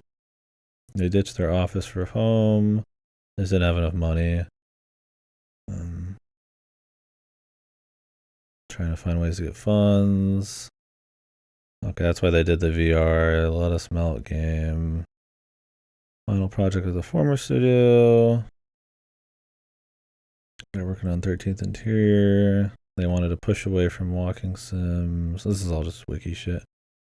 They got bought for 2.2 million euros by Sumo Group. Co-founder Pinchback took the role of creative director for the Chinese rooms, while Curry continues as an independent composer.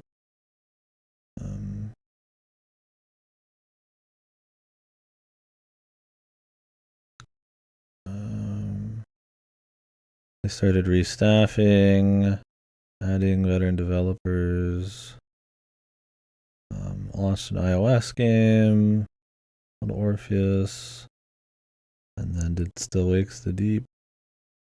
So they've been having some issues for sure. But they're coming back a bit. I don't know how good Still Wakes the Deep did. It's the name of the company, the Chinese Room.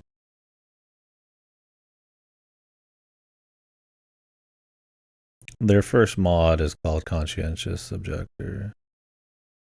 They made in Source. That probably has something to do with that. Whew, yeah. Vampire the Masquerade Bloodlines 2, they're taken over from like one of the 50 people who've taken over the Vampire the Masquerade Bloodlines 2 development. That's been such a nightmare. Game of the Year up next. Oh yeah. Easily. Yeah,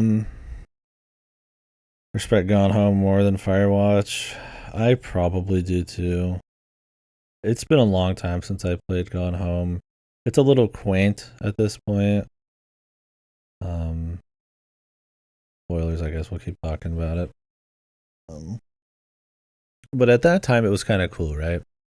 You know, at this point, there's a lot of like first-person horror, right? At that time, it's like the amount of like first-person horror walking sims were pretty low. So for it to be like this kind of like mystery horror game that actually surprisingly wasn't a horror thing was kind of cute, and I feel like they built up the family and the old lesbian romance in an interesting enough way with little secrets in the house and stuff. It's kind of like a rug pull thing, but I find it a lot less cynical than like Firewatch. Or Firewatch is kind of like the same thing, where it's like, look at all these crazy things that could be happening, and guess what? It was just something a bit more normal. Like it's the same deal, but like they go so over and above trying to do that with Firewatch, and some of the like main character, and I don't want to say pretentious. It's been a really long time, but some of his just like melodrama and like just the way the dialogue is, it's just kind of like that. Like I find when they try to do the rug pull, yeah, the scale of it, like on like in Gone Home, it's like, oh, is there some kind of spooky Satanism going on? No, like my lesbian sister just left because she needed to. Okay, and then it's like in Firewatch, it's like, is there aliens? Is there murders? Is there government conspiracies? Oh nope, some guy just fell in a hole or something or whatever. Like his son was missing and he just lived out in the wilds, and it's like that can be fine, but it felt so like trying to force that the emotional backbone wasn't really there for me. I remember Gone Home feeling like it had a little bit more something there. I mean, obviously it was a tighter, smaller package, but like I didn't find myself to be like, not interested in the family. There was a lot of little notes where you could like learn about them and stuff, and I think it was kind of fun to do. Where like Firewatch, it was like look, I don't hate Firewatch, and I probably don't even love Gone Home if I replayed it.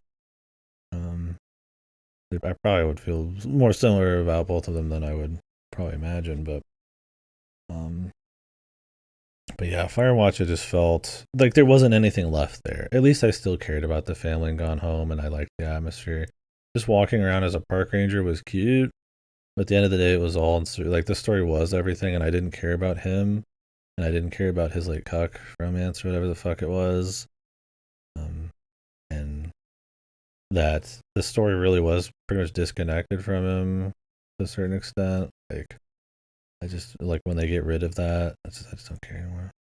Honestly, like Firewatch would have been more interesting if it was some government conspiracy. Like that's the sad thing. Like Gone Home just works out fine. Like Gone Home didn't need to be like some Satanist cult thing. Firewatch, like I don't know if it really benefited from its entire fucking idea, but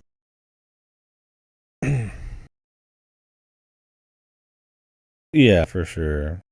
It's essentially just the same idea, but just larger, more bloated out. And, you know, having less mechanics or having minimal only walking mechanics while you're a park ranger, kind of.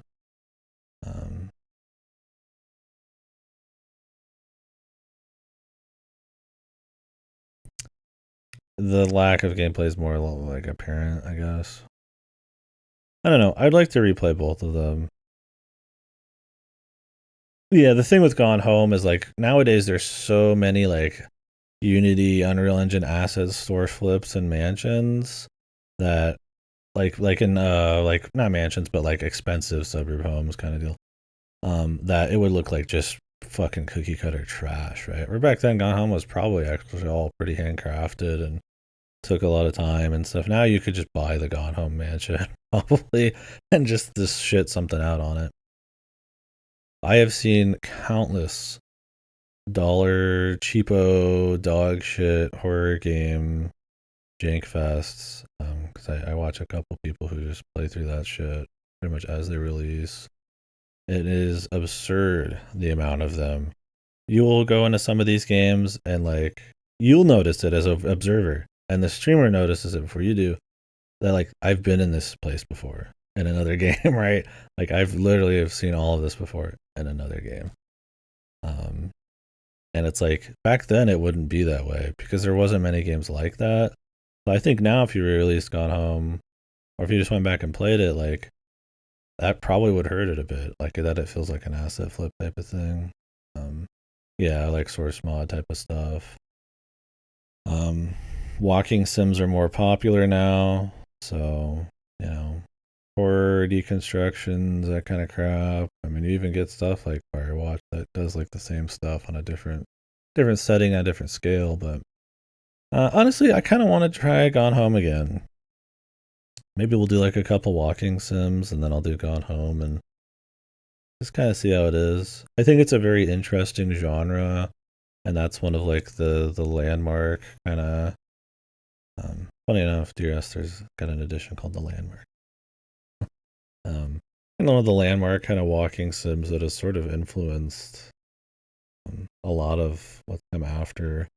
But I don't think people talk super well on Gone Home anymore. I mean, back then that it was a story about a lesbian was something that people gave it a bunch of shit for, which is kind of a stupid thing to give it shit for. But the actual like discussion of like the mechanics and the idea of the walking sim, other than the hate for like the Hollywoodification of video games and like the removal of gameplay in the medium possibly over time, which I think is bullshit. Maybe in AAA, but there's so much coming out that's just complete bullshit. That was like a big discussion for that game. But I feel like the actual objective like criticisms of it, people were pretty, they liked it pretty well. But nowadays, I don't hear anything good about it. I noticed that people had this happen um, with Braid. I've seen this kind of like I think Braid's great, and I haven't played it in a long time, but that Braid was such a huge deal when it came out and so creative, and there wasn't a whole lot of like small like puzzle games like that. That it's influenced so many things and has its DNA and so much shit that now for some people I've noticed, I don't have a big opinion on it myself, but I'll see people in like podcasts and stuff talk about Braid's just kind of like it's just obsolete or something. It's just bad. It's just old. It's just not good. Or and the idea that like you can have these games that like are huge like landmark things, and I don't think Braid is that way. I think some people just have an affliction where they can't handle playing something more than 5 years old. But with Gone Home though, maybe it's true, right? Like it could be true in some games instances, right? I think it depends on how much novelty there is, and in the case of Gone Home, assets look really similar. Trends change, the amount of horror, the amount of depicting those kinds of relationships and stuff changes, right? Those things, those novelties, those things that are daring or that aren't done as much, that are more niche, right? Those change, and either by their own influence or just the way the medium warps around you, or the zeitgeist or whatever.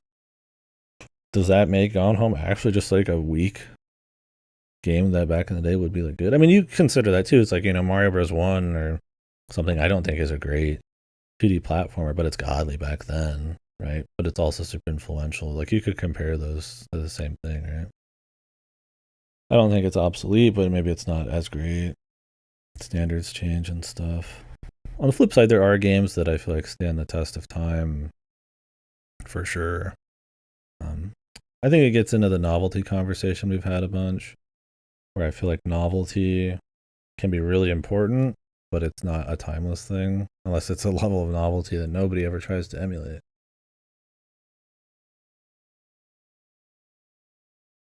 Execution and stuff is everything. It's like, I mean, if Gone Home was just a godly story and everything else about it was not a novelty anymore, at least it would still have that going for it. But I don't remember. I'd have to play it. No, and I don't think it was an asset flip back then. I mean more that like there's games that look exactly like Gone Home nowadays that are asset flip, right? So will that affect somebody's opinion on it now? But maybe not. Did Gone Home have more of an art style than I remember? I have to look it up. Maybe I have seen too many asset flip mansions. That Gone Home feels like it's just another one. Gone Home. I played this in 2013 last. It was 5 hours. Yeah, it's got kind of an art style, I guess, to it. Wow, this game's got a 77 on Steam nowadays. Wonder what it had back then. I could have swore this game was like people popped off about it. I think this game's only like 2 hours long.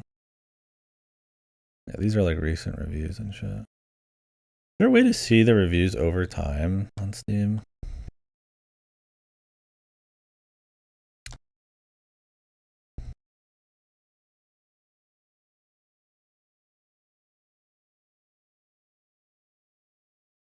How much have they done since then? They did Tacoma, which was probably an objectively like better game. I liked Tacoma well enough.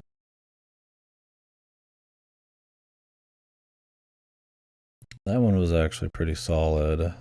Another walking sim. 4 years later, then they did Fulbright Presents Toilet Spiders. November 27th, 2024. Game came out like weeks ago. What is it? What Psycho did for showers, what Jaws did for the ocean. You'll never look at a toilet the same way again. Wow. How the mighty have fallen, bro. I mean, maybe this game's sick. I don't know, man. This looks like shit, like early access. Do these people actually, maybe they broke off and are doing something else now? I don't know. Yeah, they did Tacoma, and I don't know. Oh, you got the graph? Okay, I appreciate that. Um,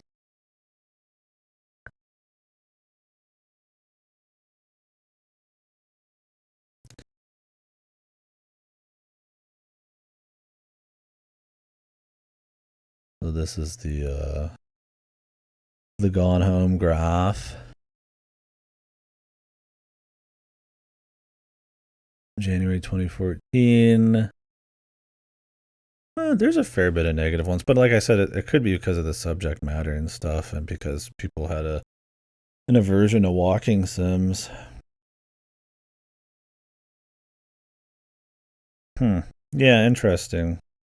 Maybe it always had a lower score than this game got like lauded by like you know critics and shit. I don't remember any super bad stuff that wasn't kind of like just like I said, not related to the content or to the idea of a walking sim. Yeah, it might have just been a push. I don't know. Who knows? I'd like to try it out again. It'd be interesting. Like I said, I like Tacoma. I think that was like an objectively way better game than this. But I have not played it in a long time, so could be interesting to talk about walking sim some more. Um, with that bad boy as kind of the centerpiece. And we can keep talking about it for now. I'll keep moving on to the list as we do, though. The other game of the year after The Sound of Drop, Fall into Poison. This is game of the year 2. Yeah, 2 for the price of 1 this year. Link's crossbow training. Holy shit, look at this. Look at this action. Boom! That old man just shot that fucking Tektite dead. Damn. Just shooting them melons. Damn. That guy's already dead and he's shooting him dead. We can just play more Escape Simulator for walking sims or something. We could, dude. We will.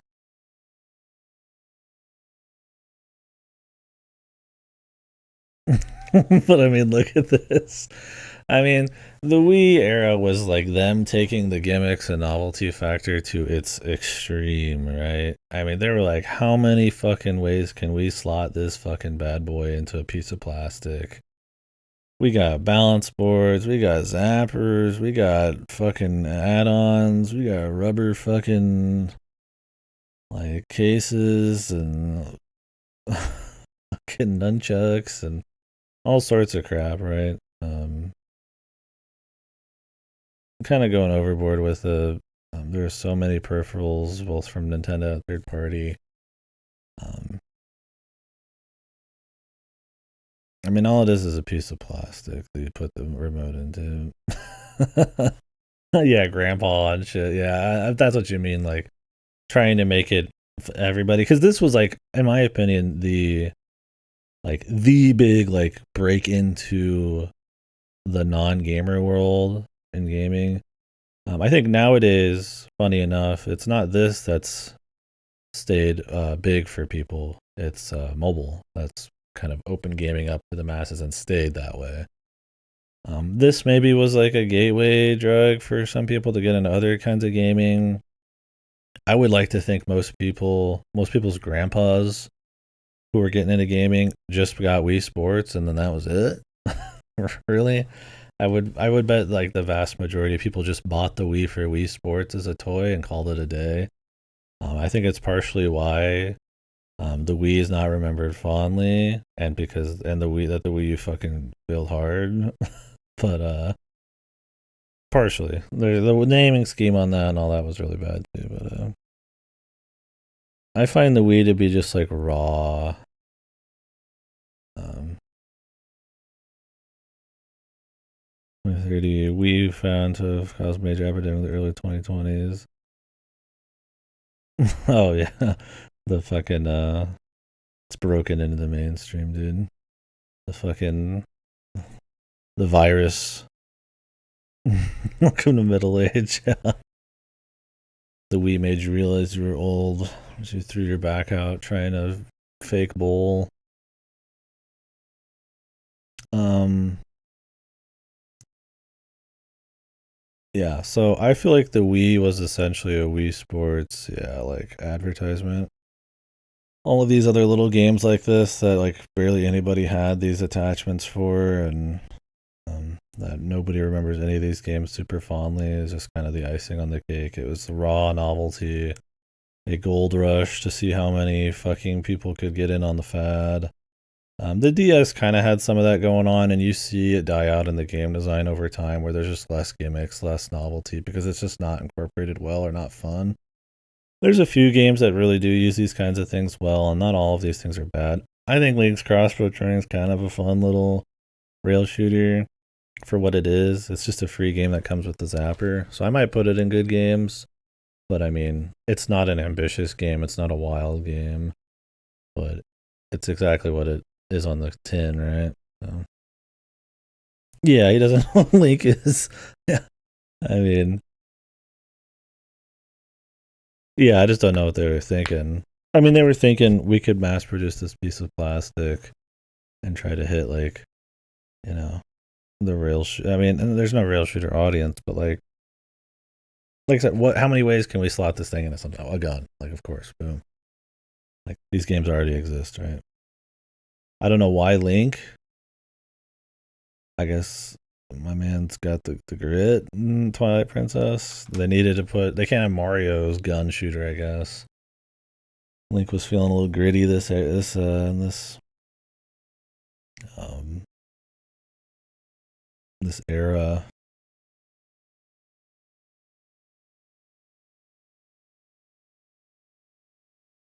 I mean, they could have had Samus, but Link's more popular, and they already had Metroid Prime 3 coming. I guess we're already out.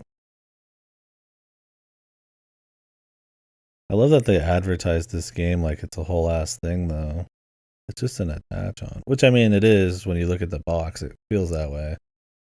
But it's funny that they only show this game and not like another few games, right? It makes it look like this is like a whole ass product.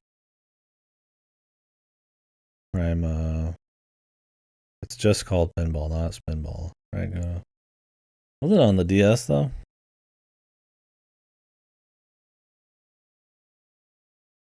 Should have been called.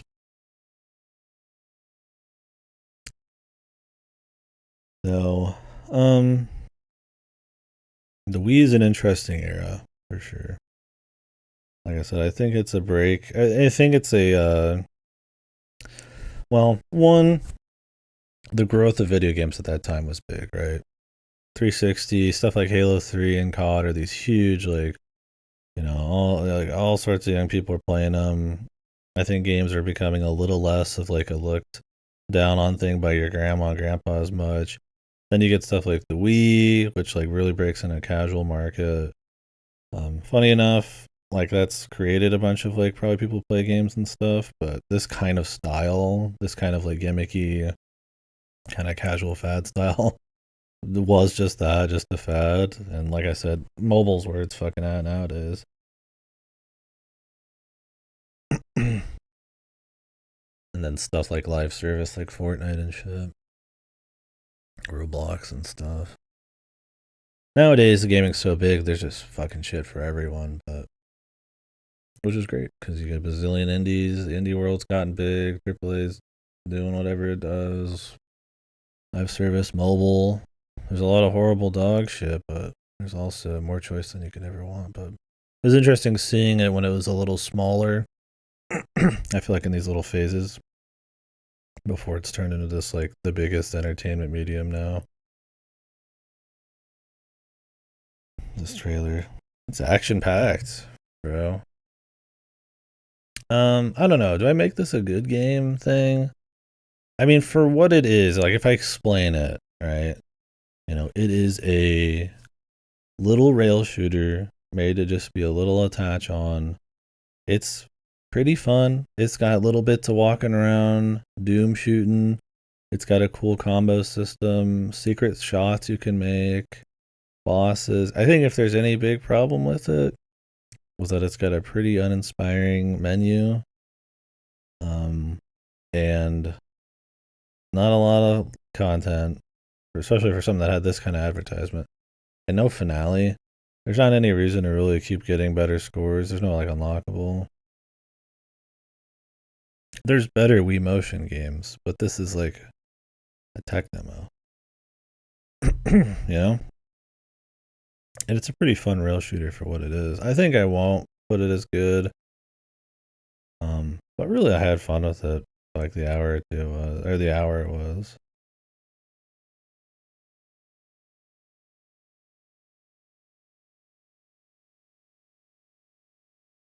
Like it's not just like an insanely low effort rail shooter.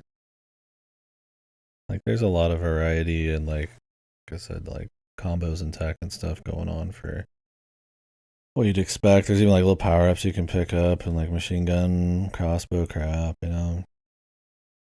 I think they could have been a lot more low effort, and its biggest problem is that it's too small. Like you've seen most of the game right here in the trailer. You maybe get a couple more minutes, but pretty much it. I don't think they showed the boss guy. That's about it. I love killing those skeletons, wife. Son, shoot those freakish gizzard birds. This Robin Hood game's crazy.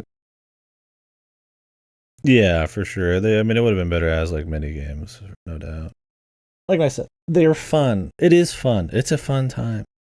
It's not godly, but like, and it's not trying to be more than that. Like the time you spend on it is entertaining. But yeah, we'll just leave it. It's also, yeah, I mean, I don't think it lives up to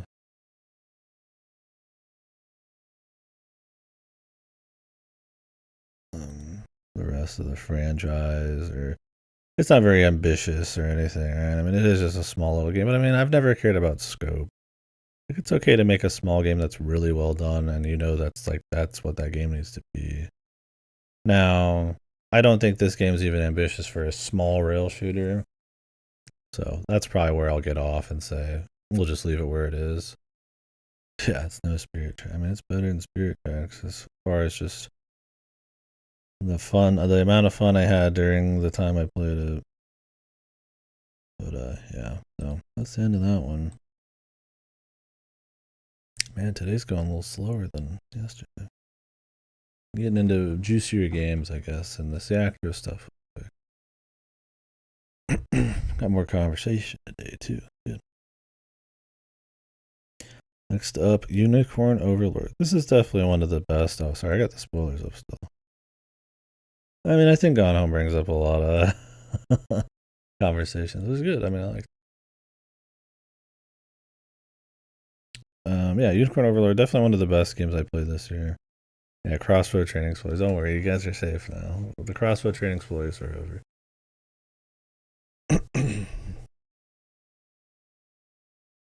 It's whatever. I've barely used the spoiler tag on this stream. You would hope if anybody watched the VOD and was just watching these for recommendations, they would get the idea that I forgot to turn it off. Not that anybody might, but might as well just flag it anyway. Yeah, so Unicorn Overlord is made by Vanillaware, which is the people bug. What knows? What the hell was that? People made Miramasa, Dragon's Crown, 13 Sentinels. They are the sexy character people that also do food porn. Small indie dev, I guess you could say that maybe you could consider them like AA or something.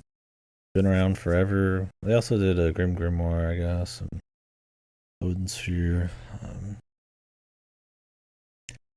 Famed PC haters. They do not put their games on PC no matter how much Sega and Atlas beg them to. Then they go bankrupt every game almost. They ran out of money on this game. Now they probably got money back. Then they're going to run out of money again. And it just never ends. But they won't put on PC for some reason. Yeah, the worst part about it is that it's not on PC. I feel like this game probably would have had a good life on it. It even has little online elements, the leaderboards and the party fights you can do. Yeah, I mean, they need the extra market. It's bizarre they don't. Who knows? Like if Dragon's Crown and all that came out on PC, I mean that'd be sick. Um, yeah, they're old school Japanese devs, I guess. Um, I don't, couldn't tell you why. If it's piracy, it's already on the Switch. If it's mods, people have already done everything with them. People drop warning characters all the time. I mean, it's like I couldn't even imagine what it is. All they're doing is losing money. Bizarre. I mean, if they just didn't have time, I mean, Atlas has already said they would just do it for them. So it's a mystery. But anyways, games are great. They make great games. Their last two, especially, their biggest games for me. Amazing games. Yeah, this feels like a game that is strat, is PC, right? Like it works on Switch and all that just fine, but it's like it's definitely more the realm of strategy. I mean, I think you get your Fire Emblem type of people on like Switch, but like Fire Emblem at this point is a waifu sim. This game's at its best when it's a min max freak off. Is that you did anything? What is that? Freak off? Okay, maybe not freak off. What was it called? Freakazoid? What was it called? Freakazoid. Uh, like menu fest. Like I spend like 8 hours a stream straight in a menu optimizing these teams, and it's awesome. Um, the game isn't too hard. That's one of its problems, I guess. Is there's nothing that really like push you technically to optimize your teams other than just the sheer fucking sport of it. And it's deep, man. This game is like holy fuck. It's innovative. The structure of the world and everything's really different and cool. It's just awesome. So it's an auto battler. So what you do is you essentially like kind of program your AI to do certain things in certain situations after certain things, but they limit what all you can do. So you have to kind of like plan it out and think about it.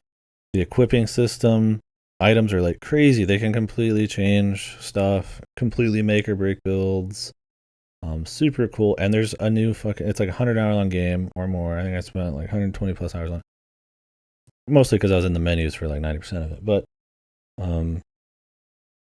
every fucking town you go, there's some item like that. It's crazy. Like, and you're just constantly making all these teams of crazy guys, and you can even make your own characters and stuff if you want.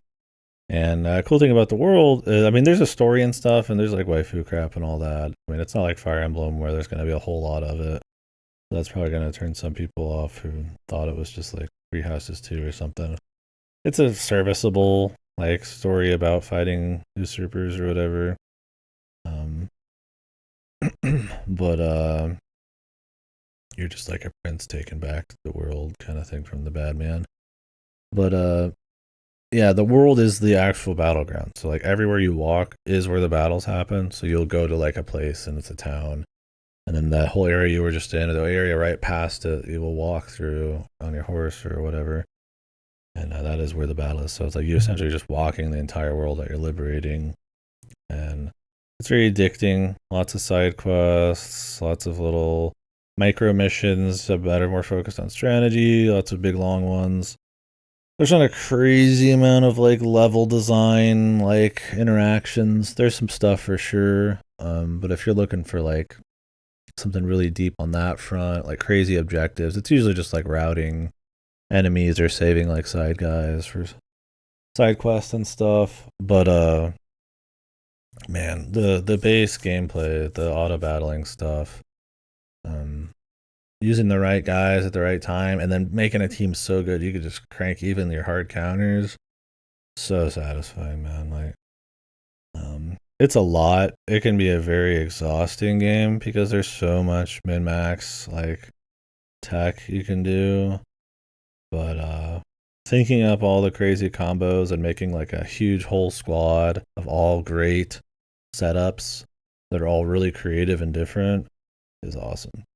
Now, it's going to be like Armored Core 6, where you're people who are going to get filtered by this game and call it like boring and lame, are the people who probably can't handle just like doing something purely for the sake of it.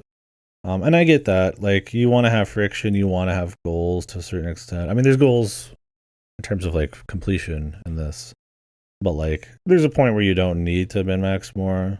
But if you just want to flex the system, you just want to see it. You want to have the best thing at all times for the job. You want to get creative. That's like with Armored Core 6.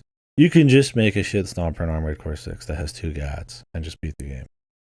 And you could go make a goofy video on it or something. It's like, or you could really flex the systems, make something perfect for everything, and it will facilitate that, and it will feel awesome. You'll feel like a cool, Mac creator, and you'll feel it in the combat. It'll feel different. It'll feel awesome, and this is that way. You don't need to do a lot of stuff, but man, watching it all happen, knowing you could just walk in with like some crazy team that's really different, and all of your planning like just made you shit stomp these fights instead of just kind of sort of win, is cool. So even on the hardest difficulties, like, you kind of have to make your own challenge on that front. But if you can, if you click with the customization and the innovative like auto battler stuff, which it's based on Ogre Battle, it's not like the first auto battler like this where you move your units, but the fights themselves are automatic. But man, does it do it just on another level than most games. Like that, the auto battler just works so perfectly and allows for such crazy strategy that maybe you wouldn't even have in turn-based because of how long it would take, or because you don't have that control, right? And in turn-based, you'd have that control, so you wouldn't even need to do a lot of these things. But because the control's out of your hands, there's so much more going on. So it's really cool. Art's great. Their art is like infamous for being really, really good. I don't think it's their best game. 13 Sentinels is probably my favorite by them. It's just more of a story heavy thing. But this game also kind of feels at times like it has some unfinished stuff. There's certain side quests and characters that kind of just sort of fizzle and happen, and there's little stuff like that that feels kind of like maybe rushed. I mean, knowing that they did run out of money on it, obviously affects things. I don't think it hurts it a whole lot, but there's definitely like weird stuff like choices not mattering. So in this game, you can choose to be an asshole, and you can get kind of like short-term rewards, or you could just choose not to and generally get rewards in a person to use. And there's almost no reason not to ever. There's never any like your choice changes any kind of interesting story thing, or has anything else pop up, but they act like it does. So I mean, you might miss out on stuff depending on your choice, but there's never really anything like specific to choice. Not that I need that, but it kind of tries to put on an air of that, and a lot of it feels kind of like unfinished content and stuff like that. Yeah, it's long. It can be, like I said, exhausting. It's a lot happening. I played this over a very long time. But it's just super addicting, and it's just a wild ass, like, well done battle system. Definitely would recommend it. So, let's hope they can make another game.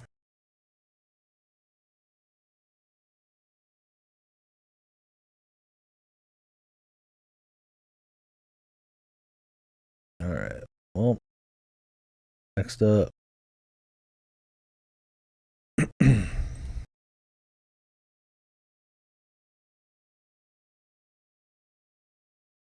Zaldo, A Link Between Worlds. I mean, I don't think Zelda needs much introduction. This is the first 2D Zelda that had come out in the classic style since Minish Cap. I mean, obviously, Phantom Hourglass and Spirit Tracks were in between this, but they're a little different. They're more Wind Waker-ish, whatever you want to call them. This is going for more of that dense. It's set in the Link Between Past World. Another fucking thing. I think Link to the Past fucking game. But yeah, its gimmick is kind of like it's got like 3D. I mean, you don't need to play with 3D obviously, but there's clearly some areas made for it, a bit more like verticality in some of the level design. And another one is that you can kind of rent key items in this instead of just earning them in dungeons. And there's like a global energy to use these things instead of just like ammo. Really, it's a great game. It's probably my favorite 2D Zelda. Probably easily my favorite 2D Zelda. It's just very tight, very fun little side stuff, very clever dungeons that aren't just like kind of like slogs of block pushing and stuff. Those are fun. But there's actual like cool movement around areas because of some of the verticality, because of the other big gimmick is that you can put yourself in a wall as like a painting and move around. How they'll have secrets to be found through that. How it makes you think more vertically in a game that is more 3D than the 2D ones have ever been. I mean, they have verticality in the 2D ones, but you know, this is truly using it.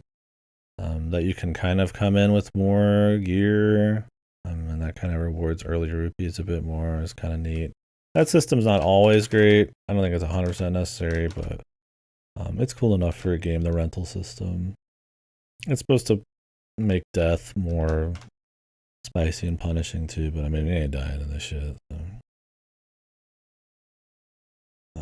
Yeah, it's just really well polished and executed is the biggest thing. Like crispy level design, really fun fights, nice overworld, good exploration. The gimmicks aren't just like raw novelty. Oh, did I? Damn, Amsium. I have to finish it. I have to change that in my other list. Gimmick Detective Club. Respect Amia. Let me actually change that probably because I just pulled this right off of my big list.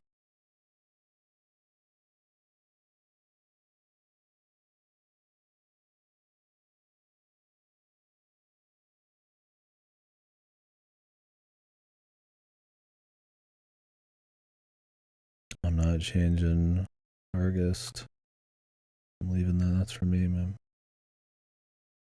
So yeah, I just think it's an extremely polished 2D Zelda.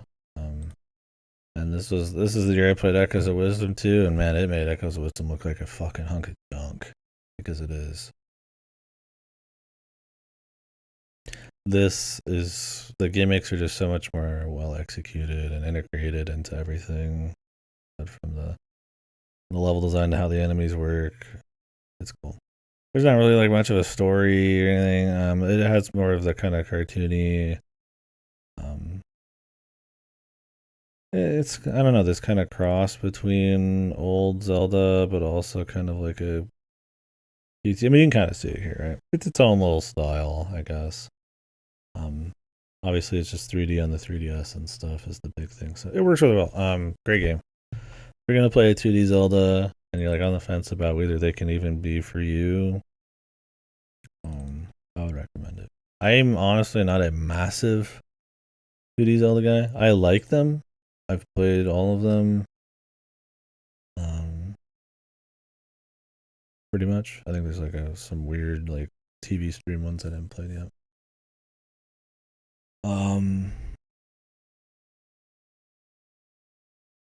Oh wait, Unicorn Overlord was this year, and I think this one's awesome. It's leagues above the rest.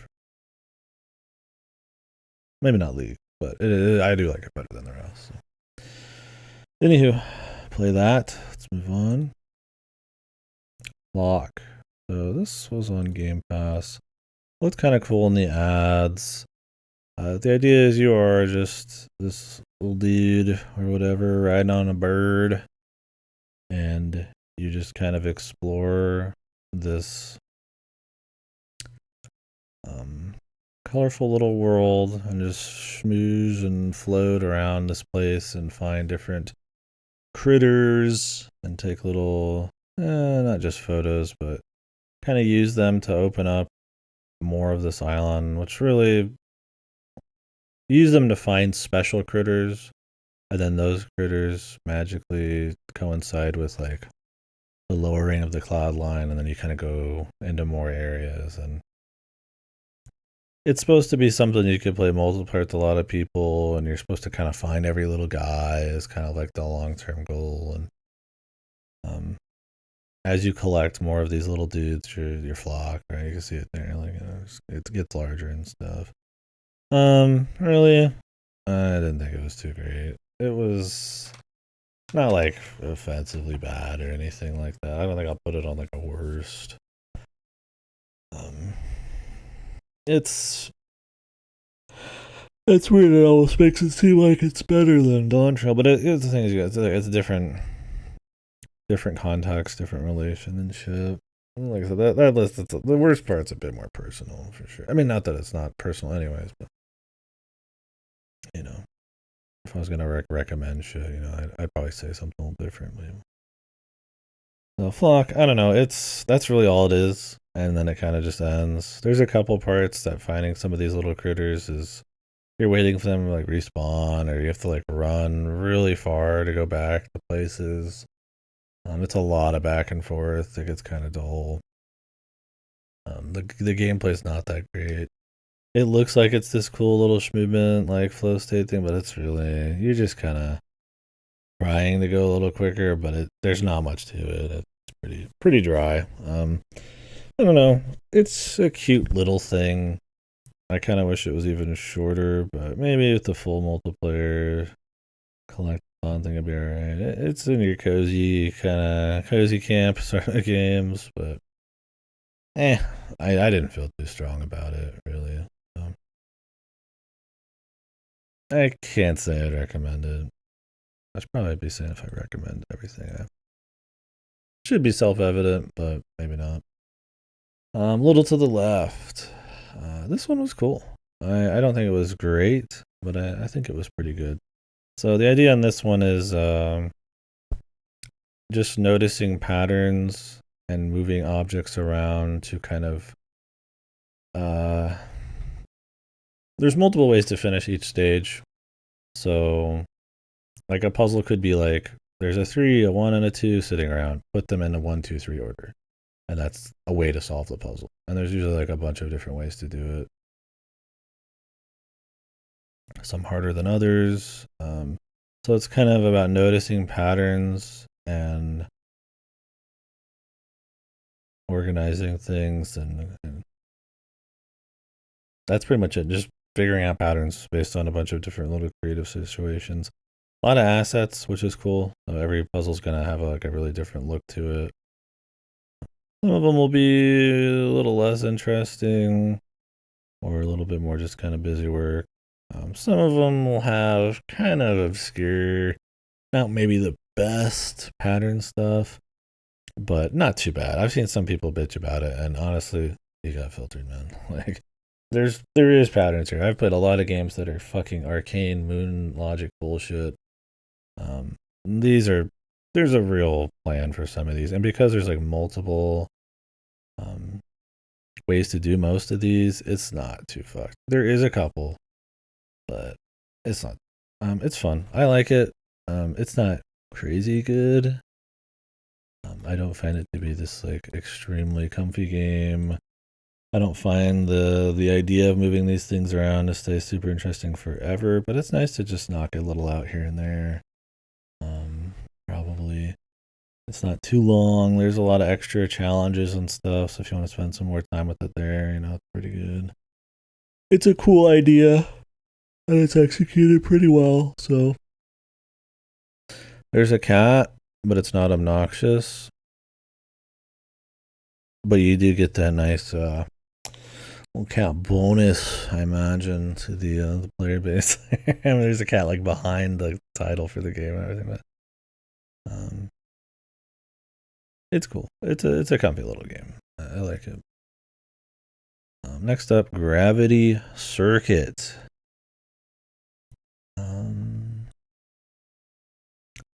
That bad boy. This game fucked. I like this one. It's essentially like Mega Man, but like a bit of Ninja Gaiden, but mostly Mega Man. Kinda, it's its own deal to a certain extent. Yeah, great game for sure. I'll probably put it on one of the best this year. Feels really great to move around. Nice little chunk of challenge. Cool kind of build customization if you want. Just a quick game with a lot of variety, some fun ass kicking, a nice skill cap and stuff. Not too bad of a looker. Music's cool. It's fine. A lot of side stuff to kind of find in the levels and shit. I think if you're a Mega Man fan, and not that I play the X ones, but I don't imagine you wouldn't like this. It's good. So I think I found everything, did everything. Yeah, clean stuff. Cool kind of melee combat mix and shit like that. I liked it pretty well. Would recommend it for sure. We'll put that as the best one. I had fun with that one.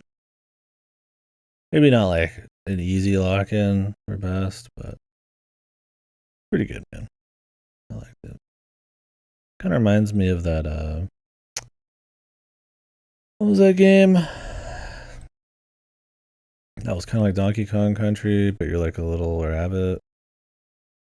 That wasn't a bad platformer either. It's kind of like that, where it's like clearly heavily inspired by something pretty good, but like nobody talks about it. No, it was what was it? Kaze and the Seven Masks or some shit, right? That was pretty good too.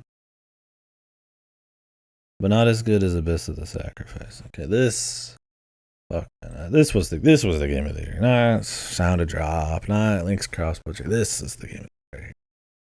Abyss of the Sacrifice. Sacrifice your I don't know, firstborn for a chance at this game, man. Just to get play it for a second. Yeah, it was like I think it was Kaze and the Wild Masks or Seven Masks or something. The Secret Rings, not the very game. You I think that was it, but maybe not. But no, Abyss of the Sacrifice is a group of people wake up and nobody is in the city, and then they're stuck there and they have to figure out how to get out and what happened. It sucks. Bad. It's got more gameplay. It's actually quite a bit of puzzling and clicking around. Usually extremely goofy, bizarro puzzles or logic. I wouldn't call it an insanely hard game. I would call it a trial and error game for sure. Definitely not a great adventure game, but it's definitely tries to go for that zero escape style to a certain extent. The game has this story structure where you play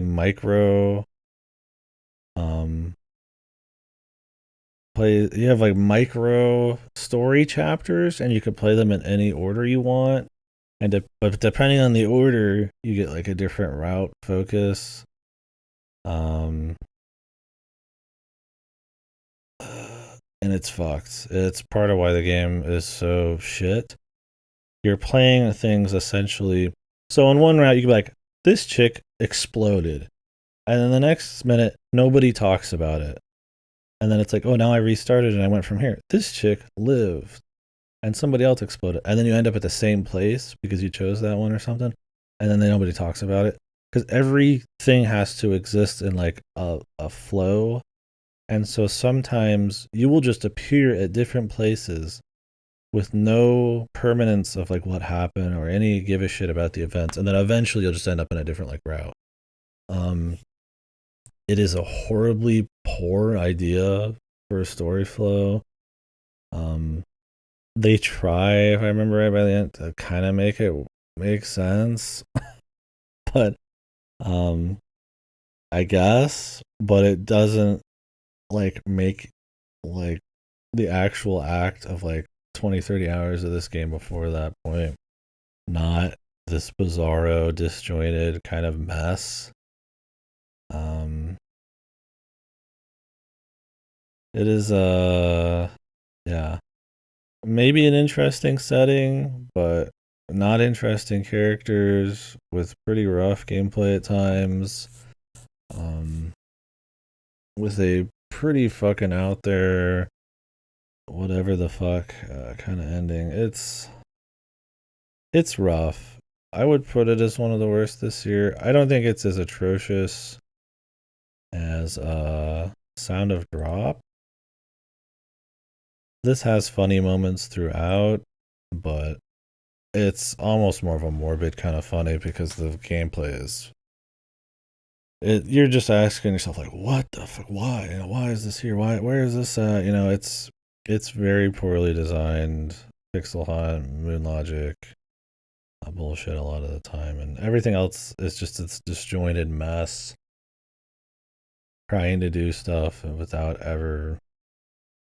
I mean, it's jumping the shark a bit too at times, even. But it's really the biggest thing is the structure and the pace. It's just fucking insane. Also, guest appearance from Alien, from the hit series Alien.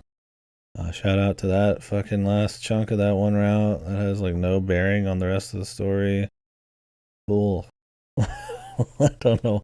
I don't know why that was there, but that was pretty funny, man. Yeah, Abyss of the Sacrifice. Don't play it unless you're also a freak who likes bad good VNs and stuff, or you're so deep in the VN hole you're looking for your next hit any way you can get it. There's so many good VNs though. You would have no lack of good stuff, but you know, the thriller stuck in a place VNs, right? Maybe you're willing to play some more fuck shit to get another dose of that, even for a laugh. Title doesn't sound like a remake, but the art style is a good 15 years out of date. It looks like how to Draw Emo becomes something like. Yeah, this game. Did this come out before Parascientific Scapegoat or after?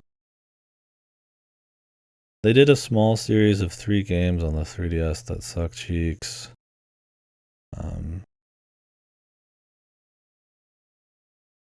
Yeah, I thought it was before too, but didn't they like change up some stuff and clean it up for PC or something? Yeah, maybe.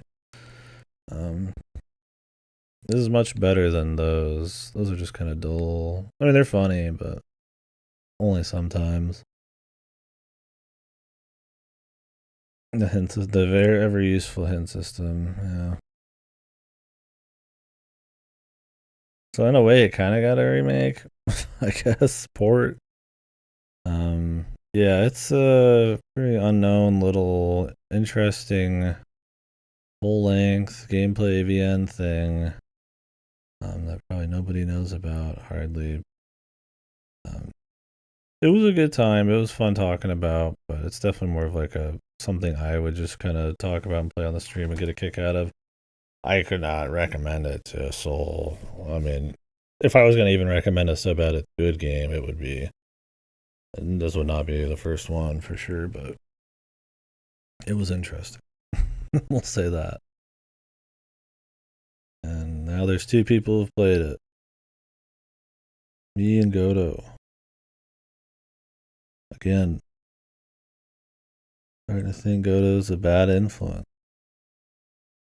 What the hell's up with this guy? Alright, next up. Boom. Ender Lily. Another Metroidvania. How is there so many?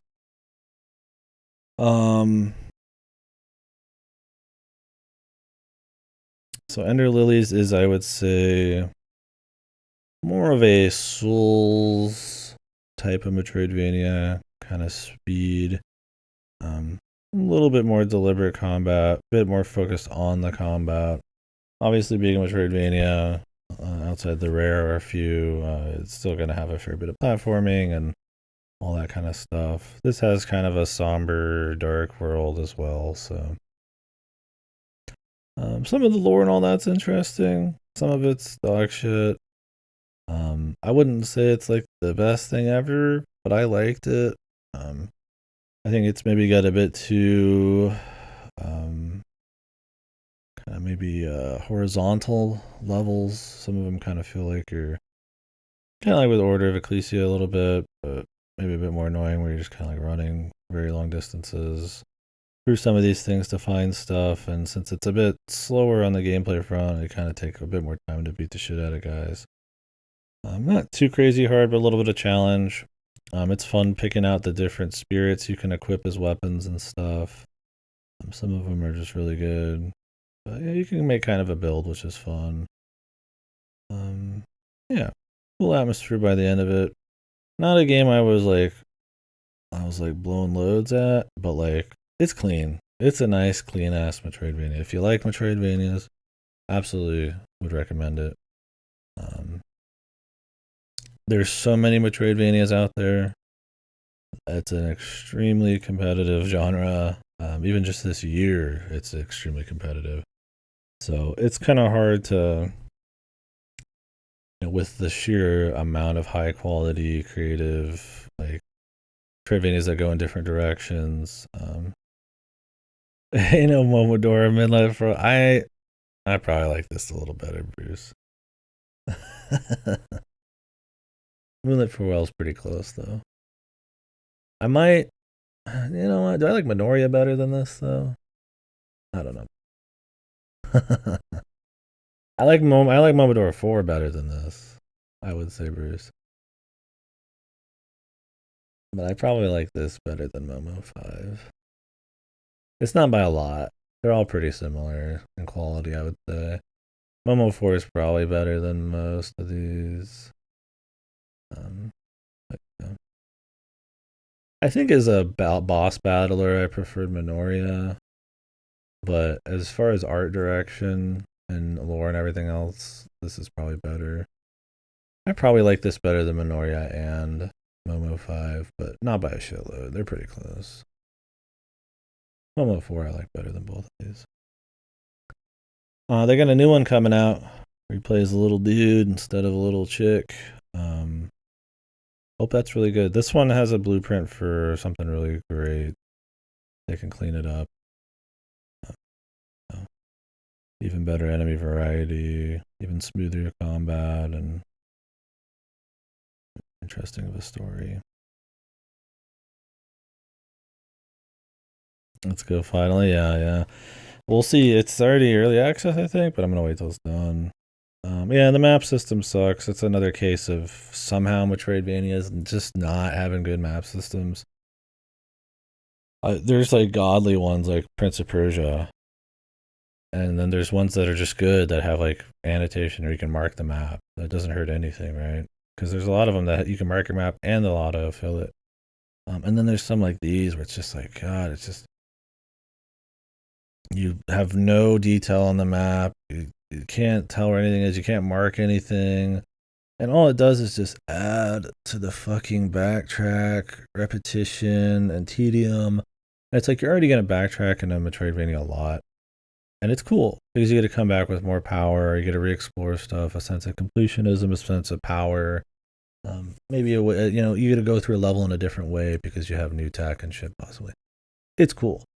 But like, that should be the reason you go back to a certain extent, not because I'm just lost because the map system's horrible and because the levels are so long and flat and look so samey that like I can't tell the difference based on just where I am. Right? Like this isn't a 3D game where I can like look in the distance. Like I can only see what's in front of me, like on the screen. So it's like a map is pretty nice to have in this kind of thing. So yeah, the map system is a little rough. I just don't know how we're at a point where, unless you're like La Milana or some crazy shit, where it's like really built on like maybe some element of like exploration that maybe requires no map. I don't know. I just don't get how you can't just put out a good map system at this point. It's kind of like with like the fast travel and Metroidvanias. Why are they always like menu based? Just let me scroll over to where I want to be. Let me move through the map at the same time. Like weird user shit like that. Here, let me. I don't know if there's been too much chat on it. Here's the list again. If people want to look back through it for some reason, just in case you want to start a conversation about one of these you missed, or if just looking for recommendations, or just want to shit on it. I don't really care. I'm just kind of doing it for fun. But it's there if people want to see it. Yeah, the bounce is good. It never felt like I was just like creaming anything. It was always pretty nice little challenge. And you pretty much hit if you do all the side stuff. More or less, yeah, cap level with a little bit of extra grinding by the very end. So it's a clean game. It's a clean Metroidvania. Yeah, this game, so think like Soten, but like instead of equipping weapons, you equip heroes. Yeah. And you're just this little girl rolling around. It starts off with that guy who's just like a normal knight, but you can get like big barbarians and you can get guys who like shoot, and you can swap between them on the fly. So I'll have like a shoot guy or a magic guy and like a big fucking smack guy, and you can make like little builds and stuff. So yeah, it's good. It's a solid game. I would recommend it. You'd probably like it, but it's got its little issues. I don't think it's the best Metroidvania, even probably top 5 this year, but maybe. There's just so many good ones this year, like Unholy, awesome Metroidvanias this year. Honestly, it only looks a little worse because those are just so great. And then Silksong comes out in 5 days, right, guys? Right? When is, no, wait. Well, 2 days, 1 day tomorrow, right? Right at the start of the year.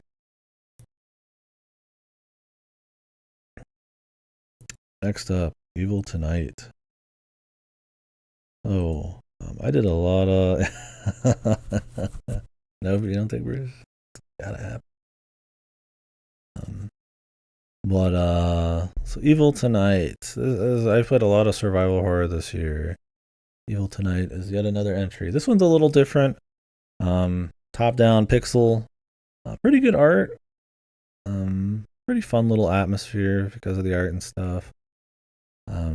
Plays a bit more like a Resident Evil kind of mansion, with more of a compound around it, where you need to kind of go back and forth and grab your items and a little bit of routing and stuff. But the big thing in this, and honestly one of the weaker points, is it is a fucking non-stop action game. You see all this shit where you're like cutting dudes up and shooting dudes, like that is the game, man. Like, so for me in survival horror, conserving ammo is always kind of like a thing, right?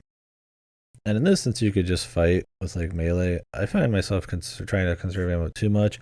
I recommend if you play this to just start shooting. Enemies have an insane amount of health, and they're very lethal, and it can be kind of a bitch with the dodge rolling and stuff to like, and the corridors to always be like melee dodging. You get good at it and you can do it, but it starts to get a little tedious.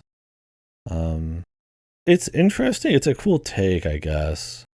I don't love the execution, but the idea of being this kind of like melee dodge, kind of Resident Evil thing. Not too long, and I probably spent a little longer because I was meleeing half of it. If you really like survival horror, I mean, you're looking for something with a little bit of a different take in art and speed of combat, give it a go. But don't be afraid to shoot more, because this game's honestly got way too many fights. They respawn, they kick your ass, you're gonna be able to restart a lot. It's a little overtuned with it, but it's interesting. I would only recommend it if you've played a good bit of survival horror and you're looking for like a different kind of dose. I don't even know if I put it on good. Hmm. Hmm. Hmm. Hmm. I'm gonna put it on good. At a good faith, I guess. But it's like it's barely here. I almost don't want to. Don't do it. You don't think it should be? I mean, maybe it's more mediocre. It's barely here if I put it on there. Like I think it's interesting. Maybe I'll put it on notable.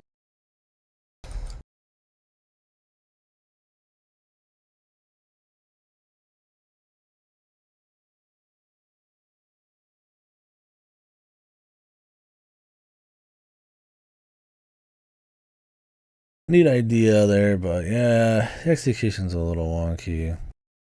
I think a lot of it's I just had too many good survival horror games this year. Firework. Firework was a little fucked, wasn't it? The firework was the Chinese. Was it Taiwanese? I don't remember. So Firework is a story game, kind of horror, mostly kind of drama horror-ish game about a police officer who comes to a town that he may or may not have some connection with, and weird stuff starts happening, and he has to kind of piece together what's happened to some of the people here and investigate some murders and stuff like that. Um,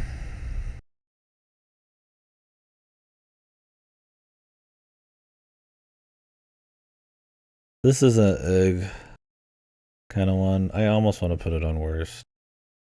Um, I think its soul is there, its spirit is there. I think it's got some cool atmosphere sometimes, and a couple actually strong scenes with really good music and some emotional moments, I guess. More through the audio visual side of things than the writing. So, this writing, part of it honestly is the localization. It is stiff, bizarre, doesn't flow very well, and frankly, just kind of what makes it just seem like shit a lot of the time. I could barely explain to you the story beyond what I just told you because a lot of the times it is kind of just goofy like that. It kind of focuses in more on drama than maybe you'd like, just with like a horror like surface. Has to do with some social issues and stuff, so there's maybe something to dig into there. Um, I'm not gonna put it on worst. It's in the ugh category, I'd say. Like I said, I think there's some charm there. I think there's some soul. I think it's trying to do something. It's probably better written than maybe I think because of the language problems, but I don't know if by a whole lot. There's some weirdness there. The gameplay and stuff is a lot of walking, but it's not too tedious. But the puzzles and all that stuff's not very difficult. Um, yeah, I don't know. I was hoping this would be a lot more of an interesting indie horror game. Um, a little cheap at times, but yeah, it's just this is not super well written. I wouldn't go so far as say like worst, right? That's I feel like for a special breed of like dog shit. Um, but I don't feel strong about it. It's in the lower end of the mediocre pile. Like, ugh.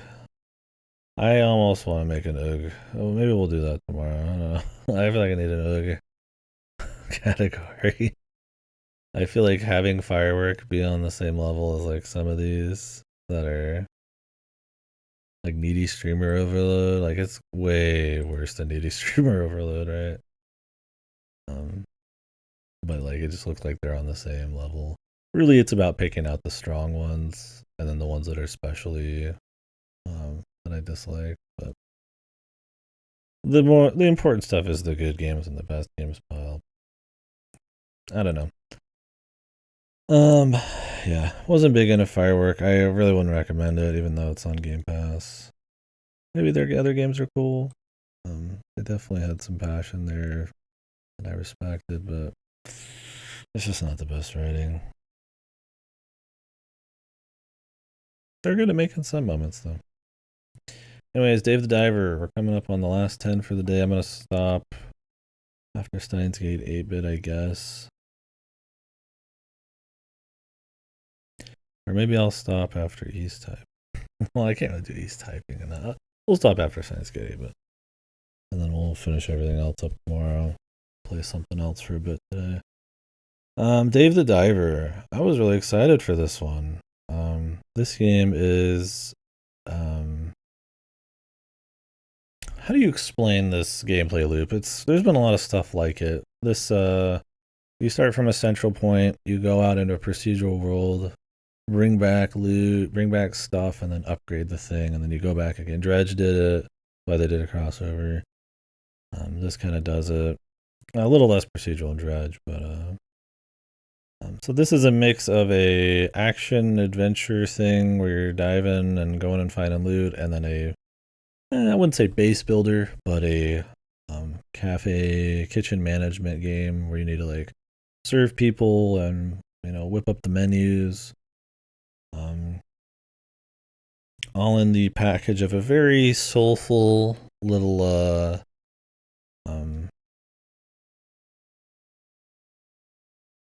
I guess kind of art style. I think the actual diving parts don't look as great. That's kind of the pseudo 3D thing. Some of the areas can get kind of samey. But the cutscenes, the like goofy otaku shit, the Chuni stuff, just Dave himself being this like fat bastard, like like that stuff, like rhythm games. They try to have a lot of fun with it and do goofy stuff. It's a very charming, very soulful game. With a cool idea. Gotta say though, I was kind of disappointed in it. It starts off really strong and has such a strong premise and so much charm that I was like, man, how could this end up anyway other than awesome? The problem is, yeah, pace, how much depth the systems have for the length of it. Yeah, I hit the halfway point where you get to the bottom and then you unlock like a new area, and it just tanked after that. It is super dull. Yeah, it feels insanely long, and I probably did because I probably took a fucking break because it got boring. Once you get to that bottom, and then it starts going to other areas, the story, there is a story, I guess. The dialogue feels even more broken on the translation. It loses a lot of its charm. The loop starts having way too much tedium, like farming and all this other crap. You're doing chores too often. There's no new gameplay really. You essentially have played all of the basic loop in the first hour. It does not feel much different, near 20 than it does near the first two. They might throw some spice in there, like rhythm games or like a little mech thing or something, or a stealth section. And that was cool. That was a cool idea. Do goofy little stuff like that. Like I said, it's trying to be charming, but I really think they needed to hunker down and clean up that fucking the pace, man. Like you're supposed to be getting a certain amount of like points and money for your place before certain amounts of times, kinda. It's not like strict, and it only really starts after certain periods, but yeah, it's honestly just cripplingly boring after, but it's not interesting diving. The gains you're trying to get, like more oxygen and speed and stuff, just aren't as interesting at that point. I think they needed it to be a tighter, smaller game with more significant upgrades, or just have much more tech, much more horizontal, like just options and just more actual cool upgrades. I think some of the quests and side stuff is just kind of boring. I think cutting out some of the grindy shit that the villagers at the bottom give you is just, I mean, just it's not fun, man. Like it feels like a compulsion at times more than it is an entertainment thing. And it's next on. I mean, yeah, they're probably very familiar with all that, but this is not a live service game, so. And I don't even think they mean it to be that way, but it is kind of like at times kind of going for that addiction checklist. And I don't know, I just find that shit to get boring. So I'd rather be truly, I'd rather be compulsed in a way that feels natural, like I want to do something, than I feel like I need to just fill out some shit, right? Like it'd be fun in its own right, and I don't know, the game just kind of gets old. The sales and all that are just kind of whatever. I mean, it's cute running the shop and managing people, but it's a lot of systems and none of them feel as deep as they should be or as fun as they could be. I'm in the minority on my Dave the Diver take. I don't think it's a bad game, but I think it falls off pretty hard. It's got some cute DLC with like Godzilla and Dredge and stuff. Although the Dredge one's like really RNG to get to appear apparently. I would play a second one. I think they could really clean it up.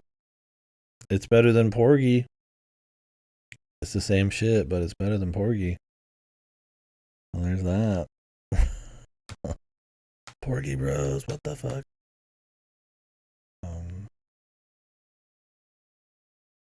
Disparage Porgy. We didn't hear. It's better than Porgy.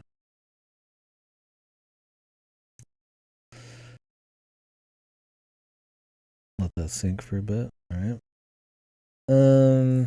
Yeah. So wasn't huge on it, but it's not like bad or anything. A little disappointing though. I think there's a lot of potential there, and it's a case of bad pacing and running out of steam. Yeah, it's really just too long for its own good, and it's not that long length is inherently bad. It's more like you got to know how good them systems are for the length you're trying to make your game. So next is Unreal Life. Yodo, is this a worst game? I feel like it might be. Yeah. So this game is about, I don't know, what was it about? It's a story game about some chick who kind of wakes up with some like pseudo amnesia, who makes friends with like or she's looking for someone. Her quest in this kind of surreal world to find this person and her partner, a traffic light, given intelligence, is there to help her. It seems like something that would be right up my fucking alley. Realism, like kind of a neat little art style, probably some kind of crazy atmosphere. I thought it sucked bad. Um, I think the game tries to force Kino moments way too often by the end of it. And it feels like this just deluge of like, check out all these cool moments and with no meat to really like back it up. I think the game is insanely slow to move around in and really not all that interesting. It doesn't feel like it's in service so much. They're not really building up a character. Like the atmosphere can be okay, but it's not like super evocative. I'm not really feeling anything super crazy for the pace of it. Like I'll play games like Yuminiki that are just walking through much longer than this, with much less going on, but they just got the music and the atmosphere and the context down so well, it's fine, right? This game, a lot more dialogue, little puzzles and stuff, but Jesus, it's just slow in a bad way.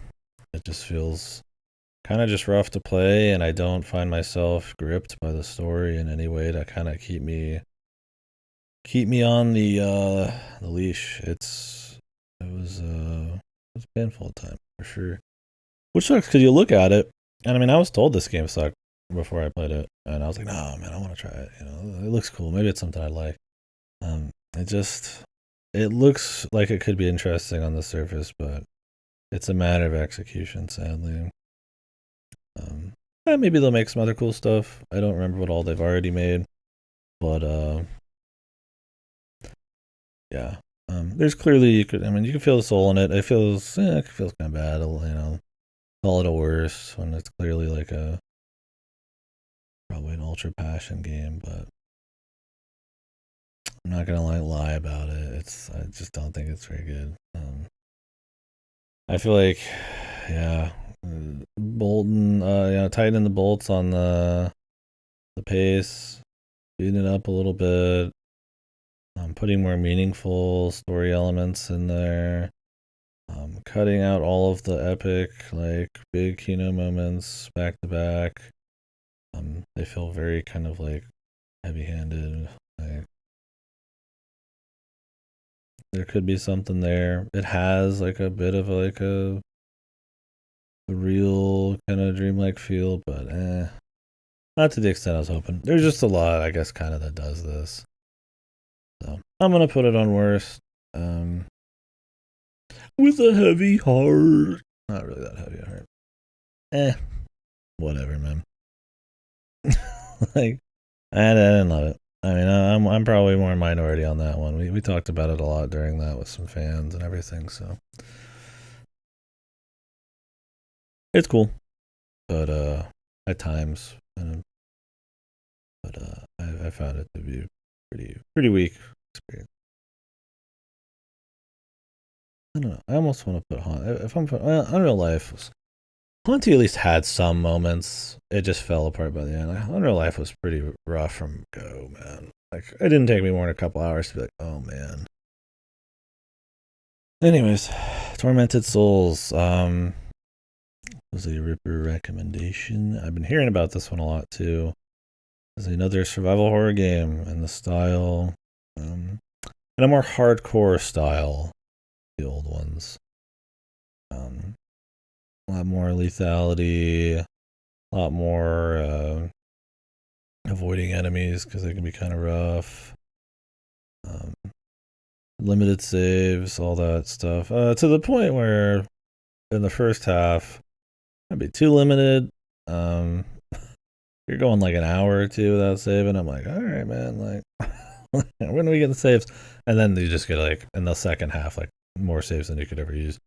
Whatever.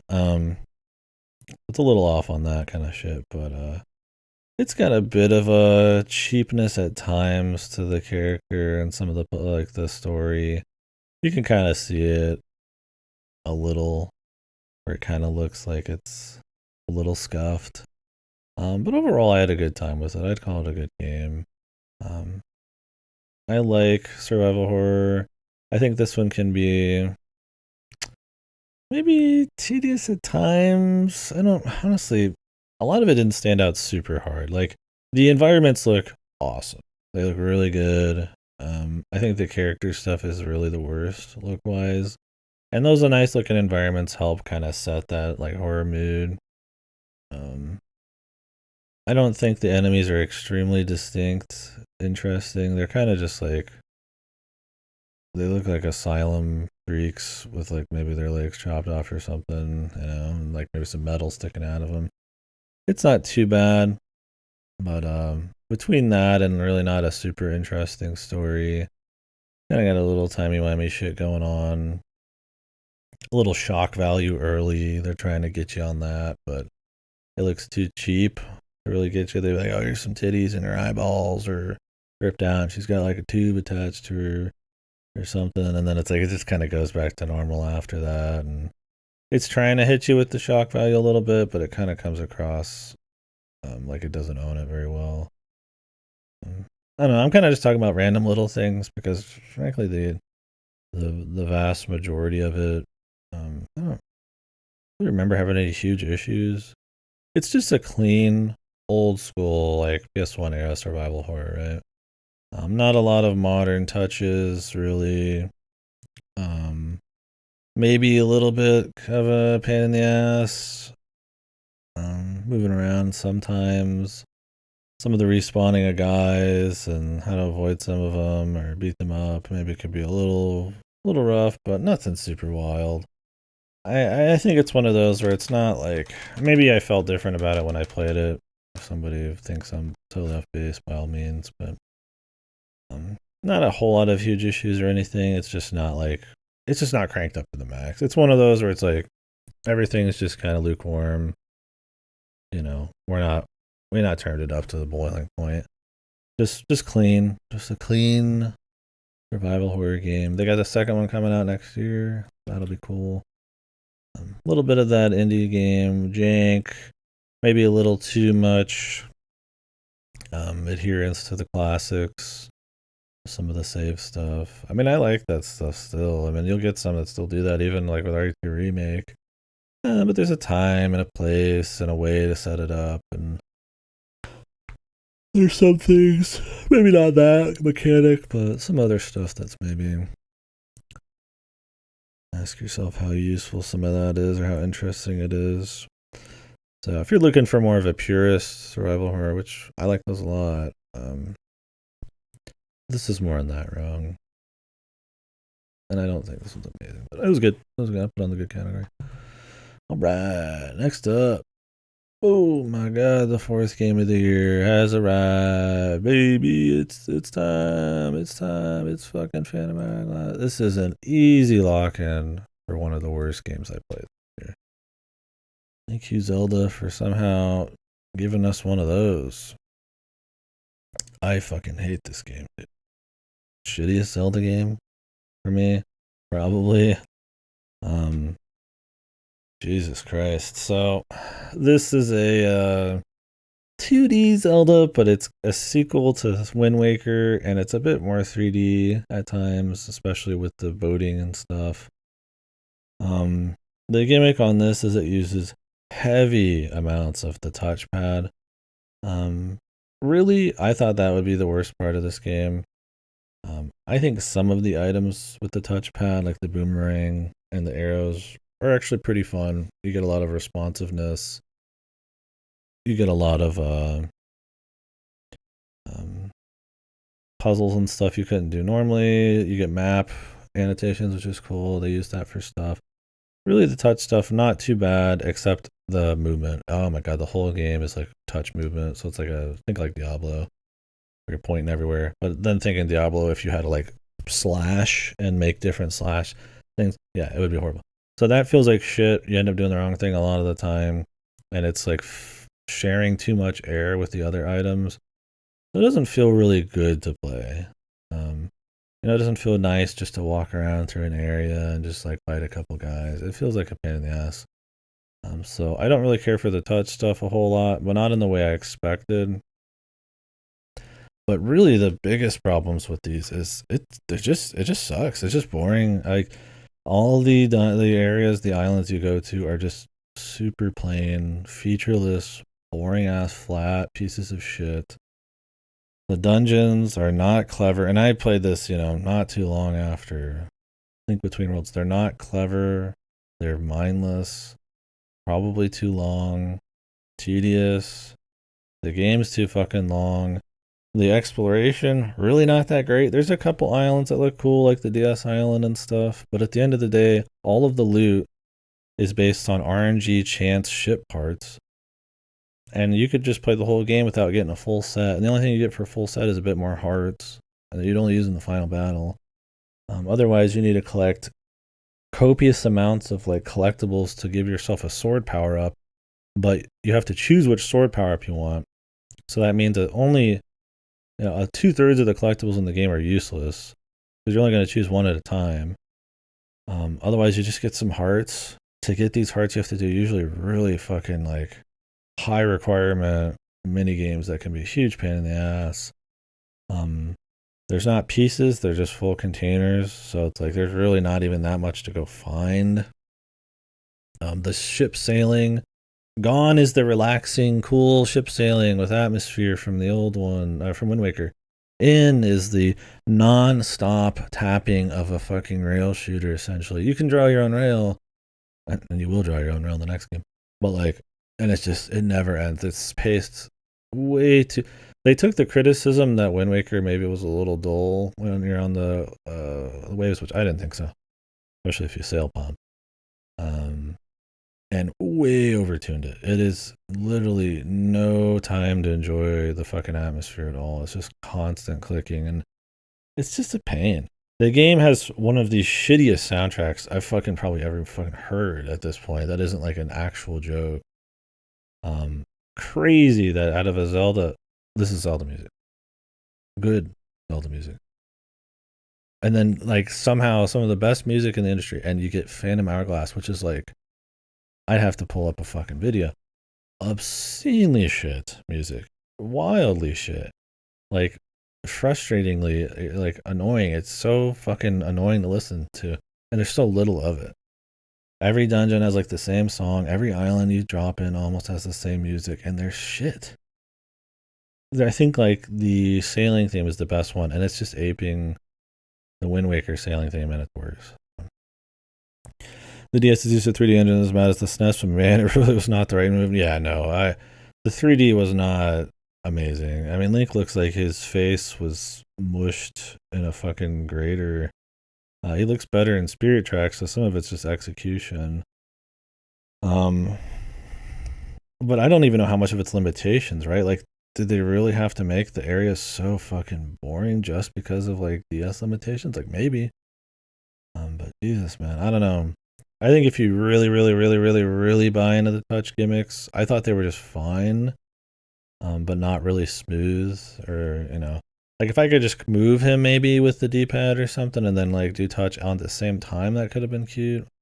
Like if you really buy into that shit, maybe you'll feel a little better about it. But frankly, I think I'm saying frankly a lot instead of TB8.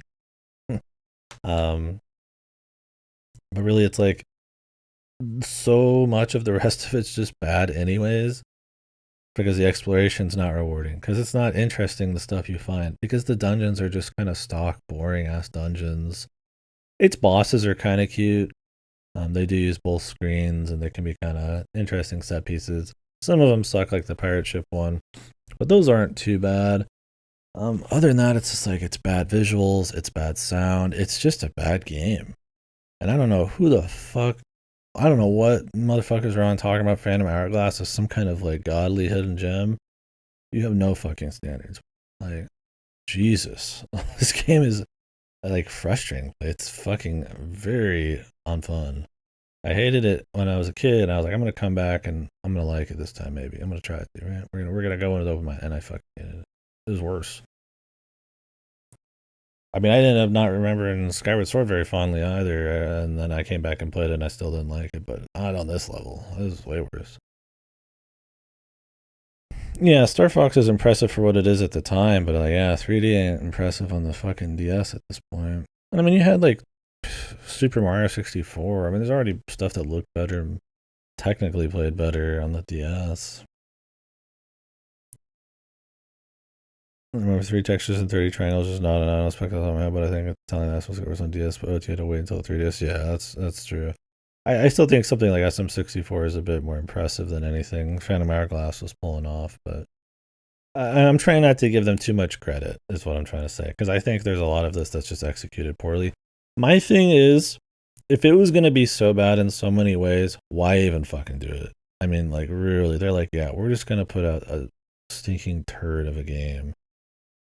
Like, if you don't got the tech, you don't have the ideas, it's like, if it's just not fun, it's like, why even bother? I mean, they clearly didn't think that. Clearly, because they double down on the fucking gimmicks and even add in a nice fresh one with the mic. You do a little bit of mic stuff in the new one, but it's like this is quintessential DS gimmick game. It's just all the gimmicks all together. Whether they work or not, just put them in. Just shotgun blast every fucking gimmick in there. And people are going to be like, wow, this is the future. You do so many crazy things. I'm blowing in the mic and I'm fucking drawing on it and I close the DS and it's, oh my God. It's like, it's lame. It's not cool. So, I don't know. And really, those were some of the least shitty parts. It just didn't feel good to play. It was never like it was impressive sometimes, some of the cute like drawing stuff you did, but it never felt smooth, right? Like in Ocarina of Time, it's like it feels nice to just kind of move around and sword swipe a guy. It's not a crazy action game, but it's not trying to be. It's trying to be varied, and you got to focus on the environments and do the puzzling and use different stuff. And this, it's like it just doesn't even feel good to move. It feels like busy work.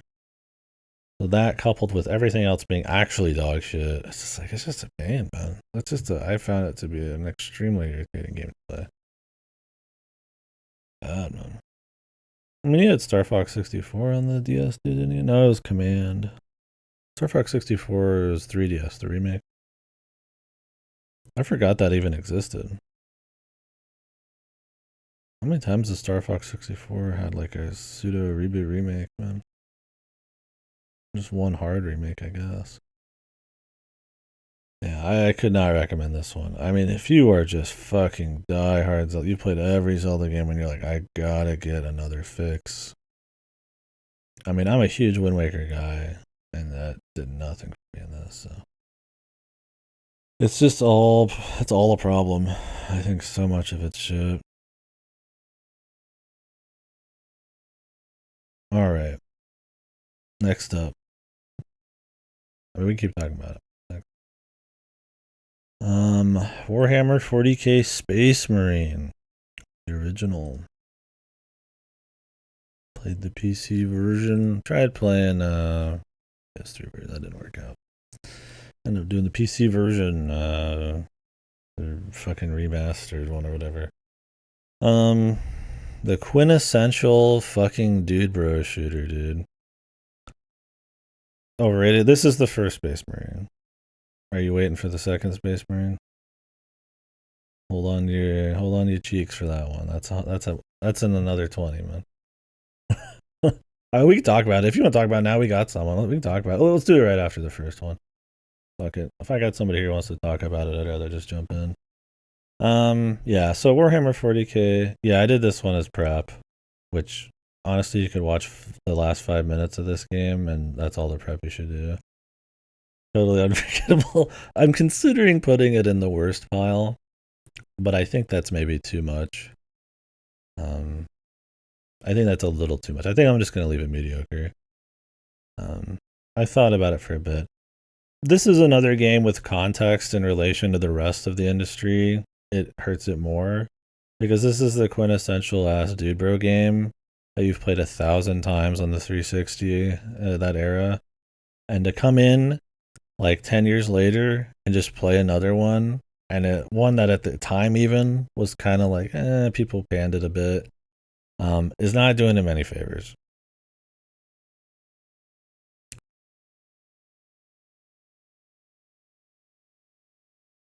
I just had to get the PC one. I mean, I do think it should be given shit that it's a full price fucking game still. And I got this gifted to me by my brother on a deep discount. I don't know what those motherfuckers are smoking, making this POS like that expensive. For something that's like 10 plus years old. Wild. So I like the Warhammer universe. I wouldn't call myself a lore aficionado.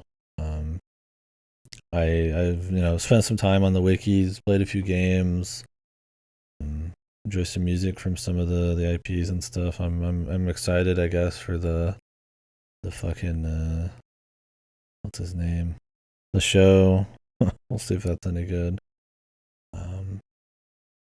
I think there's cool potential for it. I mean, obviously, it's a series full of dog shit, mixed media, but it's cool. It's cool learning about it. I think it's a cool world. So I play Space Marine, it's supposed to be one of the better ones. It's okay. It's more cool because I can have conversations about Warhammer than it is truly a good game. It's got some issues. So with Warhammer, it's like you want the super scale, you want the depictions of how grim it is, you want the amount of dudes on screen, that kind of stuff. I think this game for its time is, I don't know about too early. Too early for the level of budget they were going to apply to it. Um, I think the size and the scope doesn't feel as big as it should be. I think the amount of dudes on screen is kind of whatever. I think the level variety and how good the art direction is lacking. This game is dude bro, and I say that meaning it is very brown, it is very corridor shooty, and that is pretty much it for fucking like it's a little bit of cover shooting. This game's like I guess claim to fame is that it also has melee, which is very much just like Muso like 1-2-1-1-2 1-1-1-2 charge attack juke. Um, the mix of those things is cool, and I think on paper it had a lot of potential to do really cool things with like gun shooting melee mix. And in execution, I mean, this game took me like what 5 hours. I was bored stiff after like two. Like I was still interested because I was curious if the story was going anywhere, and I like talking about it. But I was like, I could feel the boredom creep in like the plague pretty damn quick. Um, and I think part of it is its relation to the rest of the industry. Like, I don't think this game, if it just existed in a bubble, would be that great anyways. Um, but because it is yet another Dude Bro game, doing all of the Dude Bro textbook, like just tenets, man, like Brown, shooting, gore, and I mean gore maybe not so much, corridors, a set piece every hour or something. It's like a 7 hour campaign. Like it's three dudes running around, fucking around and shit. It's like, the same setup, like it's Gears of War. It's essentially like a shitty Gears of War. Um, and it feels like it. It's, I don't hate it. I'm not going to put it on worst because I think I've been generous on worst, and I don't think this game is as worse than some of the stuff I haven't put on worst yet. But it's not worth playing. Just play the second one. That has its issues too. I found myself kind of bored of that one by the end of it a little bit, but I found it at least to be much more impressive and trying to do a lot more. We'll talk about it. I need to take a piss before I get started, but oh yeah, it's crazy that Gears like exist in the same breath as Space Marine. Yeah, exactly. Like, I mean, this is a head first dive into the shitter compared to Gears. Like, how snappy Gears is that you can weave melee and like shooting into it. That it has the like testosterone story and still is kind of interesting. That it has much more interesting set pieces. It has much more budget applied to it, but it has a much better vision for how its cover shooting is going to work, and how the landscape and how many enemies and the kind of pushback the enemies are going to give you and that kind of AI it needs to have. It has a much better vision of all that. This is really just throw shit in the sink and see if it fucking drains. Like, it really is much more sloppy, much more budget. It's trying to be a big budget game with like a fourth of the budget. And it's trying to make up for that by having a melee and being Warhammer, and it just isn't enough. I mean, Shoota's Blood and Teeth is way worse. It would make a fucking shitty Flash game blush, from like 15 years ago, kind of bad. But like, Space Marine 1 is not a great. um, and really, it's had its best when you're fighting orcs, man. When you're fighting the boys. It's like when it's chaos. Spoilers: chaos is in a Space Marine game. All it turns into is a slow head popper. You just sort of do that thing where in a lot of cover shooters you don't take the cover, you just kind of like peek it, and you just never get hit, and you just snipe like the fucking Death Marines, whatever they're called, um, Chaos Marines, um, and that's it, and that's the rest of that's like the last third of the game, and you're just like your brain is melting, dude. It's supposed to be the big, like, fresh, like, new thing to keep the game more interesting. All it did is remove the melee and make you just pop corners because it's the most effective thing.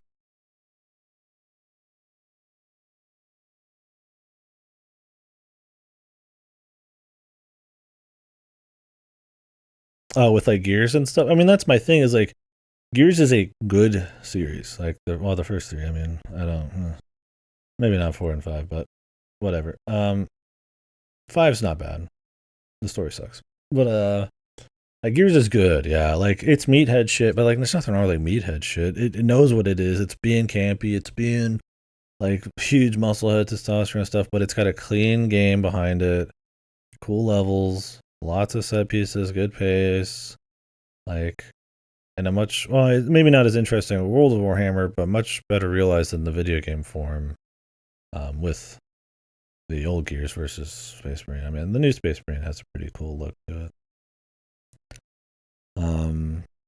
But yeah, that's the thing is I think it's easy to look back and like knock every Dude Bro thing because there was so much derivative dog shit because of like Call of Duty copies and Gears copies and all the shooters and stuff and the military bullshit. But you gotta understand, it's like they got popular for a reason, right? Because the daddies of that Dude Bro kind of style and genre were just that good, and there was enough pillars that kept it propped up with like sequels and all that it kind of kept it spicy for a while. I mean, obviously it died out. There's still some of those kind of games, but it died out for more reasons than just overexposure. But yeah, like there are good ones. Like I would recommend you go play Gears of War. Right? It's a good trilogy. This is not a good game. I think the Warhammer stuff's interesting enough, and that it's I guess one of the better Warhammer games. Is honestly more telling of how bad most Warhammer games are. I don't know if the tide's changed on that. There's definitely a couple more good ones now. A far cry from all shit, but I mean, I've heard Rogue Trader's not too bad now. I'd like to probably play that. I liked Dark Tide enough. I like Space Marine 2 enough. Total Warhammer's supposed to be neat. There's at least acceptably quality games out there now. I think not Necromunda. What is it called? The XCOM one? I always forget the name. Where you play Mechanicus. It's the XCOM Mechanicus thing. That's supposed to be alright, like there's some stuff. I think some people like the ship ones. So this doesn't even really stand out as a an island in a sea of shit anymore like it probably used to. I mean, Space Marine now is probably still like the most flagship, like big mixed media release probably by them, like Space Marine 2 is, but it's not even, yeah. I mean, it doesn't even get the novelty of being like the only good for Warhammer game anymore, so. Yeah, I haven't played Rogue Trader. I mean, I know their games fucking release insanely buggy, so I've just been waiting for a long time. It might be shit, yeah. I don't even know how good it's considered, but I'd like to play it at some point. I care more about that than their Pathfinder games. But I also think a CRPG could be a neat place to kind of like get some lore, but who knows? Maybe not. Maybe you need that scale. Oh, Christ. All right, I'm going to take a quick break because it's been a bit. We're going to skip ahead to Space Marine 2. We'll come back to the others. I think I know exactly where this game's going to rate, but we'll have a good convo about it, I'm sure. Rev up your takes. We'll come back and if we're jumping ahead, maybe I'll stop a little early. I could stop after Four Swords Adventures. Come back for Steins Gate, Octet Sanrio. Maybe you know what? We'll stop after Steins Gate now. Oh, there's 8-bit though. Fuck, man. kind of want to do all this in a row. We'll see. I don't know. We'll see how I'm feeling. I'm getting close to needing a break. Like a big break. Like we'll stop for the day. Wait. Anyways, we'll talk about Space Marine 2 here in a minute. Let me find it on the.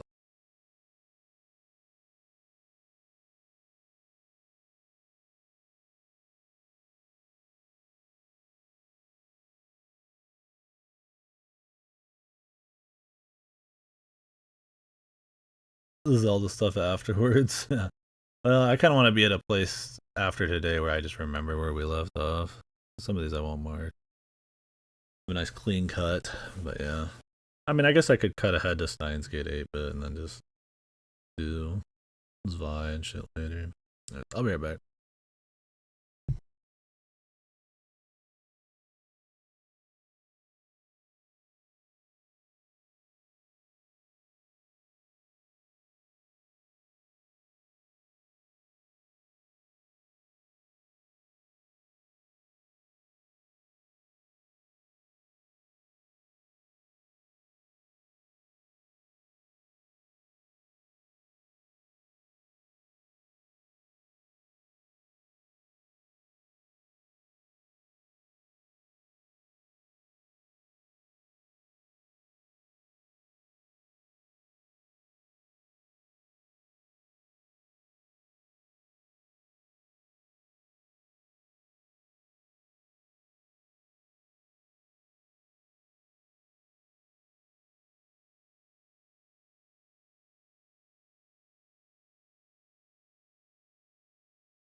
got a small snack here.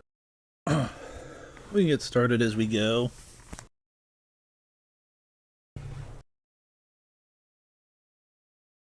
I'll just be talking in between eating a little bit. This here pumpkin cornbread. Very tasty.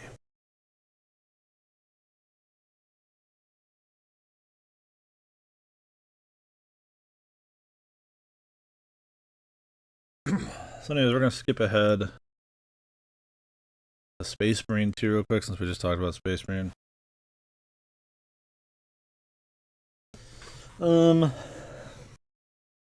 Akira said he thought it was overrated.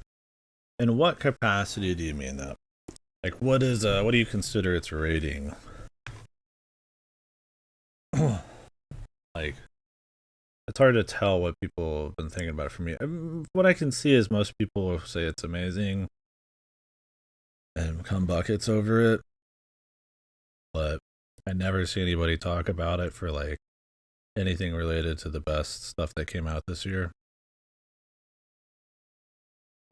That's kind of where I feel like is the general reception. Like everybody likes it, but nobody thinks it's amazing. Yeah, I'm kind of with you. I gotta say.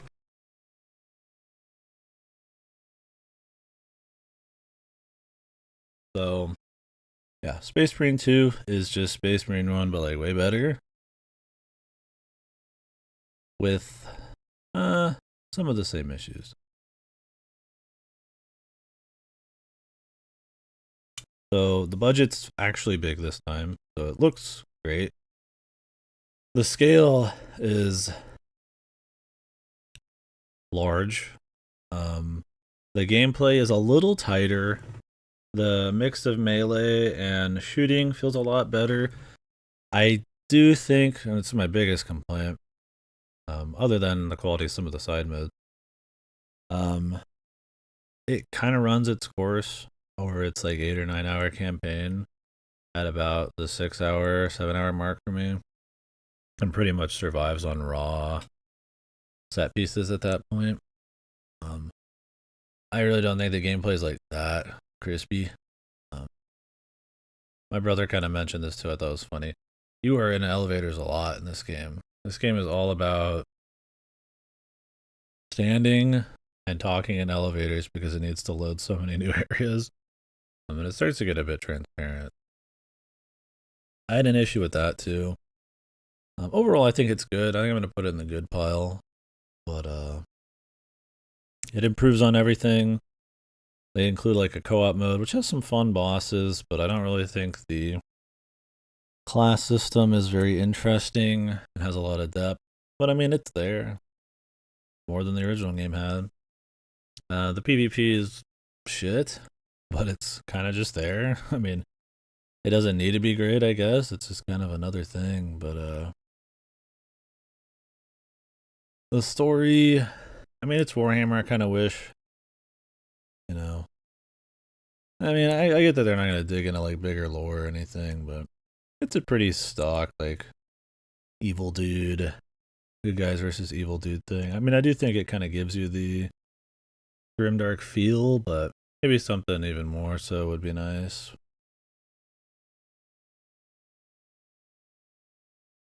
Yeah, Space Marine 2 is very much Hollywood, no doubt. So, yeah, I liked it. I think it's good. I don't think it's great. And I had my fill after like 80% of the campaign.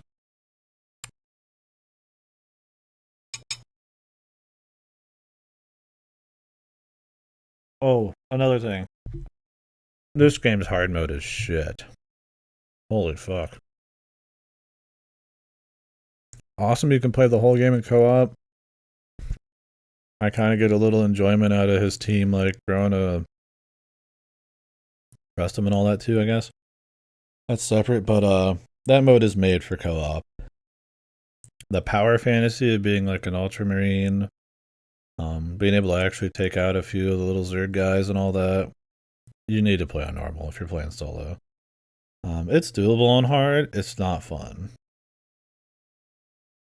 it's probably cool when you're doing harder co-op stuff or the co-op missions. But for solo, dude, hard is just boring, man. Like, I'm playing some crazy Space Marine guy, and I'm getting totaled by a fucking small little Zergling guy, dude. And there's like a million on screen, right? It's just not very fun. You're playing like you're fucking playing like grab ass, man. You're like really trying to like barely, you're like rolling around trying to dodge every little thing, and I don't know. I think the inclusion of like a parry dodge thing is cute because I mean this game, this world, the glory kill shit works. I think it gets old, but that they're not just like QTEs and you have to actually like time them is cool. But yeah, the difficulty is bad.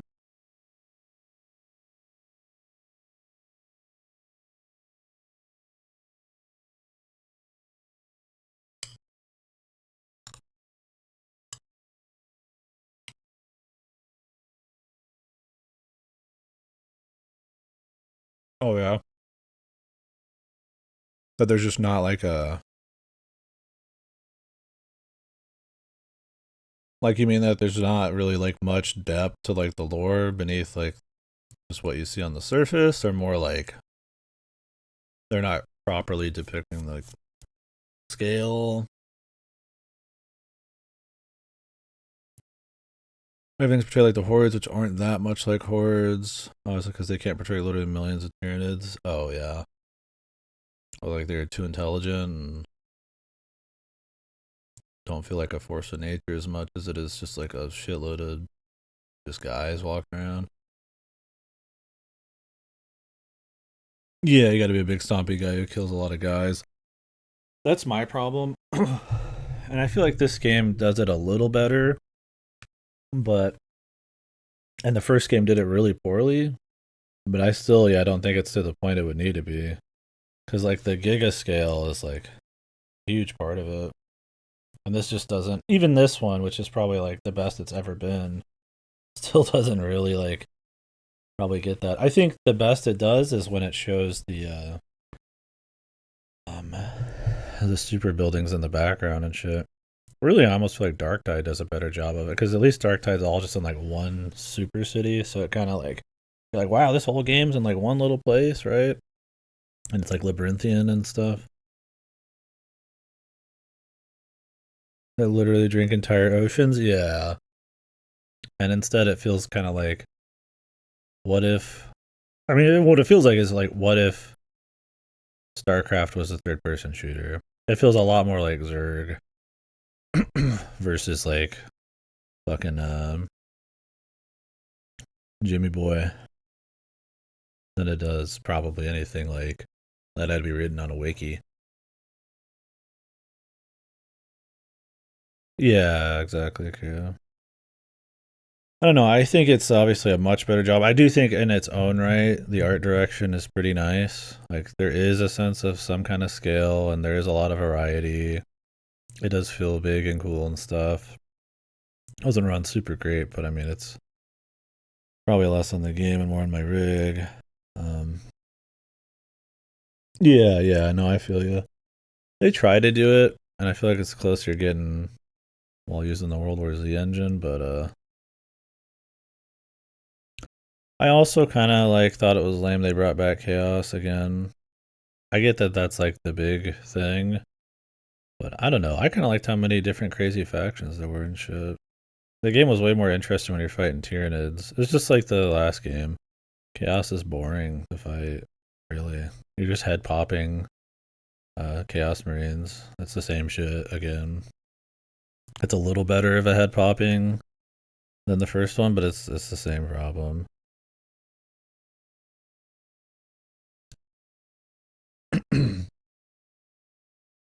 Yeah. So you're saying maybe it's like between technical limitations and a desire for mass appeal, they've kind of watered down some of the identity between the scale and like the culture and all that of the different things.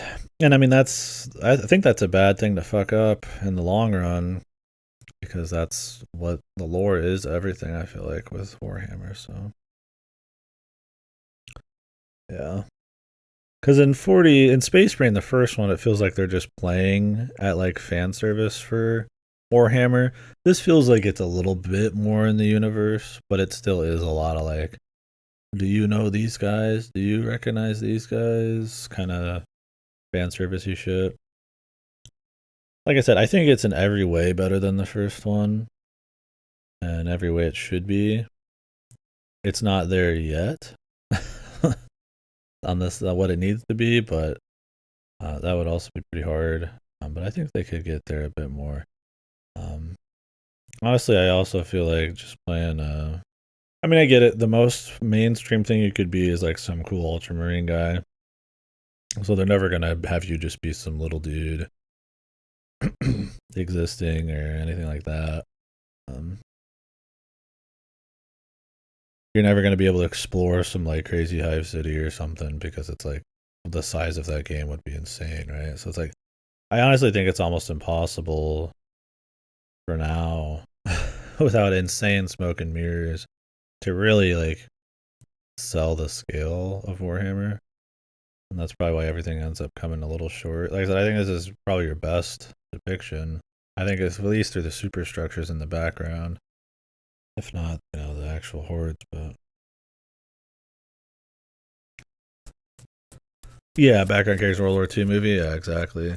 Well, you don't get any sense of like how the people think or feel or anything like that. I don't need them to have like be crying or anything like that. I mean, they kind of try to do that with this, where people are like suffering, but yeah, you don't get a sense of like the deeper like levels of like culture and how the world is and stuff.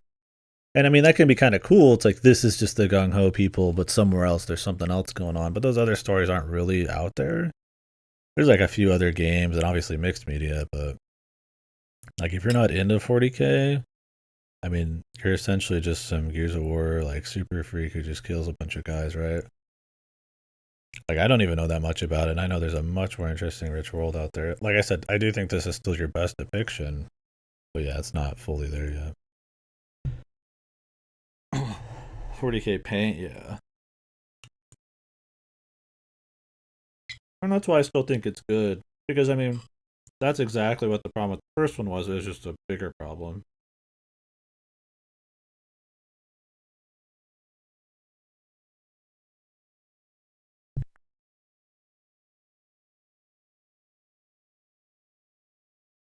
Yeah, I gotta wonder if the show, the Amazon show with the Henry Cavill, will actually try to like, because it'll have some time to spend fleshing things out. If it'll actually do anything for the mainstream, or if it's just gonna be like cool guys killing dudes for 8 hours. We'll see. I mean, that can be cool too, but that's kind of what I mean by too much referencing and fanfare and stuff. It's like you're the Ultramarine kicking ass, man. Like that's what the fans want. But how do you get like more people into it? How do you keep this being a franchise people want for like 8 games, right? Can you just have it be these guys in another new campaign doing almost the exact same thing, just killing dudes? Or do you have to like get people interested in a larger world and more impressive like scale and gameplay and stuff? I still think it's good. And I do think it is impressive in a lot of ways, even just for the game industry. Um, I guess you're a big 40K fan. I mean, there's some lacking stuff there. I would definitely, as someone who's like surface level in the 40K, would like to see an even bigger dip into it. But yeah, part of it is trying to keep it mass appeal. I mean, it's supposed to be relatively faithful in a lot of ways, I guess, with some of the fan service shit. But they also want to sell to a shitload of people. It's a AAA game, which is going to be a certain speed of a story and focus. Right? We're not gonna like go walk around and explore some hive city or some shit. It's gonna be like action, right? They're not gonna take any chances on budget with that kind of thing. So that's kind of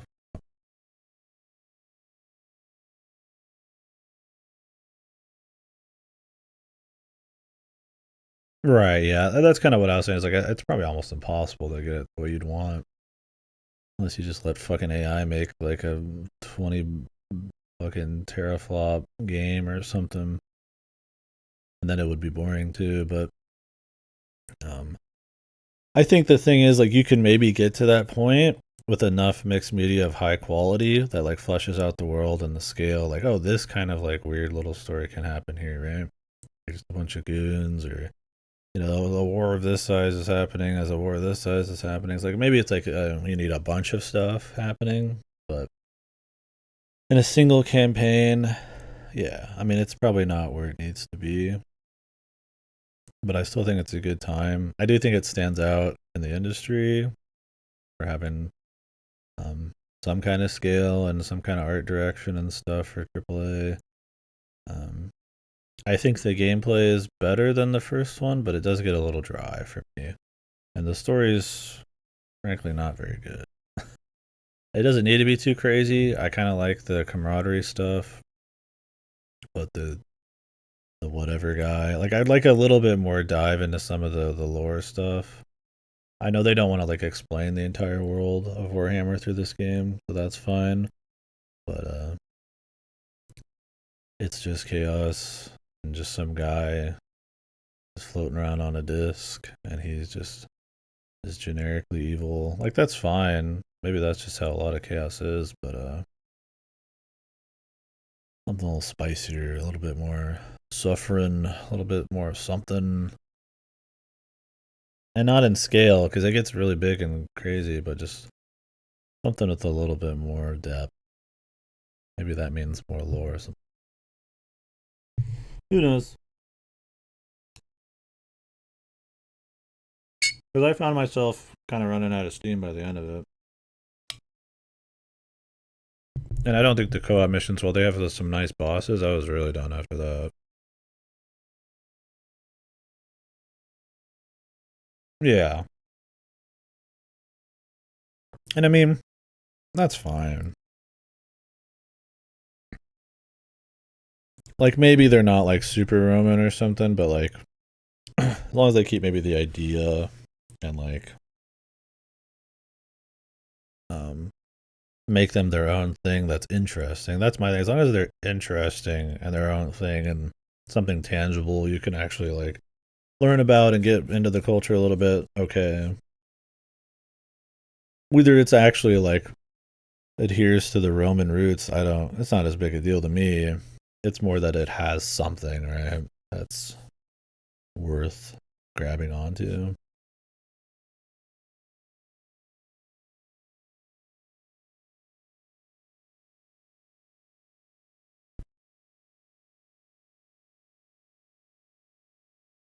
And just being big blue dudes like you guys maybe is not that something I want to hold on to.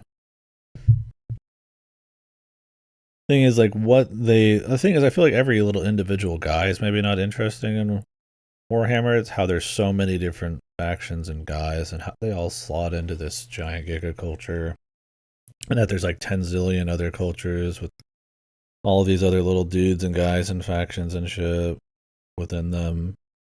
Um, that makes it interesting. And so it's like, how do you capture that when you're just playing one of the guys, right? And that's why I feel like it's always something that's going to be most interesting as like a lore thing than ever. Could it can never fully, I feel like, depict that without a lot of money and time spent on something that goes into a lot more depth and shit. If you're just playing a singular viewpoint, I mean, that's why that Rogue Trader game could be interesting. Is like, you're playing somebody who sees a lot of different stuff, I guess, but then you got to worry about quality. So I don't know. That's why I say it would probably get closer to being what you want just through mixed media than a single campaign could ever have. But you'd at least like those to be at least more accurate. Yeah.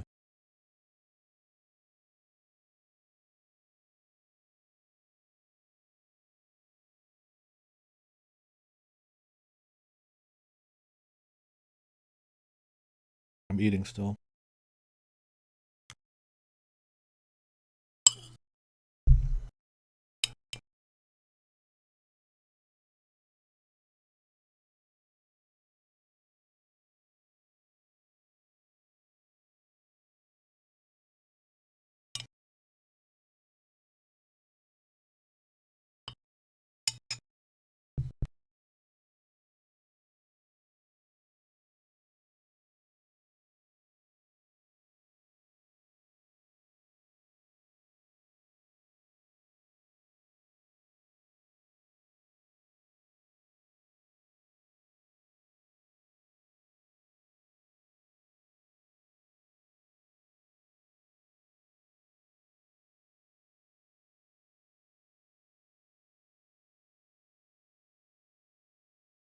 Alright, I get back into it proper here. Right, yeah. So, at the end of the day, I'm totally down to talk about it more, but I'm gonna go ahead and slot it. I think it's good. It's a good game. I like the art direction. I like the mix of melee and shooting. I don't think it's godly. I think it gets a little old after a bit. I think the pace of it, the amount of elevators, the story, that it doesn't dip into lore a little bit more, but at least kind of shows more of a glimpse of the kind of scale and like feel, and all that's cool. I think some of the side modes are a little lackluster, but hey, nowadays to even have side modes is more than you'd expect. So that's cool. Um,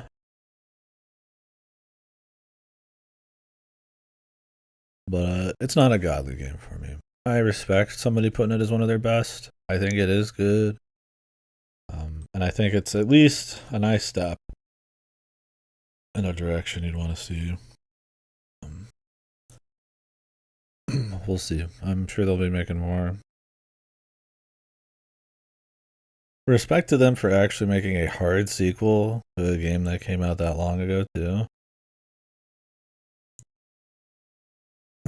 Which is kind of funny. Like, it's the same guy. I mean, not that the first one had much of a story, but it's John Space Marine, dude.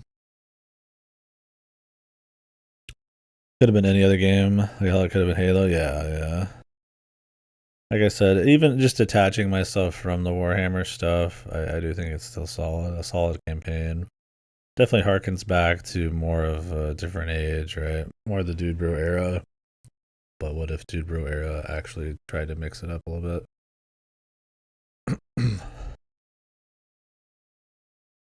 Yeah, that's definitely the same thing. Curious. That is exactly the same situation. So, look, man, hey, this is at least better than Halo Infinite, right? Right?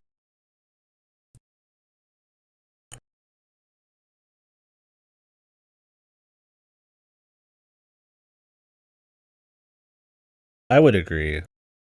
Dark Tide made me want to go read lore. I think Jasper Kite's music helped a lot. It made me want to get into the world. I didn't feel like a desire after Space Marine 2 to go like look up anything. Like Dark Tide, just that opening cinematic and like that you're in one place and that you're more of just kind of a dude and all the different little enemies and the music and stuff. It gives more of an atmosphere that makes me want to like get into it. So this is definitely actual gameplay. Not this. The puppets. So we'll keep talking about Space Marine. It's totally fine. I'm just gonna keep moving as we go here. I checked my mail and I did not have Cuphead. We might do some UFO in a bit. Maybe I'll continue Divers. But yeah, Legend of Zelda Four Swords. So this was a dual pack game that came out, a GBA port of A Link to the Past, and then Four Swords was included.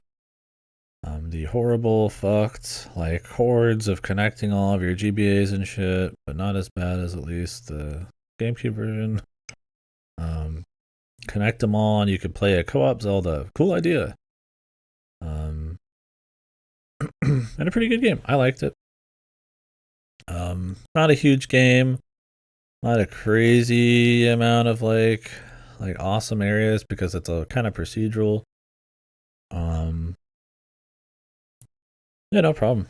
All right, if you got more, I mean, any conversation. Never have to feel weird about it. But yeah, I feel like we might need like the dissertation on on it at this point, right? Um, Let me link that the spreadsheet again if anybody's looking for go back through it and maybe pick out something you want to talk about or just maybe looking for recommendations. I have all the old years too if you are just looking for recommendations or something. I feel like that's probably the most realistic thing people could get out of this as a recommendation. So I'm kind of gearing it towards that a bit. And on a personal level, it's just self-serving fun to kind of shoot the shit about games and hopefully facilitate some discussion. But,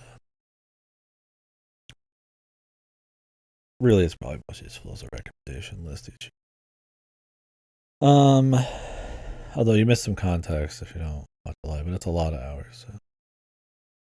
But yeah, so Four Swords, it's a cool idea. It works pretty well. They add enough new items in, enough co-op specific stuff like big boulders and bosses that you have to hit with certain orders. There's some stuff where it's like the green guy has to hit a green thing. That's a little bit more lame. But when it's at its best, it's something that looks like it really does require, friendship. You got to move. Everybody got to work together. We played this with actually 4 people. It was with Sam, Idlos, and Adri. It was neat. I liked it. I tell you what, this is like Grief and Your Friends. This is the game for you. There's a lot of that you can do, which can be fun. There's some goofy stuff you could do to your buddies, picking them up, throwing them around, lighting them on fire. That's cool for partying like that. I kind of wish there's a little bit more like co-op-y stuff at times. But I get it with grief stuff and with different skill levels and shit. They probably don't want to overcook it. You don't all have to be on the same screen. In the GBA one, you can kind of just split up. The procedural areas are interesting. I mean, they're like chunked procedural, or maybe they're just like different maps. It depends. Not a whole lot going on there, but it's like a bit. It's enough to keep it spicy for a few hours that this game takes. And if you want to come back and replay it, there's like new levels and things to unlock to fight, I guess, different endgame stuff. But one big run was enough for us. I wonder if the cables were more popular in Japan because I have no idea who played Four Swords when it first came out. I don't know if we had. I had, oddly enough, cables for GBA to GameCube. Probably because I was doing Wind Waker and stuff, or Crystal Chronicles. Maybe they came with one. But I don't think I had Game Boy Advance to Game Boy Advance cables. I'm sure me and my brother both had Game Boy Advances, but I don't think we ever. Maybe we did, or maybe we linked up, but I didn't have a whole lot of people, I was linking up with ever. Really, if anything, the most I ever did with that was maybe a little bit on the Game Boy Color, but the DS. The local Wi-Fi download one, the hotspot download, was probably more effective, right? Instead of the cables. Where you could do like, Metroid Prime multiplayer, Mario mini games and shit. Yeah, it's one of those things where Four Swords is one of its biggest problems is really availability of its hardware and of the game and stuff. You can actually play this on Nintendo Switch Online nowadays, which is kind of cute. And this is weird. My buddy bought Liquid Death Doctor Deaths because for vending and stuff. We sell them. So they're starting to do sort of fizzier drinks now with these. These are just like flavored water usually. And now it's like a Dr. Pepper, like a watered down Dr. Pepper kind of flavor. I'm not a huge Dr. Pepper guy, but it's not too bad. Funny that they just kind of copy the flavor, just sell it. It's like, all right, interesting.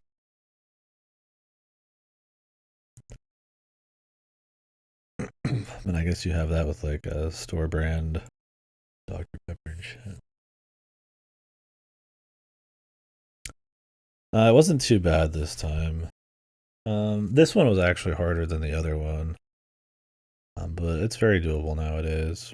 There's a song and dance and a lot of trial and error, but once you figure it out, it's not too bad.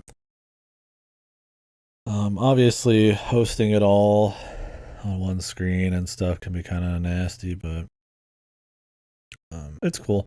I would recommend just playing the NSO version. Really, it's gonna be easier. The game's not long enough to be worth the hassle. I probably spent more time fucking setting it up, playing it. But yeah, it's cool. Didn't love it, but I like the idea. It doesn't really tap in too much to the exploration side of things. It's got a little bit, but it's got to be a lot more localized, a lot more stage based. All the combat's not like amazing, so that being a little bit heavier of a focus is whatever. But you can at least do goofy stuff with your buddies, and they add a lot of new abilities, and it does kind of reward exploration almost more than the second one in a way, because it does have permastat ups for that mission you can find. That's a little weird.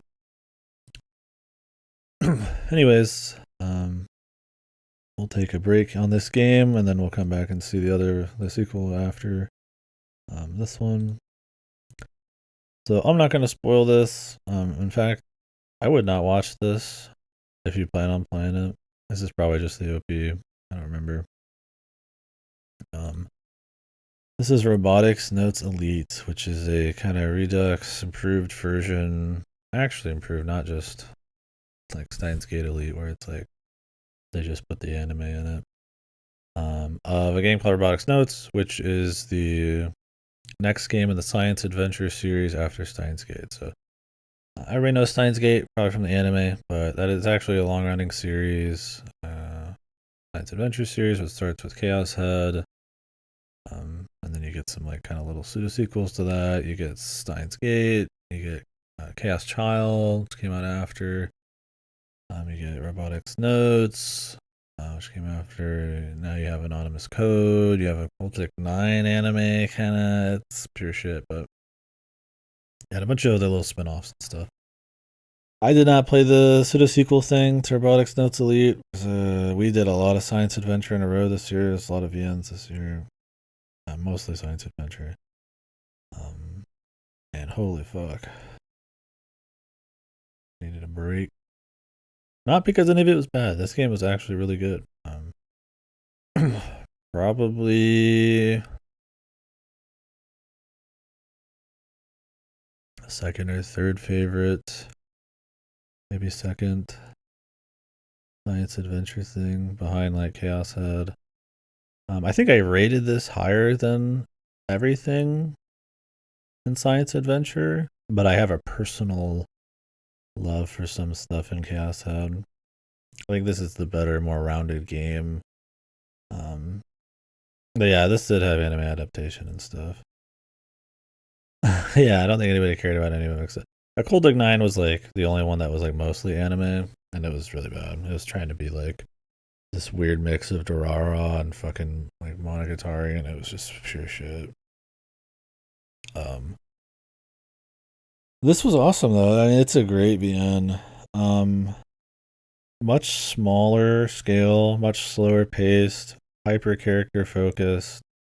About a club, a robotics creation club. There's not a lot of school shit. It is a club, but it's not about that really. Mysteries and I guess conspiracy and all that, but it's mostly an island of fun characters interacting with each other. Kind of, it's almost like a sports anime for a lot of it. You know, like tournaments and building robots and stuff, and learning about the old sport club, you know, the old robotics club, and it's pretty important for the grand story, I guess, in Science Adventure. But yeah, I really liked it. It's just really clean character writing that the series is kind of known for, and honestly, I found funny enough after playing all these to be the weakest in Steins Gate, really. So just nice dialogue, cool world building, pretty nice character moments. Those were better than a lot of the hype, big action stuff for me. Cool little bits of adventure game stuff. Like it's got a little bit of like 3D moving around. The characters actually like kind of move a little bit and have little animations. It looks really nice. Well voice acted. Extremely crispy. Well, they're all in 3D. The characters are all 3D. You won't even notice really at times. I mean, you do notice, but like it doesn't look like jarring. Like in some games, like it's all 3D, not even like sprite based. They look bad in the original, but in Elite they look great. Well animated, very expressive, very cool. Yeah, so definitely up that and a best for sure. I thoroughly had fun with this one. Maybe the speed of it might not be for some people, because I wouldn't call it outright slice of life, but at times it can be that way for sure. But it's slice of life with purpose, character building, atmosphere. It's not a has no lack of mystery and different tones throughout. So my biggest problem with it is that it has a horrible route choice system, which seems to be very common in this series. The problem is if you don't follow a route guide, and goddamn, VNs always need to do this. You always need to follow a guide, or you just destroy the story half the time. You can just skip like multiple chapters of the game and just show up at like a different chapter with the assumption that like it's the other stuff happened. It's really bad. Luckily, that didn't happen to me because I did have a route guide, but it's a lot of random, nonsensical. It's not even choices. You just like tweet at people certain things, and it just magically changes stuff. I don't know what Shumar's obsession is with horrible route choice bullshit. Lionsgate had crappy stuff too. But yeah, it feels like self-sabotage, man. Trying to like make these stories less interesting. Luckily, you can't just go to the very end, but essentially skip every like character arc. And you have to go back. Shit, there was one I still fucked up and had to go back. Couldn't get to the final kind of route jump off. So, but otherwise, really good. Really recommend it. Abo or whatever his name. Chill music. What's up, Riz? Holy hell, who's trapped in there, man? RPG Puka. Little dude, man. What's up, man? So moving on to the next one here. That'll not be the last science adventure thing by a long shot, but we're jumping back into Four Swords. This is an E3 trailer one. Oh, DVD rip. Our guy Gold Medal Sonic. Nice. Yeah, Four Swords Adventures. It's essentially just Four Swords, but better. A little bit more Link to the Past energy than Minish Cap in style. A lot more action, a lot more stages. This is like a 10, 15 plus hour game.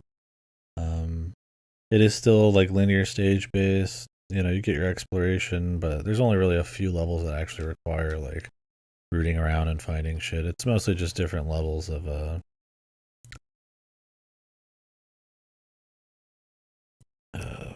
action and co-op.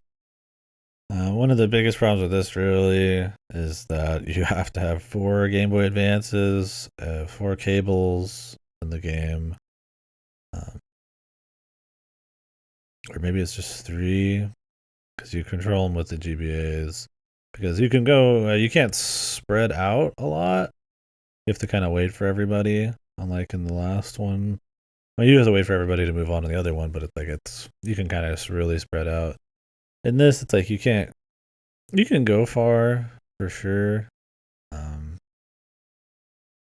but they use the Game Boy Advance screens to kind of show you what the inside of buildings are like, and that's where you're kind of separated and running around and stuff. Like you see it here. You know, you go in a hole and then you get on your GBA screen. It's a cool idea. I mean, it's pretty fun. It works pretty well.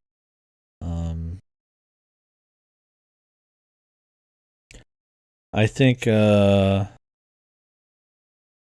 it's a good idea. It feels good. It would be nice to see this kind of taken to another level and tuned and not be attached to the world's worst hardware fucking combo on Earth. Crystal Chronicles did this shit too.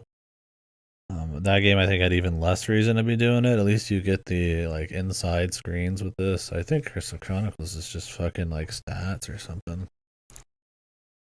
Brain Aches at that point could just afford to make shit for no reason, even though that game's really cool still. I want to do a solo run through it, I guess.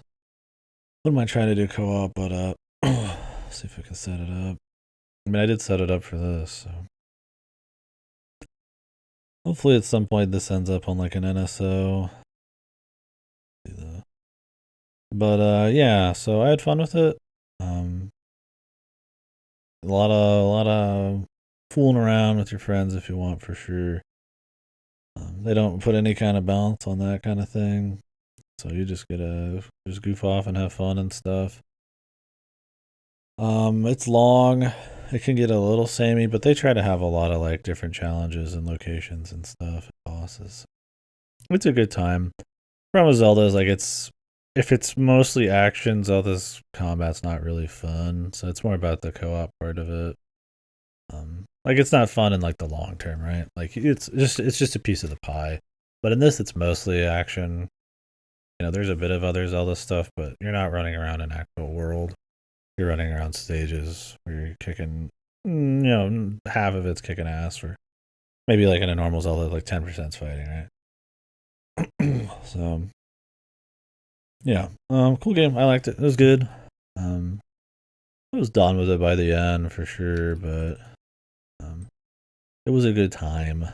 I enjoyed it. So cool to do some cool co-op shit with folks here. Um, I definitely would like to see it taken to that taken to another level, get a resurgence, if you will. I mean, I guess they may try Force Heroes, but that's supposed to not be the best. But yeah, it's a cool little party game if you like Zelda combat. But if you're looking for something a little bit more than just combat, might be a little missing there, but it's a cool idea for. It's got elements of like a little bit of like every um uh,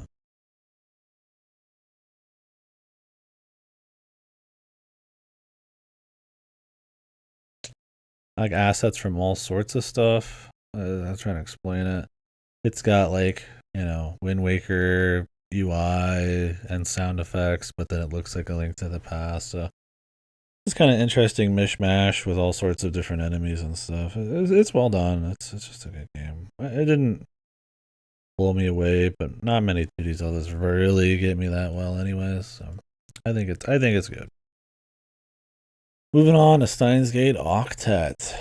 So this is a PC engine kinda thing. Um, Old school adventure based where you're typing in the verbs and um, you're not clicking around. You need to like just kind of like read the screen and assume what they want you to do, and kind of this like pseudo retelling of Steins Gate, but it's different. It's not the same thing. It's a little bit more comedic and a little bit more kind of goes off and veers off and does its own little goofy shit to kind of justify being in a more gamey format. It's a cute little thing. It's got fun renditions of the music. Once you get a feel for what kind of verbs they're gonna want you to use, generally you'll keep pretty steady progress, but there's still a lot of moments you're gonna get just fucking hard stuck and lost. It's very moon logic, very cryptic at times, and not in a fun way always, but it's charming. It looks nice. It's cool seeing all of the Steins Gate stuff in this style, where it has to like draw everything manually and stuff, like vector it all, and I think that's the right word for it. It's neat. I don't think I loved it, but I respect it, and I think it's a cool little bonus thing for people to enjoy after they've played Steins Gate. I'd recommend giving it a go. I think your average Joe, I'd recommend probably like a guide for it and just kind of enjoy the novelty. It isn't a super fun adventure game with not any interesting logic or anything like that or ways to interact. I mean, you're just kind of typing in a couple words here and there. So. But other than that, it's cool. I don't remember what I gave it on VNDB. Or I don't know VNDB, but on my tier list.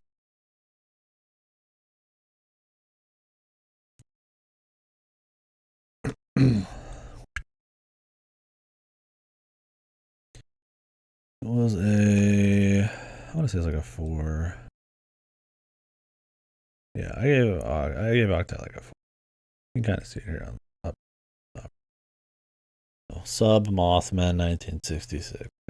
4, not the best, but it's like, it could be worse, right? I mean, really, it's almost more of an adventure game than just like a VM, but I mean, there's plenty like that in here. Spoilers ahead of time here. MEO. Smiling Man. Might get to that tomorrow. So, yeah. Let's move on. I'm not going to put that anywhere in particular. It's not shit, but I don't have a lot of deep love for it. Now, this one is shit. This is also the only playthrough of this probably on YouTube. So it's me myself. Yeah, this is a Steins Gate crossover with Hello Kitty. Steins Gate X Unreal. It is pure ass. It's horrible.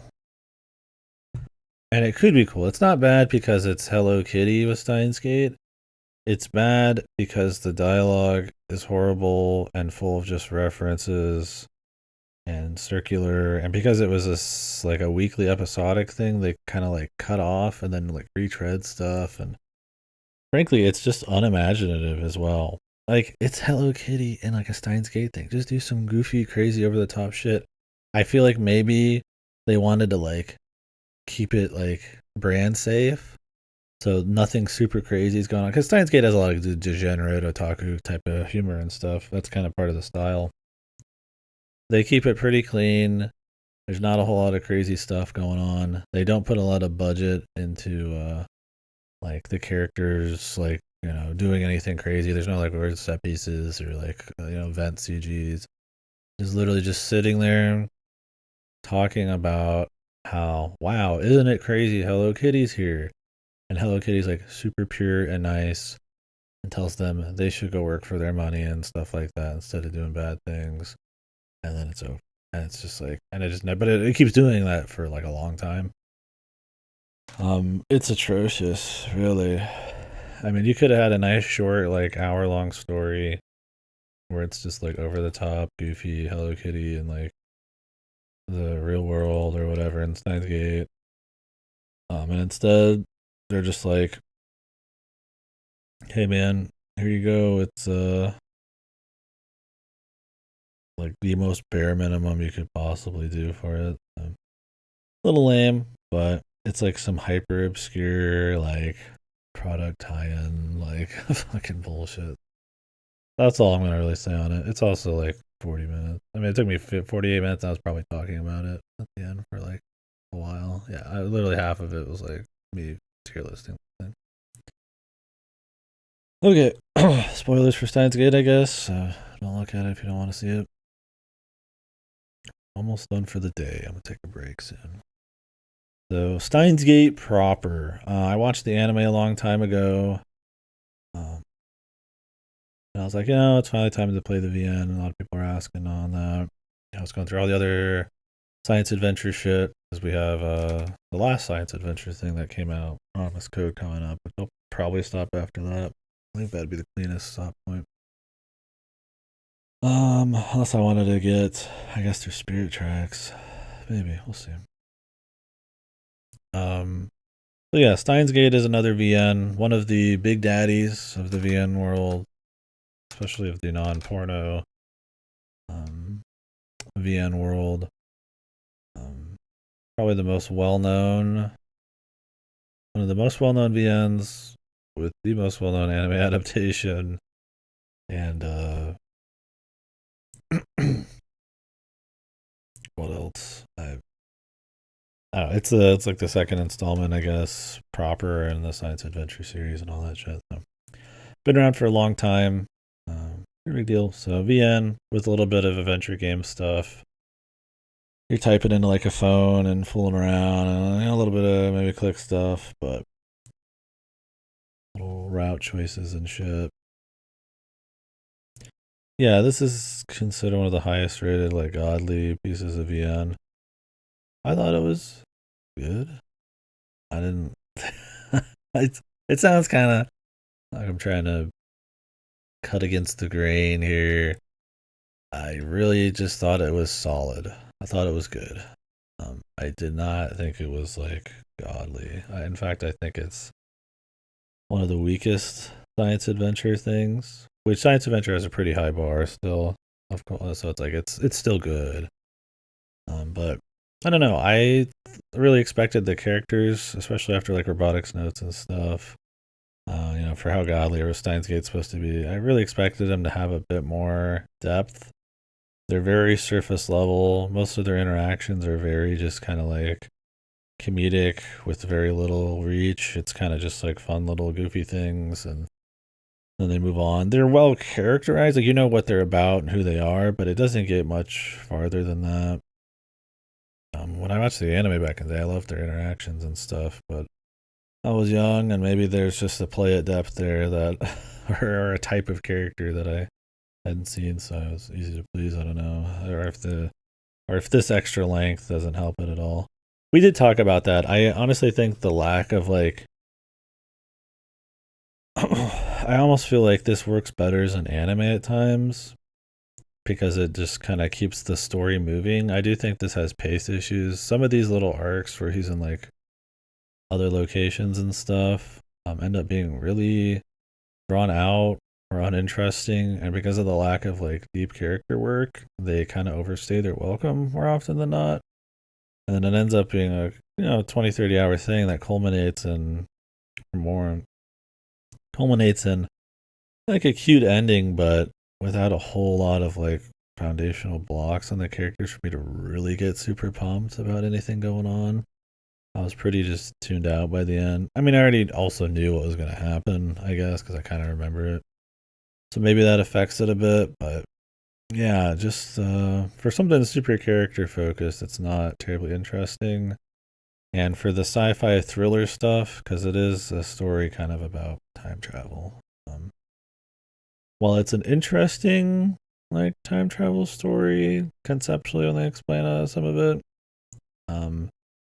really that thriller, like he's got to figure out what's going on and the conspiracies and all this and that, really just kind of flatlines after the first chunks, and then kind of comes back in at the end. So I like Steins Gate. It's absolutely would recommend it. It's worth a read. And you might love it.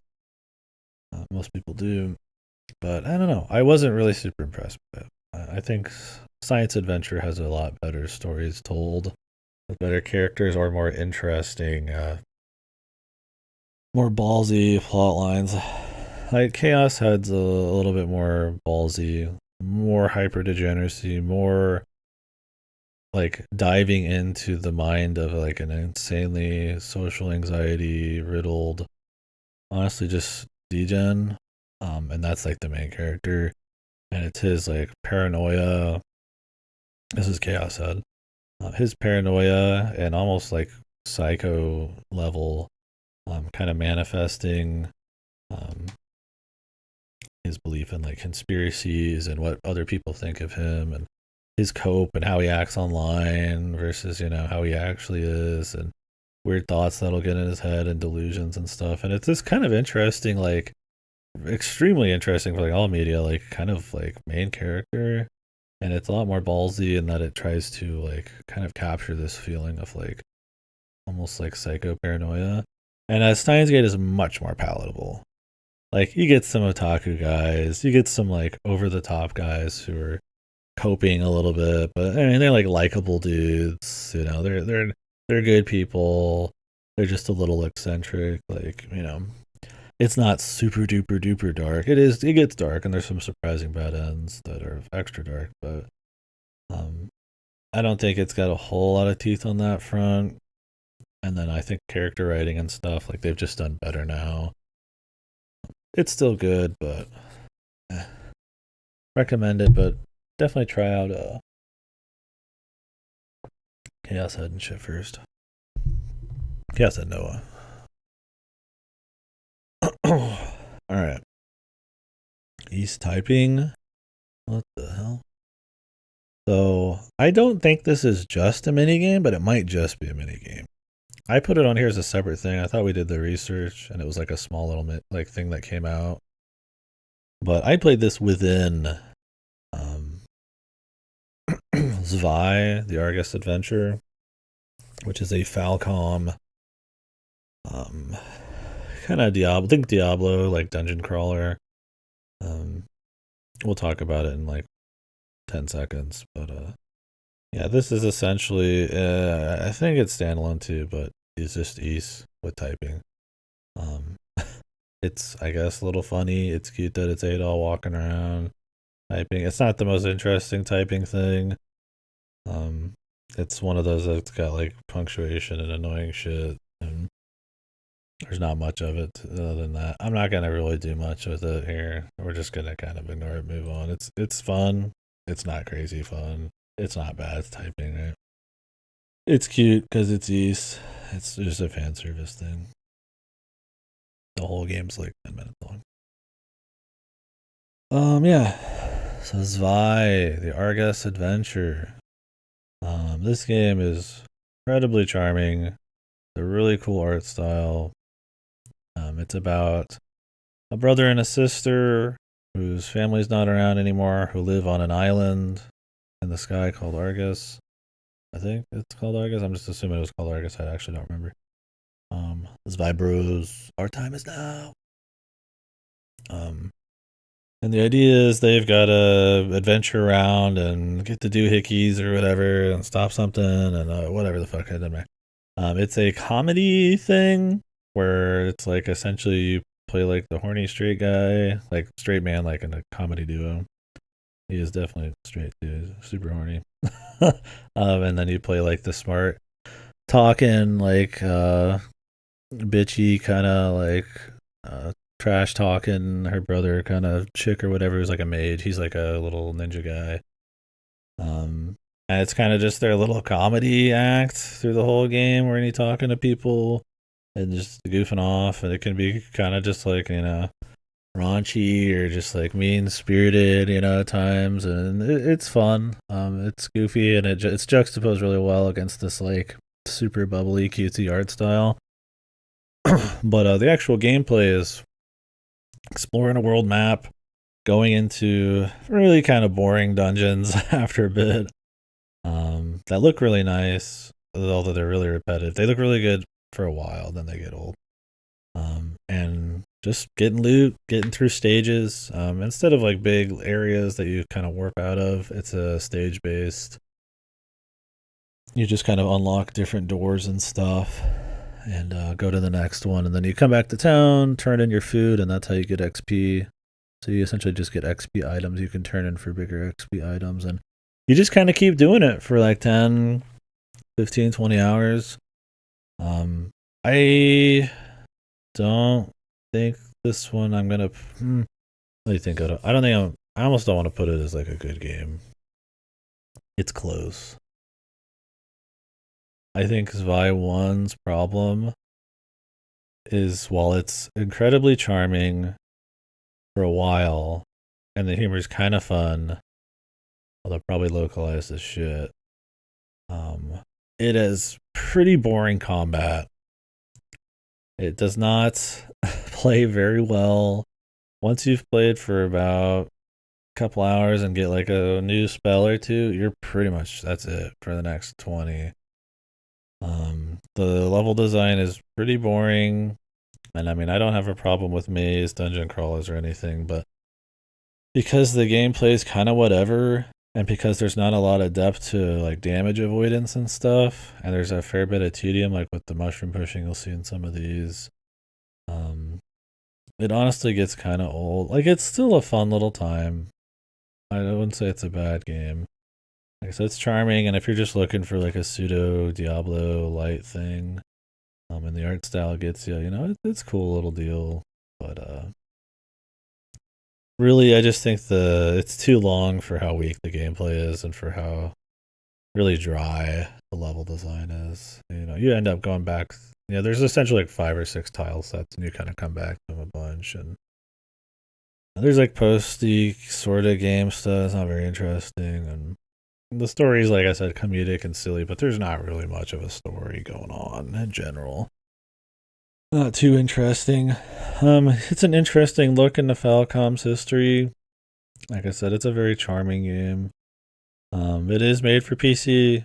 I use a controller, but it is made for PC. It's got widgets and goofy stuff, and that fill your screen, and you got little mini games that'll happen with like like your cat or whatever, where you could like control your cat and like a digital mini game while you're trying to play and fill the screen with bullshit. The second game does that a little bit more, but it's kind of just trying to have fun with the idea of being like a PC dungeon crawler thing. If you want to play like a proper Falcom dungeon crawler that's actually good, play Xanadu.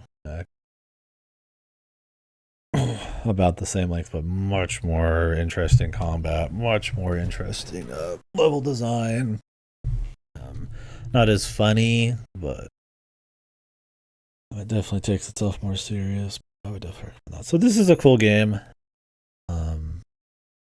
Like I said, I don't know if I would put down the art styles like notable, I suppose. But we'll note it here when we're talking. So let's move on from that. Solid game, fun. Would recommend it if it kind of hits you right, from what you can tell and stuff. Maybe worth looking into a little, but just be ready for very repetitive gameplay and stages. If you're looking to just kind of mindlessly play something, you don't really care how good the gameplay is. It's not too bad for that. All right, the last piece of Steins Gate for now. There's plenty of other Steins Gate games, but this is Steins Gate 8-bit. So kind of think Octet from earlier, where it was like a more PC Engine thing, but this time it's Steins Gate for the NES. Oh, does that sound exciting? You're right, it's not. It's shit. It's not terribly interestingly written. It's pretty tedious. Not really that many fun antics. It's very faithful in that it's like an NES game. So you're not really, there's not a whole lot going on because it's more like an RPG Maker demake. It was interesting. I mean, I liked streaming it. I like talking about it, but it's not good. I think I gave this like a 1 on my VNDB. Maybe a little bit more. I'm not sure. It's really it's a couple hours, if that. I don't remember exactly, and just straight ass boring, man. It's just not interesting. I don't even remember what goes on in it. At least Octet had the goofy like Chaos Head bullshit and stuff. Like this was just kind of feel like they were trying to do the Octet thing with something else just to try to get people to buy Elite. Like look at this new canon story or something, I guess, and yeah, it's just a bunch of tedious bullshit, really. So, would not recommend Steins Gate 8-bit. Good luck even getting it. Anyways, it's exclusive to Switch. Steins Gate Elite. I don't even know if you can fucking properly get that anywhere. So, yeah. Next, don't watch this fucking video if you want to watch play Anonymous Code. But the last game so far is they've already announced more. But in the Science Adventure series, yeah, this one I'm not gonna explain it at all, really. It is sci-fi. They explain the premise pretty much right in the primer, which you're supposed to read right away. Although if you don't, I guess some of it's more of a twist. Like more like it's so this one's even it's well not 3D, but it's got like warp face movement. A lot of crazy like UI effects, animations, and all that stuff. A very interesting save load system. There's a little bit of gaminess to it for sure. It's interesting. Some of it looks kind of ugly, but you get used to it. But overall, it's pretty well presented. Cool music. It's a good game. I like it. I think it's a really solid science adventure game. I think this one would be divisive. It's one of the shorter ones. But it's probably the least character focused out of all the science adventure games that I've played. So you're probably the people are really all in on character stuff, and I don't think the characters are like fuck, they're serviceable, but some of them you're not going to get a whole lot. It's a lot more about exploring concepts and kind of taking those to their extreme and kind of wrapping it all up. I think the concepts here are interesting enough on their own right and generally well executed enough with like exciting enough, like kind of like heart pumping sort of like set pieces and thriller moments that like I'm all in on it. I think it's cool. But I have my little caveats about it. I don't think I like it as much as some people in here do, but I like it enough to put it as one of the better ones I played this year. So, if for nothing else, just concept alone, and the rest of it's well executed on the side, but it ain't the meat and potatoes for me. So, don't want to talk about it much more than that. We got some people I know who are going to play it, and it's honestly, you really can't talk about it much more without like pretty much giving away a lot of stuff. So, oop.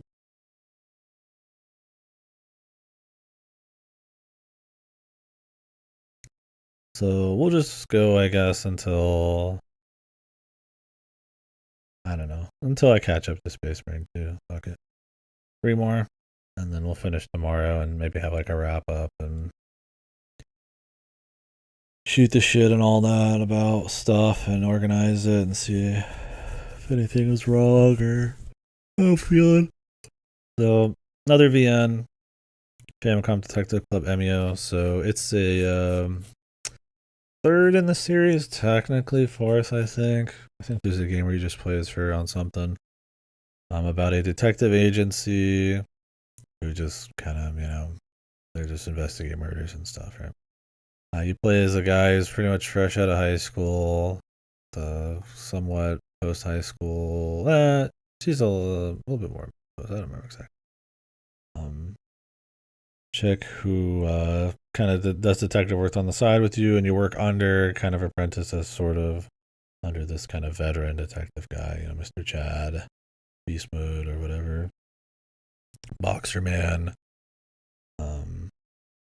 So the neat thing about Famicom Detective Club, you might have gathered from the Famicom part, is that these were some of the original VNs, the first two, like really old school. Some of the super early ones that popularized a little bit of like the semi gameplay, but a lot of text style. And they were on the Famicom, and so they were remade not too long ago by Mages, the people who do science adventure. We were just talking about that with Anonymous Code, and they did a great job doing it. They're not too bad of stories. The second one's definitely pretty solid. I mean, I give it a decent rating. Got a nice ending, and the first one's a little rough. I mean, they're older, so a lot of the novelties and the depth of exploration probably came across as more impressive then. Now you'd probably cut a lot of it. Probably better pacing, more character work, kind of stuff like that. But there's good moments still. So I'm thinking about it as NES stuff. They're pretty cool. They're well animated, great art. There's clearly some budget because this is a Nintendo IP. This is a Nintendo thing. The guy who wrote these is the Metroid creator, right? What's his name? Not Sakaguchi. What is it? Is it Sakaguchi? Which, yeah, that might tell you maybe how I think about this one. Consider Metroid the Other M. It's horribly written. He's, well, not the only writer on MEO. There's like 6 writers.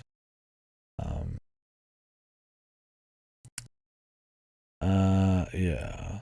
So it's a storied franchise, and it's cool. It's kind of back in a way. It's nice seeing any kind of VN love But MEO sucks. I don't think it's very good. Is it worst? Or is it just like really mediocre, aggressively mediocre? I put it as a 4 on my VN tier list, I think. And I had other 4 stuff like Octet on here, but Octet is also not a full fucking release game for like 40, 50 plus bucks. So. I don't know. So MEO, some of its problems are everything you do is pretty much pointless because the story is solved through instead of detective work, essentially pure happenstance and chance. So that's kind of lame. And it wastes a lot of your time just bumbling around doing goofy bullshit with really not a very interesting UI and investigation system. You don't have to apply yourself much. You don't have to think very hard. You just kind of spam buttons. I don't think the characters are interesting. I don't really think the story they're trying to tell was very interesting. I think this game, if it gets any credit, is because people finished it and it has a 30-minute anime at the end that explains the entire story and has like a full like emotional arc for someone. It is completely separate also. It's all flashback, has nothing to do with your characters. So it's frankly just boring. It's just not interesting. There's no emotion in it, no depth. It's not fun to deduce. It's not a fun thriller. It's not like very dark. I mean, it's dark, but it's not like interestingly dark, like the tone. Um, it's a great looking game, but it's really all in service of nothing terribly special, and it's just the real world. So it's not like you're getting like a wild art direction.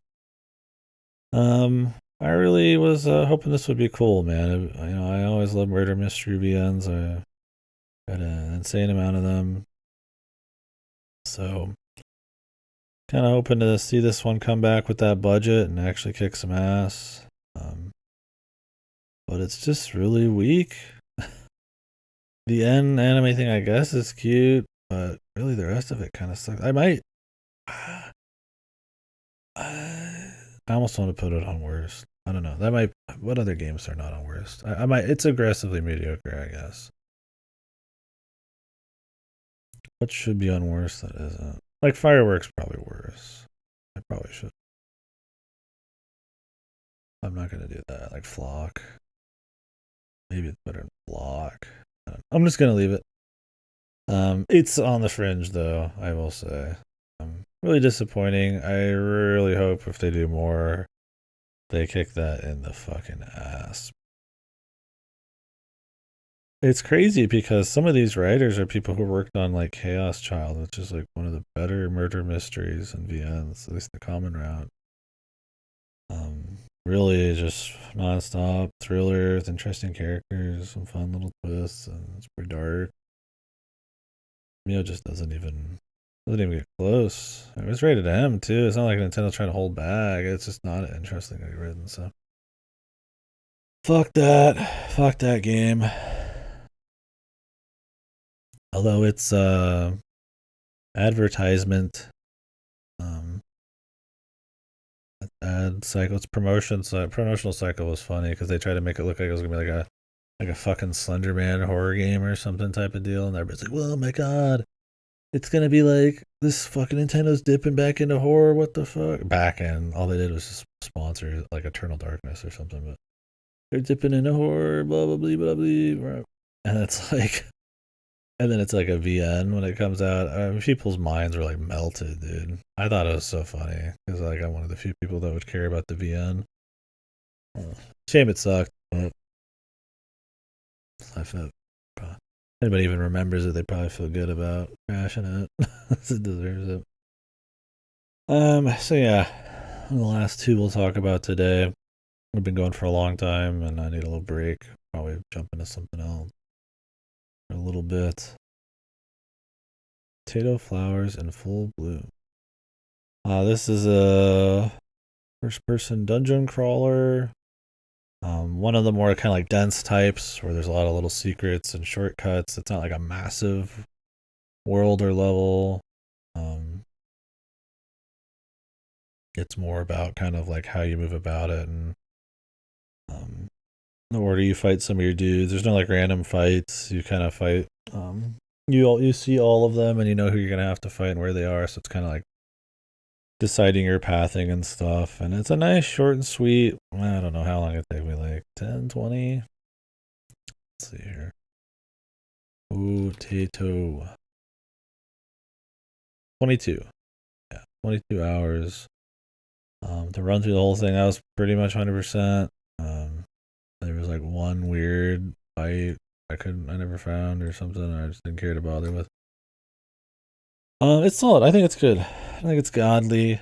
Um, I don't think it has the level of like maybe secretive like locations and like um features like like interesting like riddles or stuff on the walls or like creative like traps or special secret ways to go or any kind of note taken. I don't think it has the level of depth maybe you'd want from like a more like dense dungeon kind of crawl thing. Um, but as far as just running through like a more simple dungeon with a few secrets and a cute little job system that you can optimize and stuff, it's a good time. I had fun with it. Definitely makes me want to play more like dungeon crawler stuff. It's not like a godly game or anything, but it's a good time. If you like first person dungeon crawlers, absolutely give it a go. It's going to be a lot more palatable because it is shorter, and the kind of I guess the interesting about the combat is it's like time based. So if your guys are quick enough, they can like delay an attack and interrupt it kind of. It's not super. You don't make a whole lot of decisions on it. It's kind of just incidental, but sometimes like you can maybe. It's cool. Like I said, there's enough depth there, strategy and exploration to keep you more than well entertained for 20 hours. So definitely worth doing. And it's got a charming little art style for this kind of like building block like maze or whatever. So neat stuff. Would recommend it. Not amazing, but it's good. All right. Oh, ended on a strong one today. Um, Legend of Zelda: The Spirit Tracks. Yahoo, dude. Finally, they fixed up. This is the sequel to Phantom Hourglass, essentially. I think it's a new lake in Zelda and stuff. One of the best Zeldas in the series. She's pretty fun, pretty spacey personality. Pretty goofy, and she's with you the whole way. So yeah, they kind of fixed everything in this one. It's super fun, super creative, no gimmicks. It's just makes amazing use of the DS. It sounds great. Probably the best looking game ever made. Yeah, so it's gonna firmly end up in the worst pile, right where it belongs. And yeah, that's pretty much it. Jokes aside, yeah, it's dog shit. I hate this game. I don't hate it as much as Phantom Hourglass, but it's all the same problems and some new ones. Some of them are a little less shitty. It's a little better to control. Um, it's like your rolls are changed, how some of the sword strikes are changed. I never mentioned in Phantom Hourglass, they had the timer dungeon. Some people hate that. I didn't like it when I was younger. I don't care for it much in this, but I think conceptually it's cool to kind of like optimize it. I just hated the level design.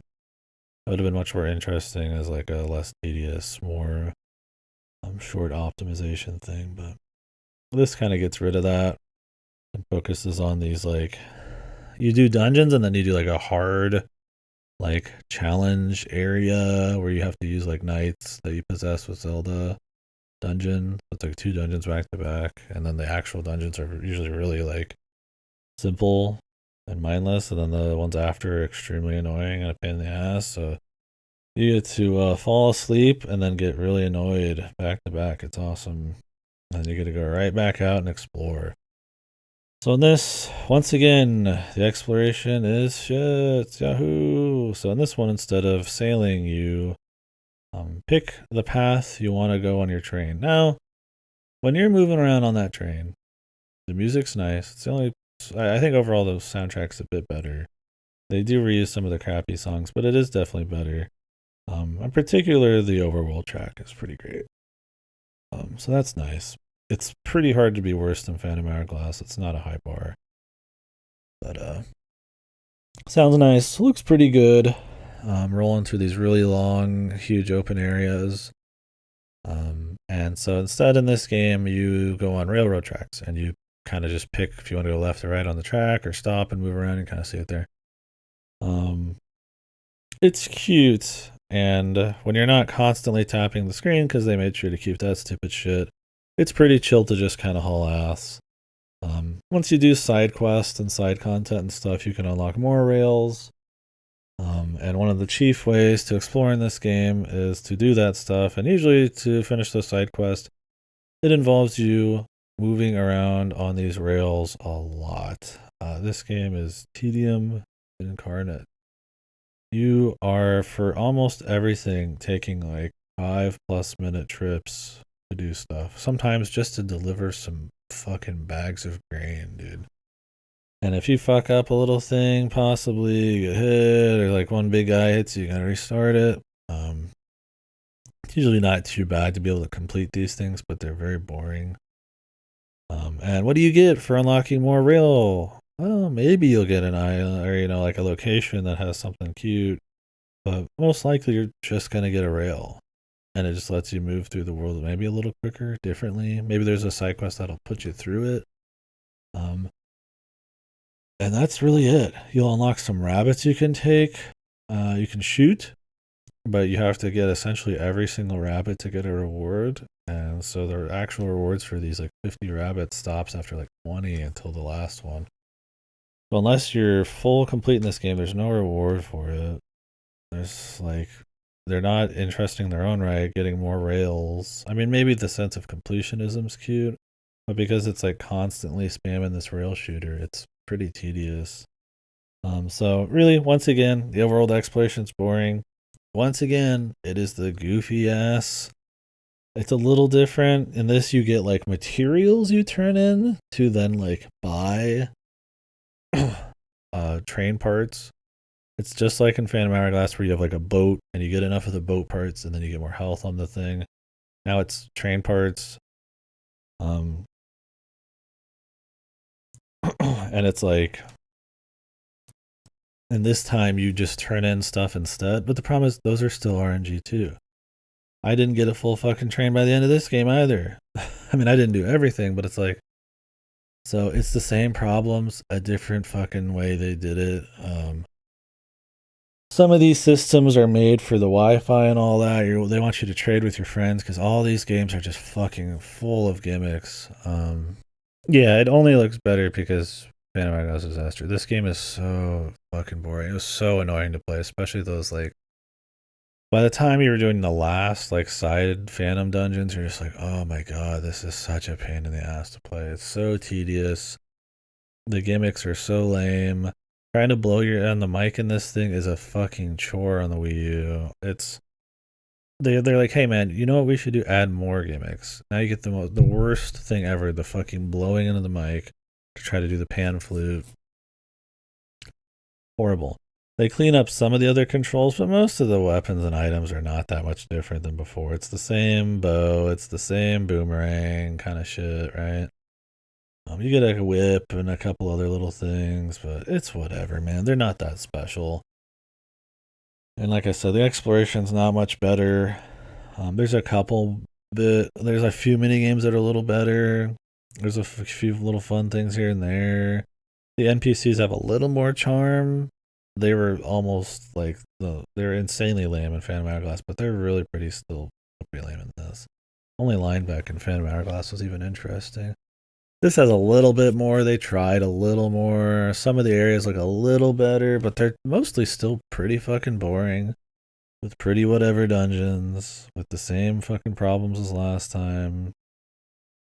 Um, while it is a better game than Phantom Hourglass, it is cut from the same cloth, and some of the new additions they make are so bafflingly fucking dog shit that on top of just not being, once again, very just good all around, I just I can hardly talk it up just because it's better than Phantom Hourglass, right?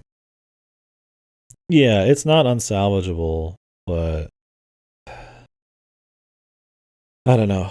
I almost just blame the DS virus, man. The gimmick virus that Nintendo had at that point. Yeah, it's just like a train system could be really cool. Being on a train, going through these big open wide areas, maybe run around the train doing goofy stuff while it's going and playing around with exploration and you're finding real cool areas and it's Zelda's with you, so you got a kind of like cool partner and stuff and like you could imagine it, I see a place and I'm gonna like set up like a railroad system maybe to get there, or maybe the rails just fucking happen and like you could imagine it being kind of cool maybe, right? Like it's not like it's beyond the pale, but it's like at that point you're just making a different game, right? Like, I don't have to I can control Link and then use the touch at the same time. Like just better dungeons, less annoying. Like that's my biggest thing is like it's not just the touch and stuff. I mean the overworld sucks, but it's just like they decided for every puzzle, every action sequence, every dungeon to make it as tedious and just fucking annoying as possible. When I was at my worst in this game, it was usually in like one of those Phantom dungeons. It wasn't in the overworld. It wasn't. I mean, the flute stuff was bad. It wasn't, walking around an island doing a mini game. It was like in those dungeons.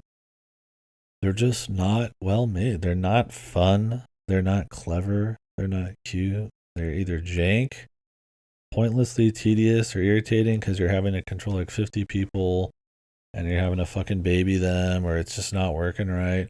Or they're just poorly conceived puzzles. They're just not fun. Like, oh boy, my puzzle for today is to just do busy work, right? It's just like, good God, man. You're just so done with it at that point. And it just never ends. And that you're doing like multiple dungeons in a row every single time you do one, it's like okay. Yeah, really. I mean, trains are exciting, like set pieces that you're just on, right? You're seeing the world move by you quickly. You can run around in them and do things while the world's moving around you. And, things can pop up on the side and you can stop. And it's a cool idea. The only problem with the train is there's not much agency, which, in this, they try to make it so you can just like move left or right or stop.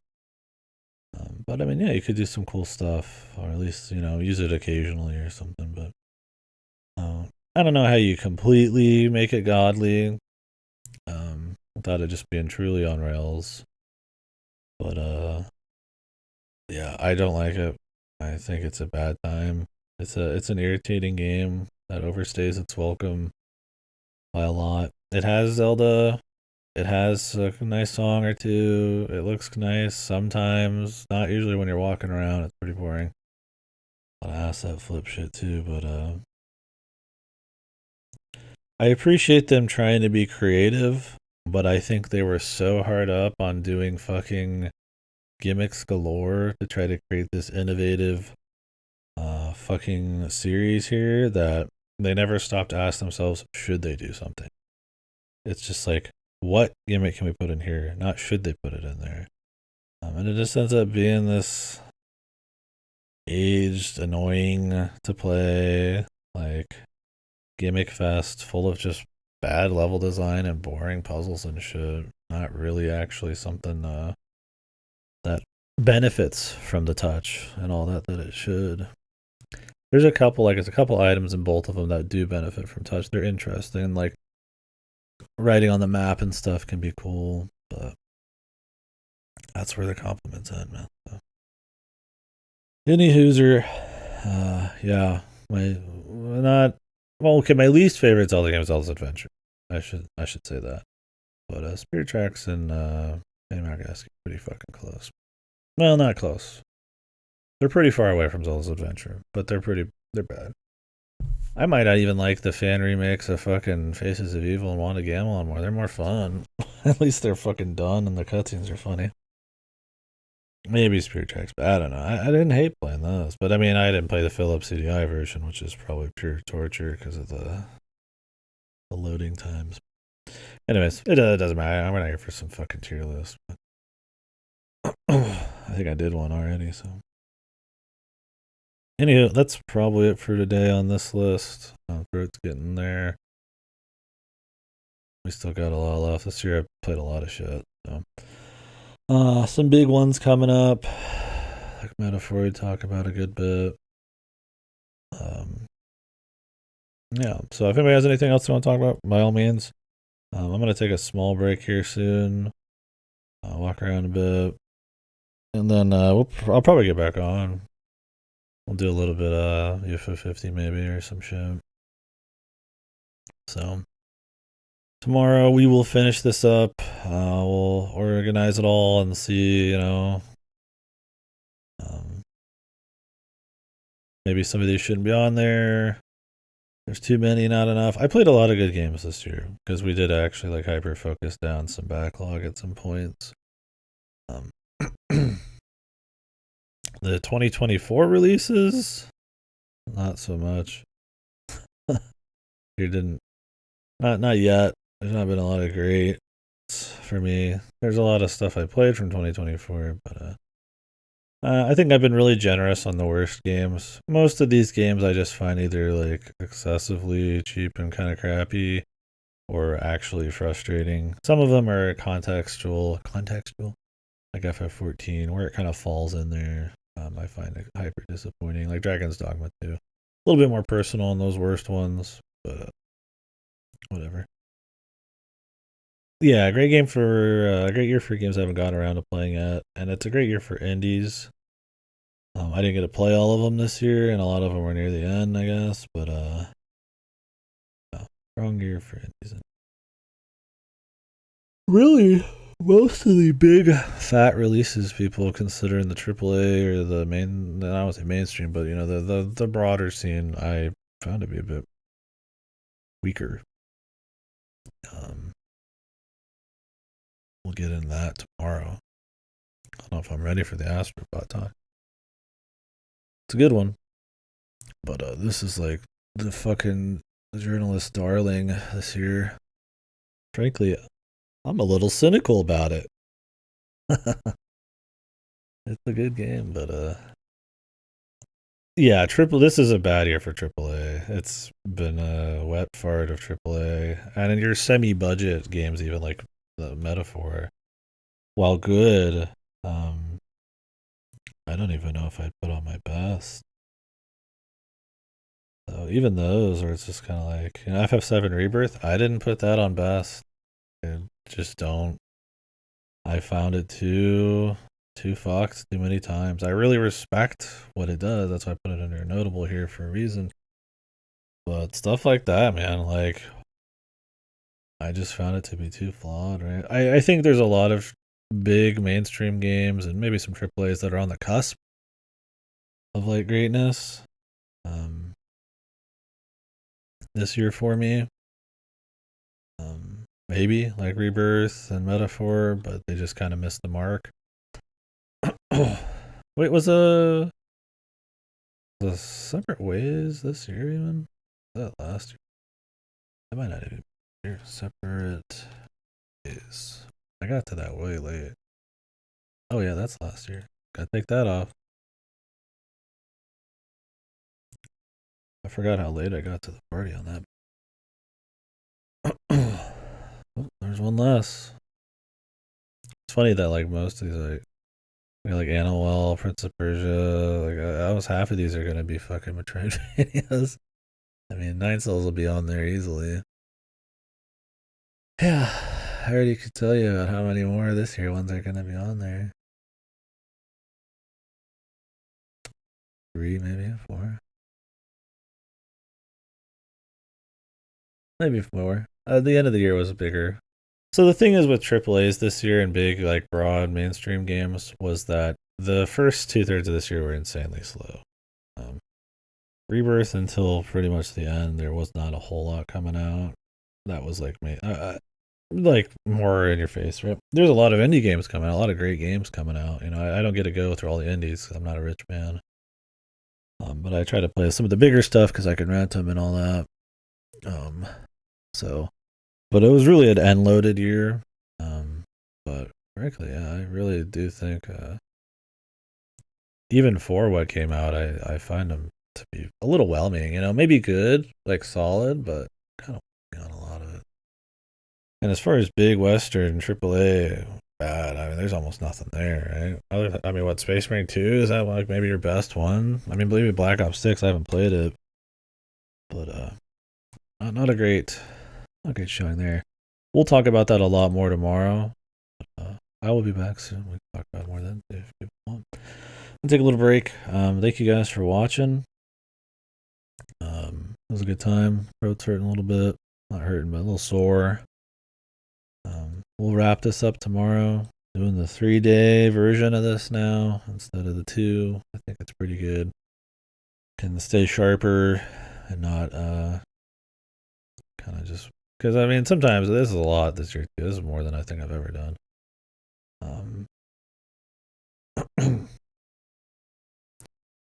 Sometimes when you get really deep into it, you're kind of like, you know, just kind of going, or maybe you're getting ready to be near the end of it because you've been screaming for too long. So I'd rather kind of keep the energy for the combo and stuff. So I think 3 days is good.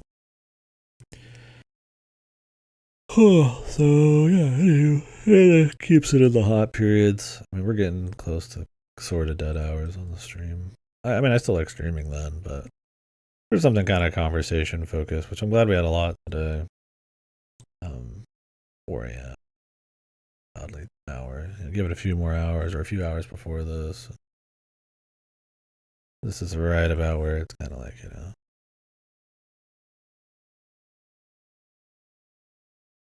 Odds. Alright, guys. Take a small break just for the throat, and then I'll probably come back. Maybe we'll do a little UFO 50. If I don't come back, I'll just do a little UFO 50 off stream. And tomorrow we'll wrap this all up. Maybe we'll have Cuphead tomorrow, but we will see. I was gonna do the Cuphead DLC, maybe replay the base game, but I don't know if I'll have time or care to. I'm sure I could acclimate back to Cuphead. I don't need all that. I don't remember if there's like upgrades in Cuphead and shit, or if you just play it as is. It's not. Then I'd feel like I'd have to do the whole fucking campaign again. It'd be cool if it was co-op. I mean, it is co-op, but like I'm gonna play like a Switch version, I think. Could have just bought the DLC, I guess. I don't know. I mean, why not save a buck? I'm paying for GameFly. Cuphead's great. I think it's awesome. Amazing art style. And it's fun. Boss fights. Nice and challenging. But it's been a long time since it came out. The DLC came out. People liked it, but it's, you know, it's not like it's a reignite flame. It's not like a sequel. They did like a show for it, didn't they? That was weird. But yeah, I don't really have anything coming out on GameFly for the first month. I was like, fuck it, I'll pick that up. And there's some stuff I could grab on GameFly like Pushonomics, but honestly, we're just gonna do a Gifted Games month. Or close to it. I'm not gonna play it really hardball and like be super strict. Every day has to be a gifted game. But we're gonna start out with Grim Dawn, and then we'll do stuff like Prodigal and Neon White and Ass Libra, and try to hit one game from everyone who's gifted me something within reason. We'll try to get at least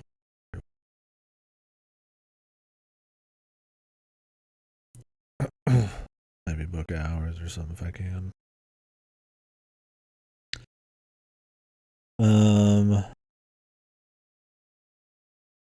I'm more into it on a visual level than anything. Like I don't give a shit with the level image, but it's really interesting. Oh yeah, just the way it looks and it's animated, how constant and moving it is and stuff.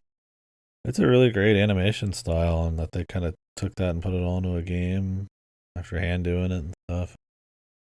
I think it is a pretty awesome idea. You see some of its like imitators, but nothing quite nails it as good as they did. It's cool to see that kind of skill there. Yeah, I wonder what they're up to. I wonder what they're making. If they're making another one or something else. I don't know. What are they up to these days? Chad or whatever his name is. The rest of the devs. Cuphead developers. Studio MDHR.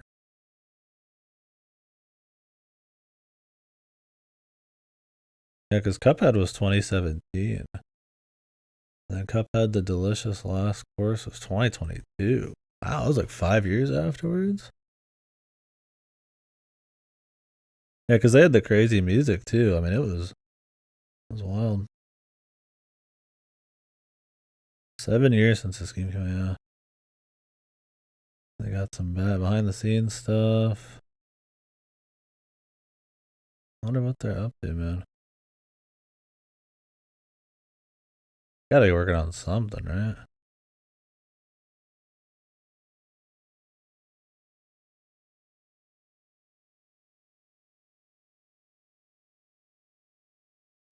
It's just been that long, I probably don't think about it. New game. Called The Sky's the Limit. That's what it's rumored to be. Maybe Zelda inspired. Or is it? I don't know. We don't know, I guess. Guess they're making something. Surely, right? You know, Jesus.